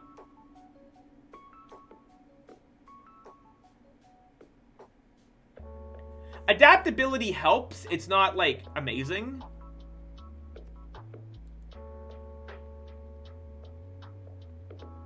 And then Wepler is like a control pitch, is like a finesse control pitcher.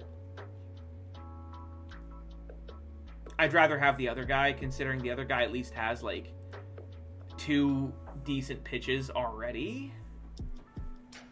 Huh.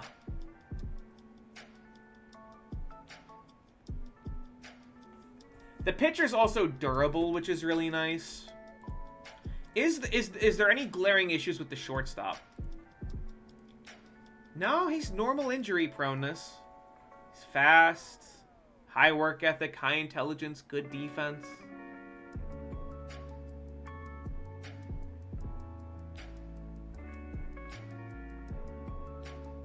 I don't know. I honest to God don't know. I think it's a crapshoot one way or the other because I'm really gambling on the shortstop's outfield ratings. Good question. Let's make him a right fielder. I mean, not center field capable, but definitely like corner outfield capable. I wouldn't, unless his offense massively comes along. I don't think I want him at a corner outfield spot, but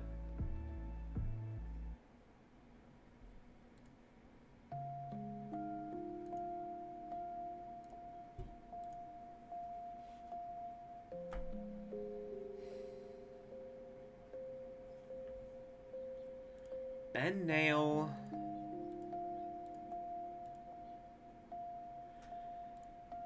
Or Joe, whatever his name was. Sorry, Joe, I don't remember your name. Joe Ritchie. Like, this kid could become anything. He's only 17. And it's not like he's about to turn 18. He's 17. He turns 18 at the end of the year. So, like, he is a project.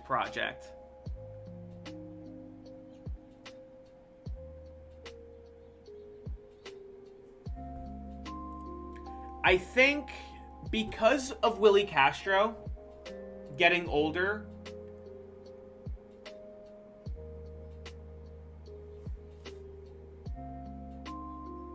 I did already just take a shortstop. I'll take the pitcher. I'll take the pitcher. Who knows? Maybe he's still around. No, he's definitely not. He's definitely not still around. He's definitely not still around. Yeah. I wonder who took him.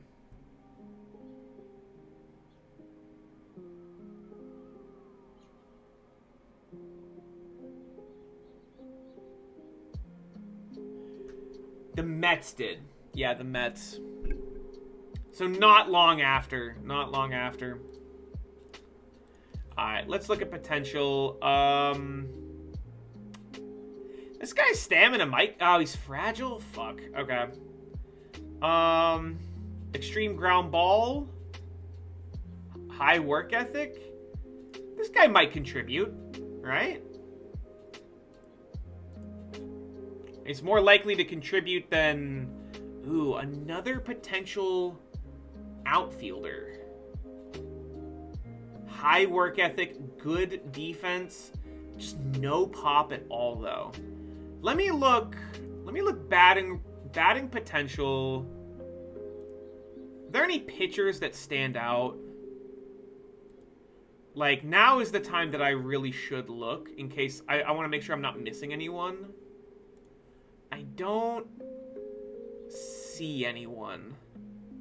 Chris Jones. Let's make him a right fielder? Nah, he doesn't really have the range. And we already have several guys like this in our farm system. I don't think he's it. Van Sandifer of 80 avoid Ks. That's interesting, but yeah. Kevin Peterson is fragile. He's extreme ground. I'll take him. We'll see what happens. Maybe he just like randomly pops off. Who knows? Alright, all starters.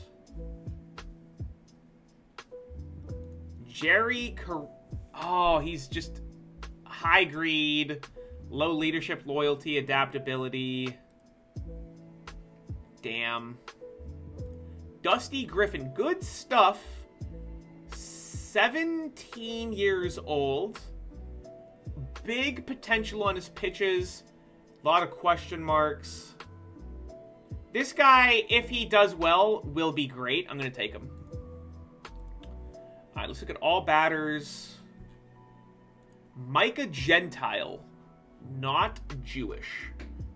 Dusty Griffin is the name of your bird, son. I respect it. Line drive hitter. Not a lot of defense. He's got the most pop left. Felix Anaya. Dave Fernandez. No I, unfortunately. Jim Hardcastle. Pretty mopey. That's such an uninteresting player. That guy's got no... Man, it really... Does it feel like things really thinned out? It's only round 6. You know, it's literally only round 6.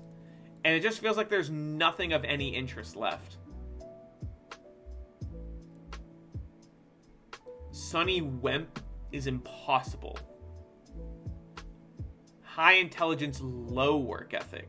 Yeah, this guy's just a slacker. He's a smart guy. But he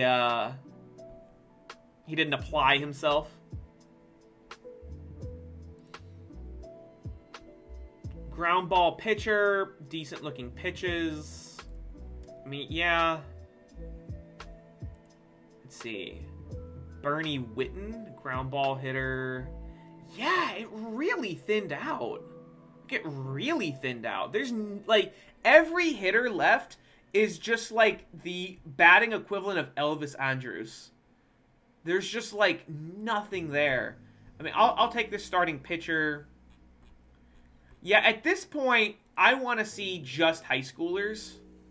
I just want to see high schoolers. High work ethic reliever? I mean, maybe. A splitter and a fastball? Sure. Maybe he contributes down the line.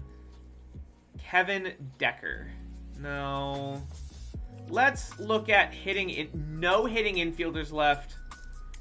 And Isaiah Smith is the only good, smart pitcher left. I mean, I'll take him. I don't know. Maybe he gets hit with the TCR, you know? It's always worth a flyer. Look at all players? Nope. Nothing really else there. Yeah, clear filter. Okay, this guy's got some range. High intelligence, low work ethic. Who knows? Maybe he does something. How about Josh Smith? 21 years old. Good shortstop defense. I'll take Josh Smith. Take Josh Smith. Mario's gone. Dana Adams. High work ethic. Decent range. Sure. No, not the impossible guy. Yeah, Dana Adams. Is there batting potential? Is there anyone? All pitchers. Batting potential. Okay. TJ Boss. Here we go. This guy might be someone. Swap into first base. Probably not. Change to left field? Not really. It's high intelligence. He just doesn't have... Yeah, he's just a first baseman. He's just a first baseman. Maybe he becomes a good hitter. First base. Yeah, he's the only guy with, like, reasonable eye and everything. Yeah, I'll take him. Look at all pitchers again. Batting potential. Jaheim Jefferson. Yeah, Jaheim Jefferson. High work ethic. He's 6'4". Move him to first base. He's just a ground ball hitter, though. He just doesn't have any... You know what? I'm just going to simulate the draft. I'm done. This draft really thinned out. Like, really, really, really thinned out. Oh, Vladdy hit number 2,000. 60 WAR through his age 31 season. Sweet.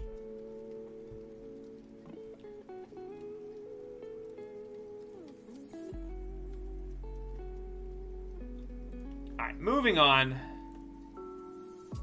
11-3 over the Braves. Loss. Okay. 8-0. Beat the shit out of the Pirates. Coglianone and Selesky combined for a 5-hitter. And then we just beat the tar out of the Pirates, too. Feels bad. Kinde went 0 for 5 with 3 strikeouts. Holy shit. Amador is hitting 326, 481. He's on pace for 162 walks. Holy shit. That's got to be a not Barry Bonds record, right? And no home runs. No home runs. 9-4 and 13. Oh god, what an inning that must have been. And 10-1. Holy shit. Oh, I gotta vote for the All-Stars. I didn't even see that. Alright, let's see. Rockies. Kumar Rocker. Rocker's not actually pitching that well. I will vote for him. Morneau's getting my vote, definitely. And Coglianone is also getting my vote. Relievers. Let's see. Suarez has 1.7 WAR. Yamaguchi has 1 WAR. And Ryozo Haneda has 1.7 WAR. Drew Romo's kind of sucking ass, actually. Drew Romo's been pretty... the zone rating's down. He's just not hitting very well. That's interesting. Yeah, I'll vote Campusano. First base, I mean, it's just Vlad has 4 WAR. Second base, Adael Amador, 4 WAR. Third base, Mejia is only hitting okay. He's not... The contact's actually not really there. I really want that to develop a little more than it has. I'm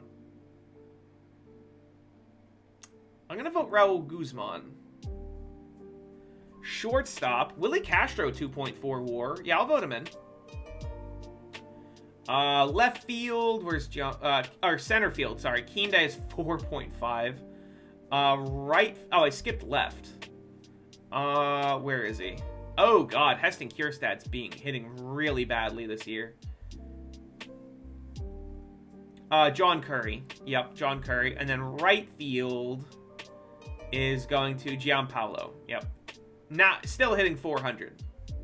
It's contextual, all right? Can't think. It's contextual. Contextually, he's mediocre compared to the rest of the team. All right.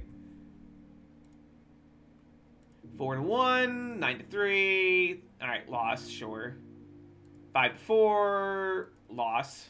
All right, 3-0. Pretty solid outing from everyone, all things considered. Do we have the... Oh, huh. Game performances. I want game performances on. All right. All-Star Game rosters have been announced. Yeah, there's the Joe Rock, the guy we traded, the big piece of the Vladimir Guerrero Jr. trade. Just made his first All-Star Game. Mel Mendez for Nashville. I don't know why he made it. He's very bad this year. That's curious. Joey Bart is their catcher now? Okay. Let's see. Anyone? Cam Collier, Wander Franco, Termar Johnson. Doing very well for Boston. Yeah, Termar's having himself a great season, on pace for his best season to date. Juan Soto, injured with an intercostal strain, but hitting very well for the Angels. 67 WAR. Holy shit. Let's see. Aaron Bracco, MVP last year, is on pace for another great season. Drew Jones, Jaron Kendall, and hey, Shohei Ohtani. Pitching pretty mopey, pretty bad, but hitting very, very well. So, and then National League, Caglianone, Madden, Morneau, and Rocker, Suarez, and 6 pitchers. Caglianone, Madden, Morneau, Rocker, Suarez, and Yamaguchi all make it in. Romo doesn't make it. Vladdy, Amador. Oh, Ryan Valade made it. Hell yeah.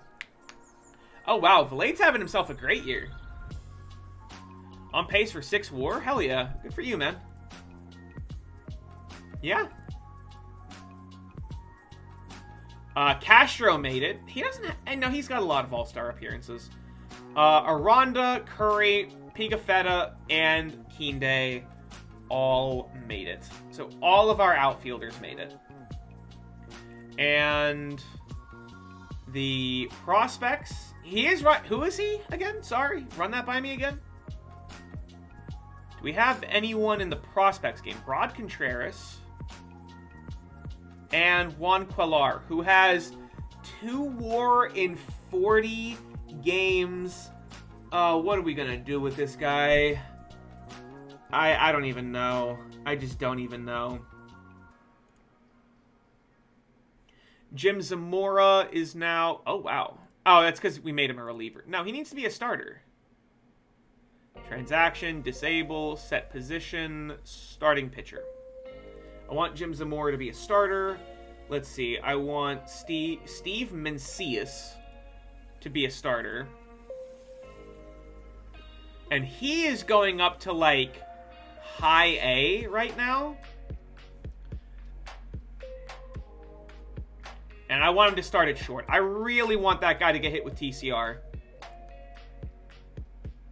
Kevin Peterson. Oh, this is the guy that I, like, am basically gambling on. Disable, and let's move you to Spokane. Let's see, any other draftees? Isaiah, who is this guy? He has high work ethic, high intelligence, and he's only 18. Yeah, whatever. We're made of money right now. I'll just meet the demand. I don't care. That's fine. That's fine. Let's see. Joe Ritchie. Excited about him. He is the pitcher that we took over that other shortstop. And we're going to make him be a starter. Mike Trout has 2,500 hits. Oh, Mike Trout is honestly on the way out. The end of an era. Dusty Griffin. Again, hopefully a starter. Only 17. Set position, starting pitcher. And is that Fernando Tatis Jr. hits his 300th home run.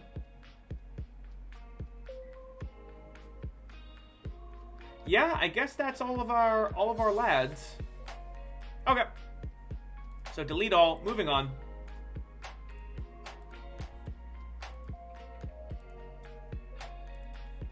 Victor Sanchez comes off the IL. That's good. I'm going to get Valieras down into... I'm going to make him a starter.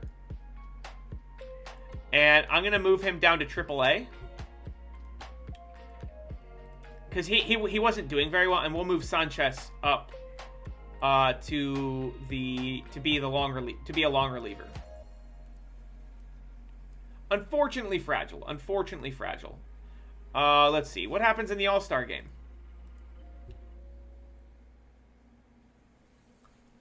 That's the home run challenge. John Curry is the MVP. John Curry is the MVP. So Pigafetta, Kinde, Curry, Guerrero, Amador, Aranda, not Mejia, Castro, and then not Arquette. So we have 7 starters. And yeah, John Curry hit a grand slam. Yeah, John Curry hit a grand slam in his MVP as a result of that. That must feel real good. All right, moving on. 10-8, 5-3, 9-5. Going on to international free agents. Luis Contreras moves up. Don't care. Yeah, I've been going for about 5. Most of my baseball streams honestly do go for like 5 hours. All right, player development update. Josh Calder. Defensive rating at shortstop drops. But hey, he's a defensive god.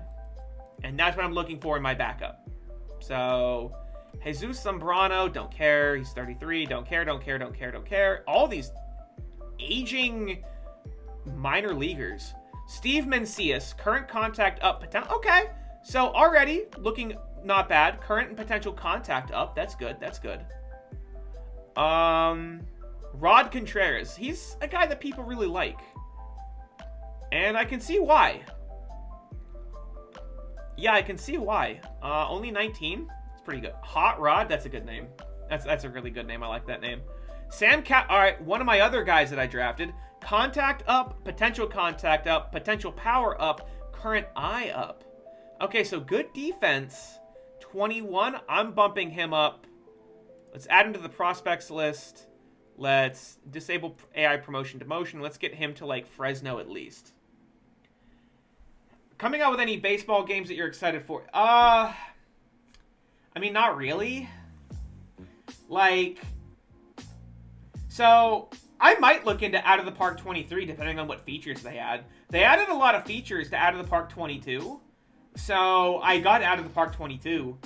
I don't really play MLB The Show all that much. I just don't. I'm not very good at it, which definitely contributes. And I really don't like the direction of most sports games, or most like mainstream sports games, namely Madden, FIFA, and MLB The Show, where the focus becomes the online play and like the trading card, like money sink aspect of it.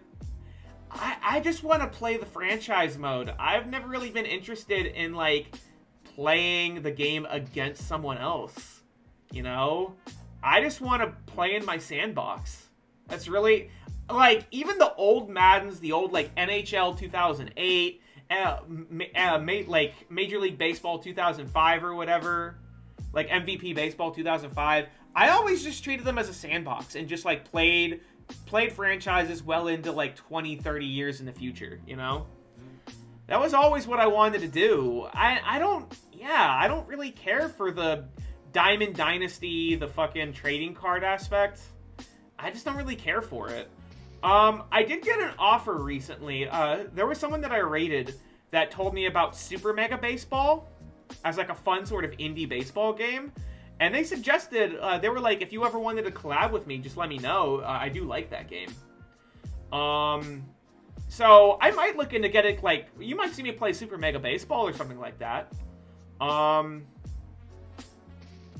Yeah, the Ultimate Team shit is just, oh god.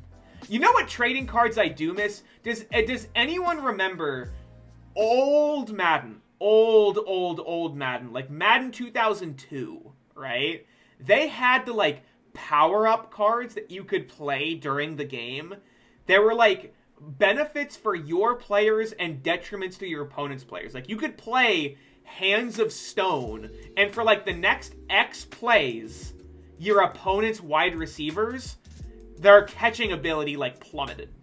Or you could play, like, Hands of Glue, and for the next, like, X plays, your receiver's catching ability went way up, you know? There was, like, speeds. Yeah! It was so arcadey. I loved that shit. Bring that back. Get rid of get rid of Madden Ultimate Team. Give me, like, the cheesy arcade stuff. I want that shit back, you know? That would be awesome. That would be rad. We have so many guys that we need to extend. Offer extension. 4 years. I would like to keep my bench coach. He's pretty good. Pitching coach. God, I'm so glad I found this guy. Teach pitching. Outstanding. Mechanics legendary. Even if he, like, doesn't handle aging all that well, it's still worth it. This guy is great. My scout. 5-year extension, please. Thank you. Do I currently collect anything? Nowadays, they just find... Yeah, they really would, wouldn't they? My team trainer, even though he constantly feels like he fucks me, I will extend him. So, on one level, I do collect Magic the Gathering cards. I do have a pretty substantial Magic the Gathering collection.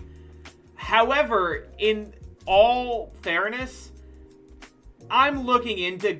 I don't play in tournaments anymore, right? There really isn't tournaments because of COVID. So, all the Magic that I play nowadays is all casual. It's with my boyfriend, it's with my friends playing, like, Commander or something. And if I'm just fucking around with my friends... No bullshit, Sam. I sold 5 cards for a total of $1,000 over this Christmas to pay for, like, bills and Christmas presents and stuff. So, yeah, no, you're like, yeah. But yeah, if I'm just playing with my friends, I'm low-key gonna look into just getting a good laser printer, and I'm just going to print good proxies. Like, if I'm just fucking around with my friends, I don't need to spend, like, $80 on, like, an official game piece that's, like, artificially rare. When if I have a good laser printer, I can just, you know, make it myself. Ostensibly, the reason to have the official game pieces is because they're required if you wanted to enter into a, like, into a legitimate tournament. But if that's not happening anymore, I don't really have an incentive to, like, shell out for all of the new hotness. I don't have Dominion, but I do have... Oh, shit. What's that deck builder called? Ascension. I do have Ascension. I do have the deck builder Ascension. I've got a couple of expansions, too. I do play Ascension with my partner now and again. I also have a cooperative deck building game, Aeon's End, that I got for Christmas 2 years ago that I really like and highly recommend as well. I'm not like a board game collector. I just have a couple that I enjoy. That's really it. That's the long and short of it. Oh, right. I need to keep extending all my guys. That would be a shit show. Staff, personnel, offer extensions. 4 could not be agreed to. Okay, who is that? So 2030 is when they would expire. Frank Rodriguez. Oh, he was extended. BJ Roper Hubbard. I guess I do collect hats. I haven't gotten a new one. I know I got a new one for Christmas. I did get a new one for Christmas. Hold on. I will be right back. Give me 1 second.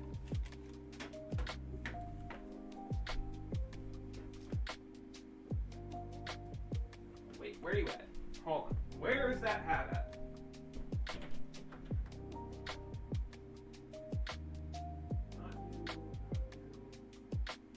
Yes. Haha. I couldn't remember which one I had just gotten for Christmas. So I do have a new... Oh, I have Coup. I have Coup, too. I also have Fox in the Forest and Fox in the Forest Duet as, like, 2-player games to play with my partner. Like, you know, that I got them. They were pretty cheap. I got them so that we could have stuff to do together over the pandemic. I've never heard of Armello. I do not know that. But let me show you all the hat I just got. Wait! I can show you in the game. I forgot. So for Christmas, I got a Hartford Yard Goats hat. Yeah, whenever I fade into non-existence. Yeah, I got a Hartford Yard Goats fitted home cap for Christmas. I was psyched for it. I love the Yard Goats hat. I got this one. I'll show you. Let me pull up. Portola time, make it big. I got this guy. This is the hat that I got for Christmas, and I fucking love it. Super good. Oh, I wonder... Hold on. Let me... I'm way off the rails now. There's a hat that I so badly want, and it is never available. It is Louisville Murciélagos hat. Murciélagos de Louisville. I so badly want this hat, and it's never available in my size. Is that or is that not, like, the cleanest hat? That looks so good. It looks so good.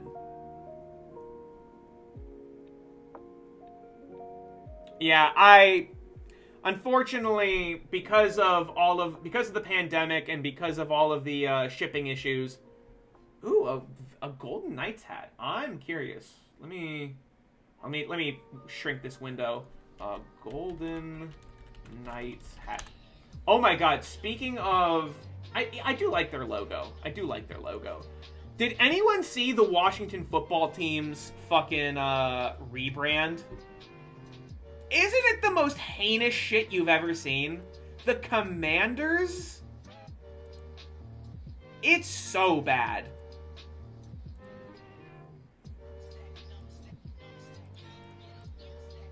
It is so bad.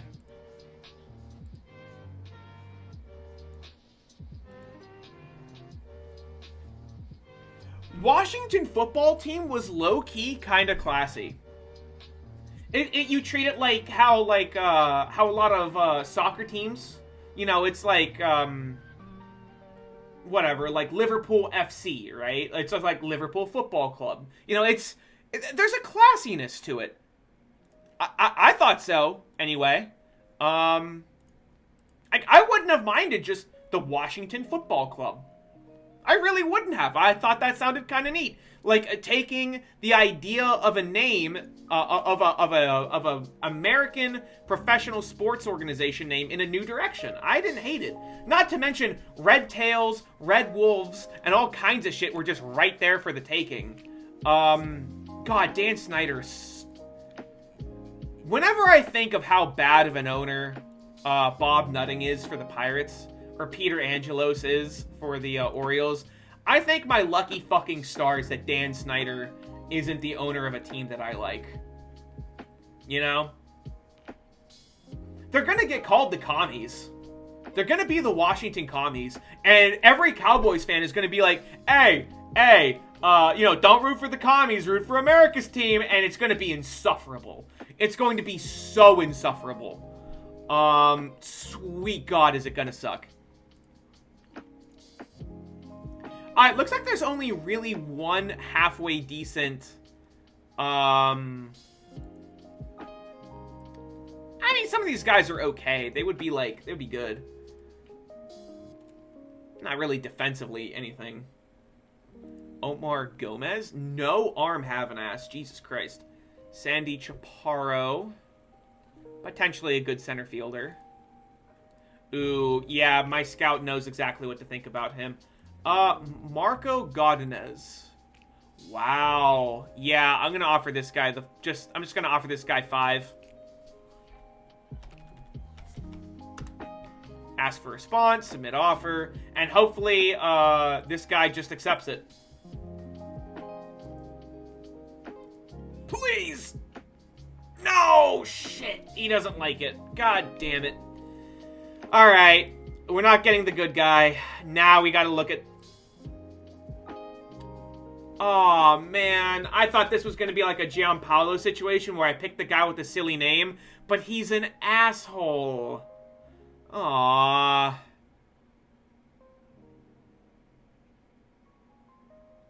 But what if I were to buy Krusty Burger, if I were to buy fast food and disguise it as my own cooking?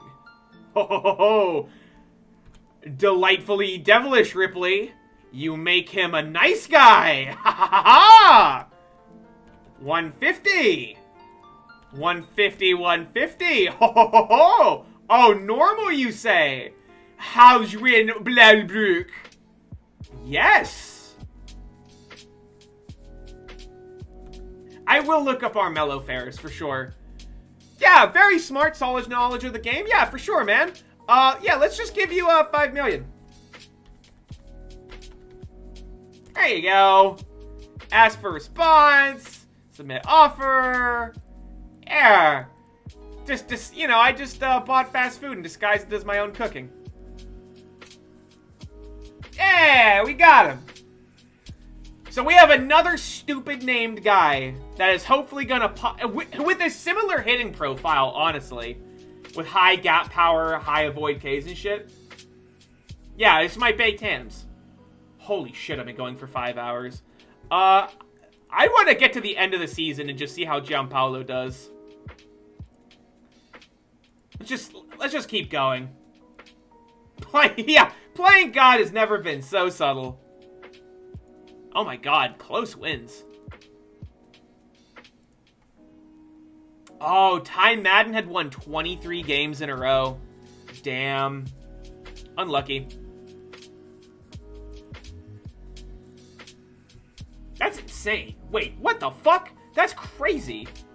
Who has the most WAR? Simeon does. Okay. Yeah, just fix the millionaire's personality. Easy money. Simeon's pitching really well, and so's John Morneau. Okay. Christian Suarez is pitching really well. He does expect to be in the starting rotation. I respect it. Politely disagree, but I do respect it. Kumar Rocker... God, he's gonna be robbed because he lost to a fucking reliever. That's ridiculous. Alright, how are things going in the lineup? Yeah, Giampaolo's still hitting 400. Uh-oh. He's still hitting 400. He's on pace for 82 doubles. That's insane. Vladdy is... Alright, Vladdy has cooled off a little bit. He's not as insane as he was. His ratings are beginning to drop, too. His ratings are beginning to drop. Keenday... Keenday's having a terrific year. He's even like slightly plus fielding, so he's not like, it's not the end of the world. Drew Romo, mopey year for him. Willie Cat, no, yeah, Willie Cat, yeah. So Sam, just the other day I had my first ever perfect game. And it was an experiment. It was an experiment that I did to see what a hypothetical player would be like. The experiment was, what would happen if I took a pitcher and I gave him 80 movement, 80 control, but 50 stuff. Like normal, mediocre stuff, right? So I made this guy, I invented this guy in a Marlin save. I invented this guy in a Marlin save, specifically to see what this hypothetical pitcher would be like. How far, if you max out movement and control but never strike guys out, how good of a pitcher is that in OOTP, right? I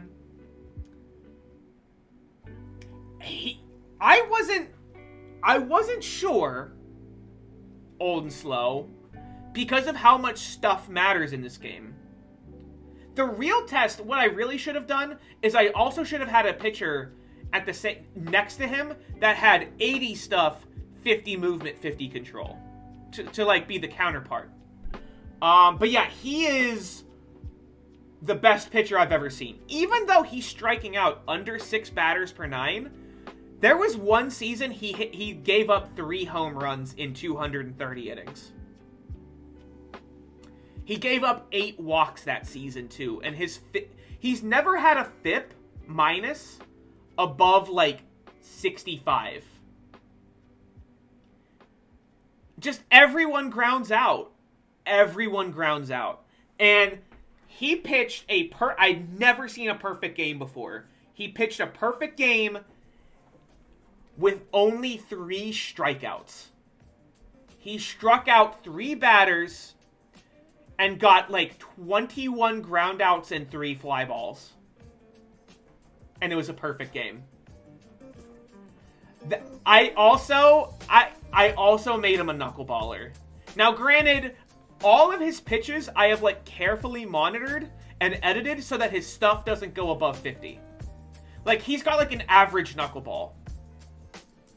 He throws like 88 miles an hour. His fastball is like whatever. He's got like 5 pitches, but they're all like pretty whatever. They're all just like pretty mopey.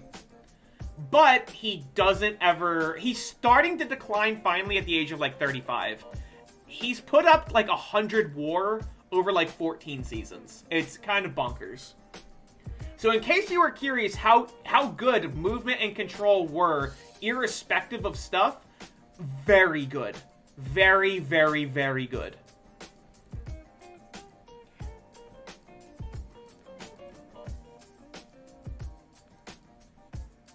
He's also, that season that he pitched the perfect game, and that season that he gave up 3 home runs and 8 walks in 230 innings pitched, was also the first time I've ever seen the CPU vote a pitcher the MVP. Normally, they will never do that. They will never, ever in a million years do that. But that year they actually did. That year they actually did. So, I mean, I get the argument, like, no matter how good John Morneau is, he's only going to influence, like, 20% of games. But he is the biggest influence in those 20% of games. So, I see the arguments for both sides. I do think, on average, unless a pitcher just has the most astronomically good season in history, it will take a bit of a weak year offensively for a pitcher to win the MVP. Not, like, whether they deserve it or not. I don't want... No, fuck off. I like this guy. I, like, intentionally took him. I don't want to give up Sam Broderick. Fuck off. Oh, Zach Littell's on the Mets now.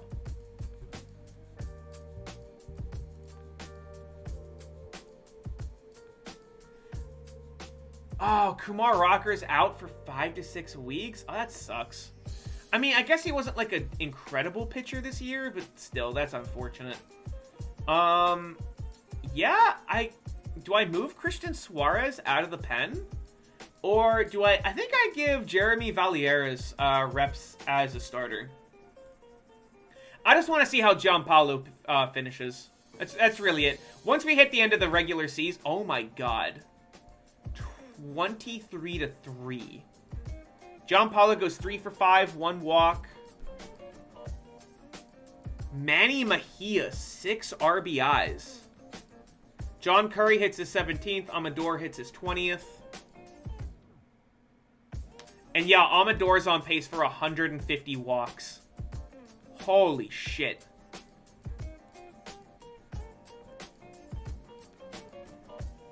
And yeah, Heckle's not a great catcher.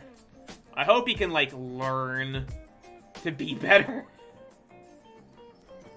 Joe Clayton's... Yeah, I know. He's got a tight hamstring. I don't care, dude. He's a backup. 6-0. Let's see. John Morneau pitched a great game. Goddamn. Giampaolo's hitting 419.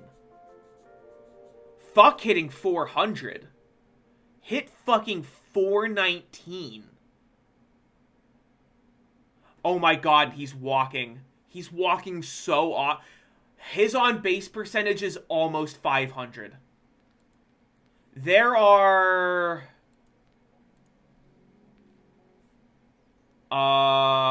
let's see. Oh my god, the Angels are 81-34? How? Their offense must be godlike.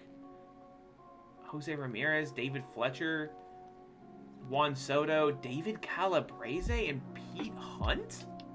What the fuck? Batting stats.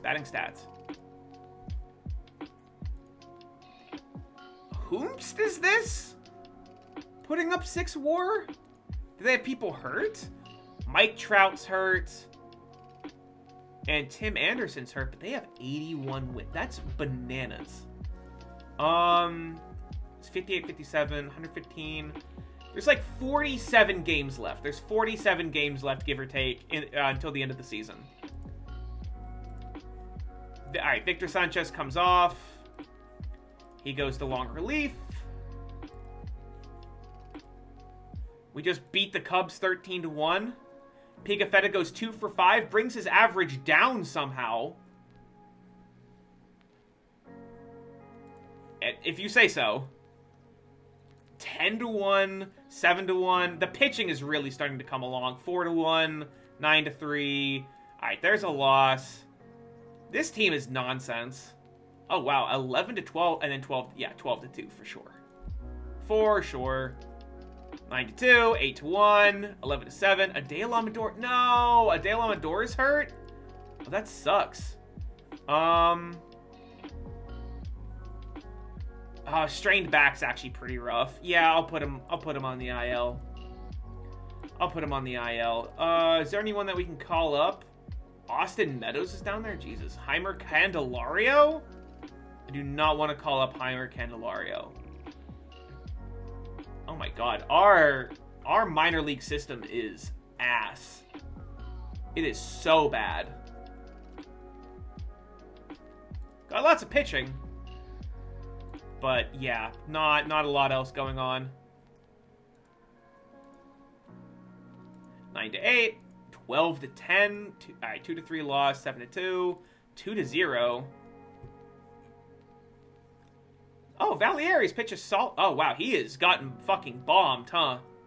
Yeah, Valieris has been rough. It's been really rough. But the rest of my guys come through. 113 wins. Okay, Gil Lewis, potential power, current power. Okay, I have hopes for this guy.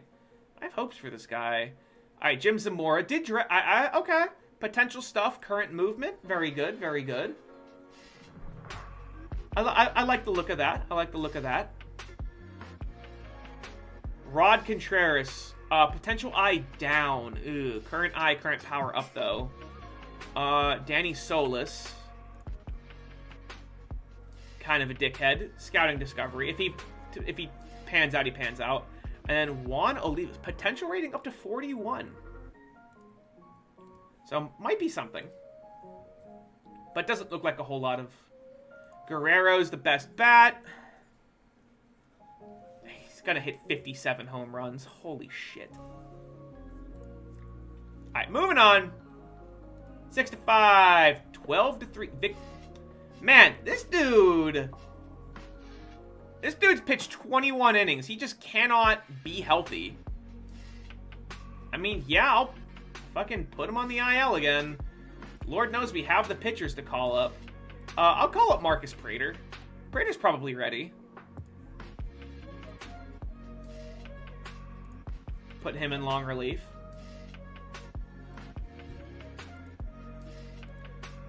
Alright, and then Kumar Rocker comes off. That's good, because goddamn, Valieris was struggling. He was struggling mightily.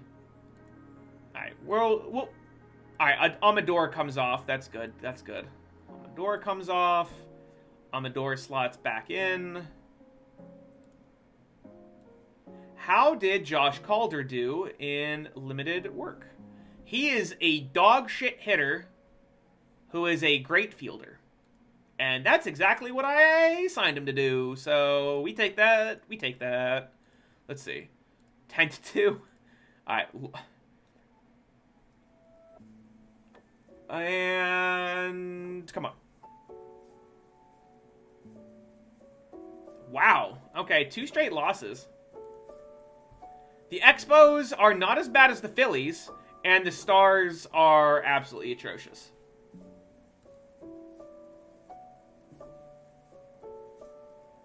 I gotta delete these emails. That's part of the problem.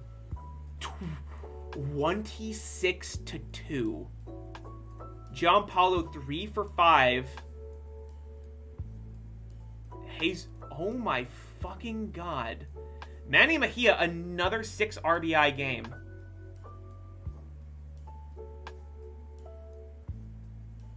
$25 hits. Vladdy hit a home run. Jeromo hit 2. Kinde hit 2. Giampaolo hit 1. Mejia hit 2. And Castro hit 1. Please tell me they brought in, like... That's an actual pitcher. They used actual pitchers to do that. Marcus Prater somehow got a save. Jesus. What was that I saw about errors? How's our defense? It's okay. We are leading the league in home runs. Our base running is good. We're just making a mockery of baseball. 3-6. 3, Christian Suarez. Oh, man. He'll be fine. He's a reliever. Come on. I just want to get through the season to see how Giampaolo does.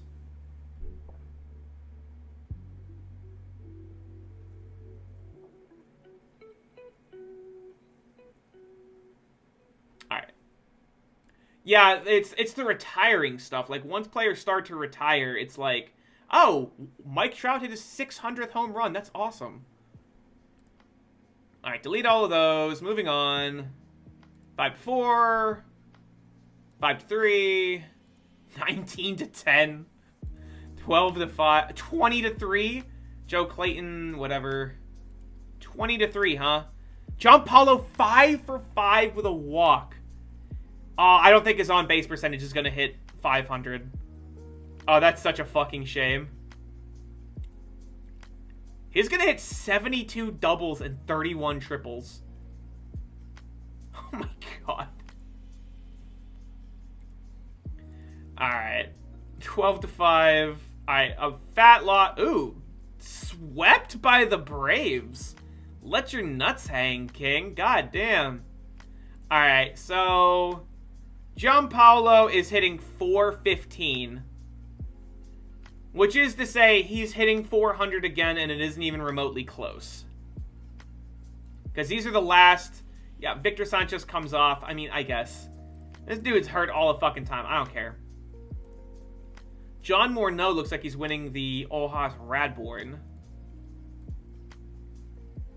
Who else has hit well? Who else is doing well? Vladdy hit 55 home runs. God damn. And looks like Kinde joined the 30-30 club. Let's see. Mejia. Okay, Mejia had a huge second half. He's on a pace for 4 WAR. He actually came up with 7. That's nuts. Aranda had a fine season. Fine season. Curry, Rookie of the Year for sure. 200. How many guys have 200 hits? 4?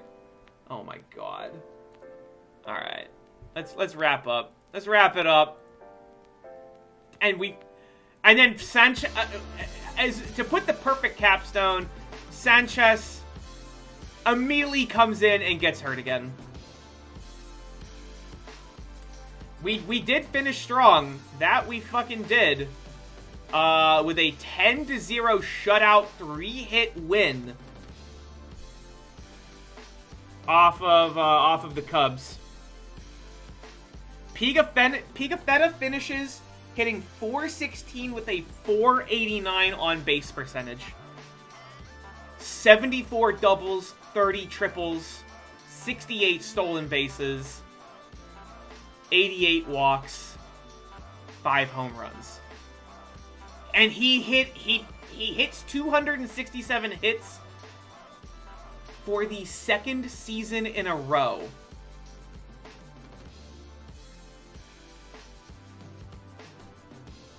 Just 267 hits again, more extra base hits, more walks, more stolen bases, 11.4 WAR.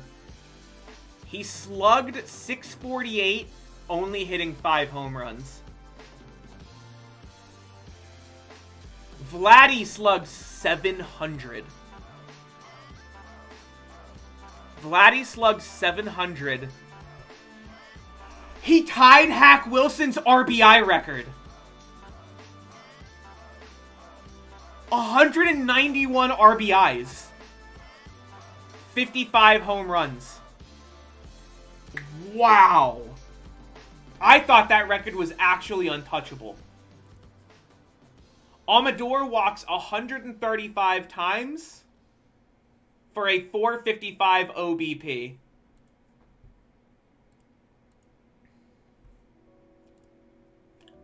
We have... Okay, so we only have 2 players with an OPS over 1,000. But we do have 8 with an OPS over 900. Willie Castro has a monster season. One of the best in his career. 6.7 WAR, 18 home runs, 35 doubles, 331, 380, 525. Giampaolo is the only guy that was slacking. All he did was put up a measly 3 WAR at the catcher spot. My God. We almost had... Yeah, Castro's like... I mean, he's only 33. He'll accumulate some more counting stats. He'll hit 2,000 hits, you know? He's fragile, so, like, he's not going to have a lot more longevity. But if he plays, like, 3 more years, like, decently, we've got him for 1 more year, too. Like, so he's going to be hitting in cores for 1 more year. Part of it is his terrific defense. Like, over his career, he's put up 84 zone rating at short, and he's never won a Gold Glove. He's a career 300 hitter. Like, he's going to hit 200 home runs, you know? He'll hit 400 doubles. Like, he's probably going to hit like 60 WAR as a shortstop. Yeah, Jaws likes him. He doesn't really have the gray or black ink, but he's just like, he's a good guy. You know, he could get in. Yeah, Giampaolo is currently a career 410 hitter. Or 408 hitter. He has 534 hits through 2 seasons. Oh my God. He's got 200 extra base hits through 2 seasons. How many times has he struck out?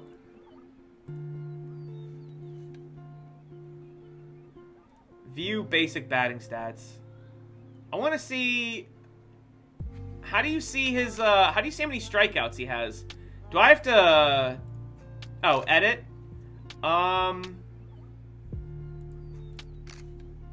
Edit stat row. Show me straight up. Where's just strikeouts?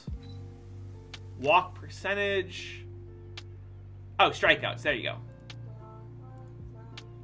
He struck out 17 times. He struck out 17 times in 746 plate appearances. Okay, so now here's another question for you. So Giampaolo just does it again, right? He literally just does it again. Better. He does it, but better. Vladdy hits 55 home runs, hits 366, 416, 700. Does he win MVP this time? Does Keenday, hitting 38 home runs, 39 stolen bases, and hitting 333, 389, 608 from center field? I don't know. I really don't. John Morneau's 6.5 WAR is probably your Olhas Radborn winner. Christian Suarez is going to get in. He's so good as a reliever. Why does he have so much WAR as a reliever? Look at that FIP in cores. That's insane. All right, so we did it. Let's do a quick recap. The Angels win 111 games. Okay.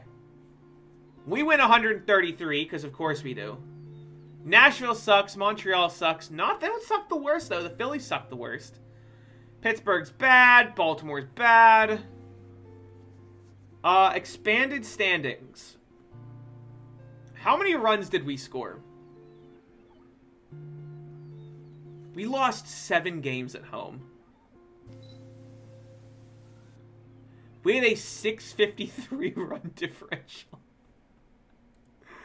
Oh my god. It's just such nonsense. It's just such nonsense. Our Pythagorean record was like plus, as was the Angels, but... Alright. I've been going for 5.5 hours. That was a lot of fun horse shit. Let's go ahead and send y'all over for a raid. Let's go raid someone. Let's see, who's on? Who's on at this late hour? Scout is? Yeah, I'll just send y'all over to Scout. I'll send y'all over to Scout. Raid. Oh, I normally do it right. I normally do it. Oh, and for those of you that are here, so I have basically all but confirmed, and I'll be posting this on my Twitter, so keep an eye out for it. My birthday is next week. I'm turning 30, and I've got a really cool collaboration planned for Thursday. The stream will be happening a bit later. It'll be happening at 9 p.m. Eastern, 6 p.m. Pacific. But keep an eye out for it. I'm really excited. I got some cool collaborators. We'll be doing an RPG one-shot of a game that I really like. And so it'll be very cool. I'm hoping to post the announcement tomorrow on my Twitter. Yeah, it'll be Thursday. It will be Thursday. So just keep an eye out. I'll fucking plug my Twitter. I don't know. Where the hell is it? Let's see. There you go. Here's my Twitter account. If you're not already following, but keep an eye out for it. And I'm really excited. I'm really, really, really excited. Raid. Let's see. Where's Raid?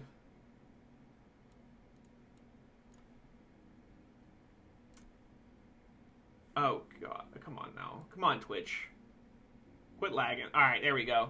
Raid. Informal Scout. Send y'all over there. If you got the emotes, We always go.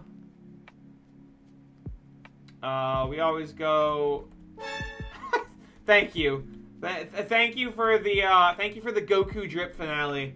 But yeah, we always go Ka if you got the emote. So I'll send y'all over there. Oh yeah, bit early, but it's fine.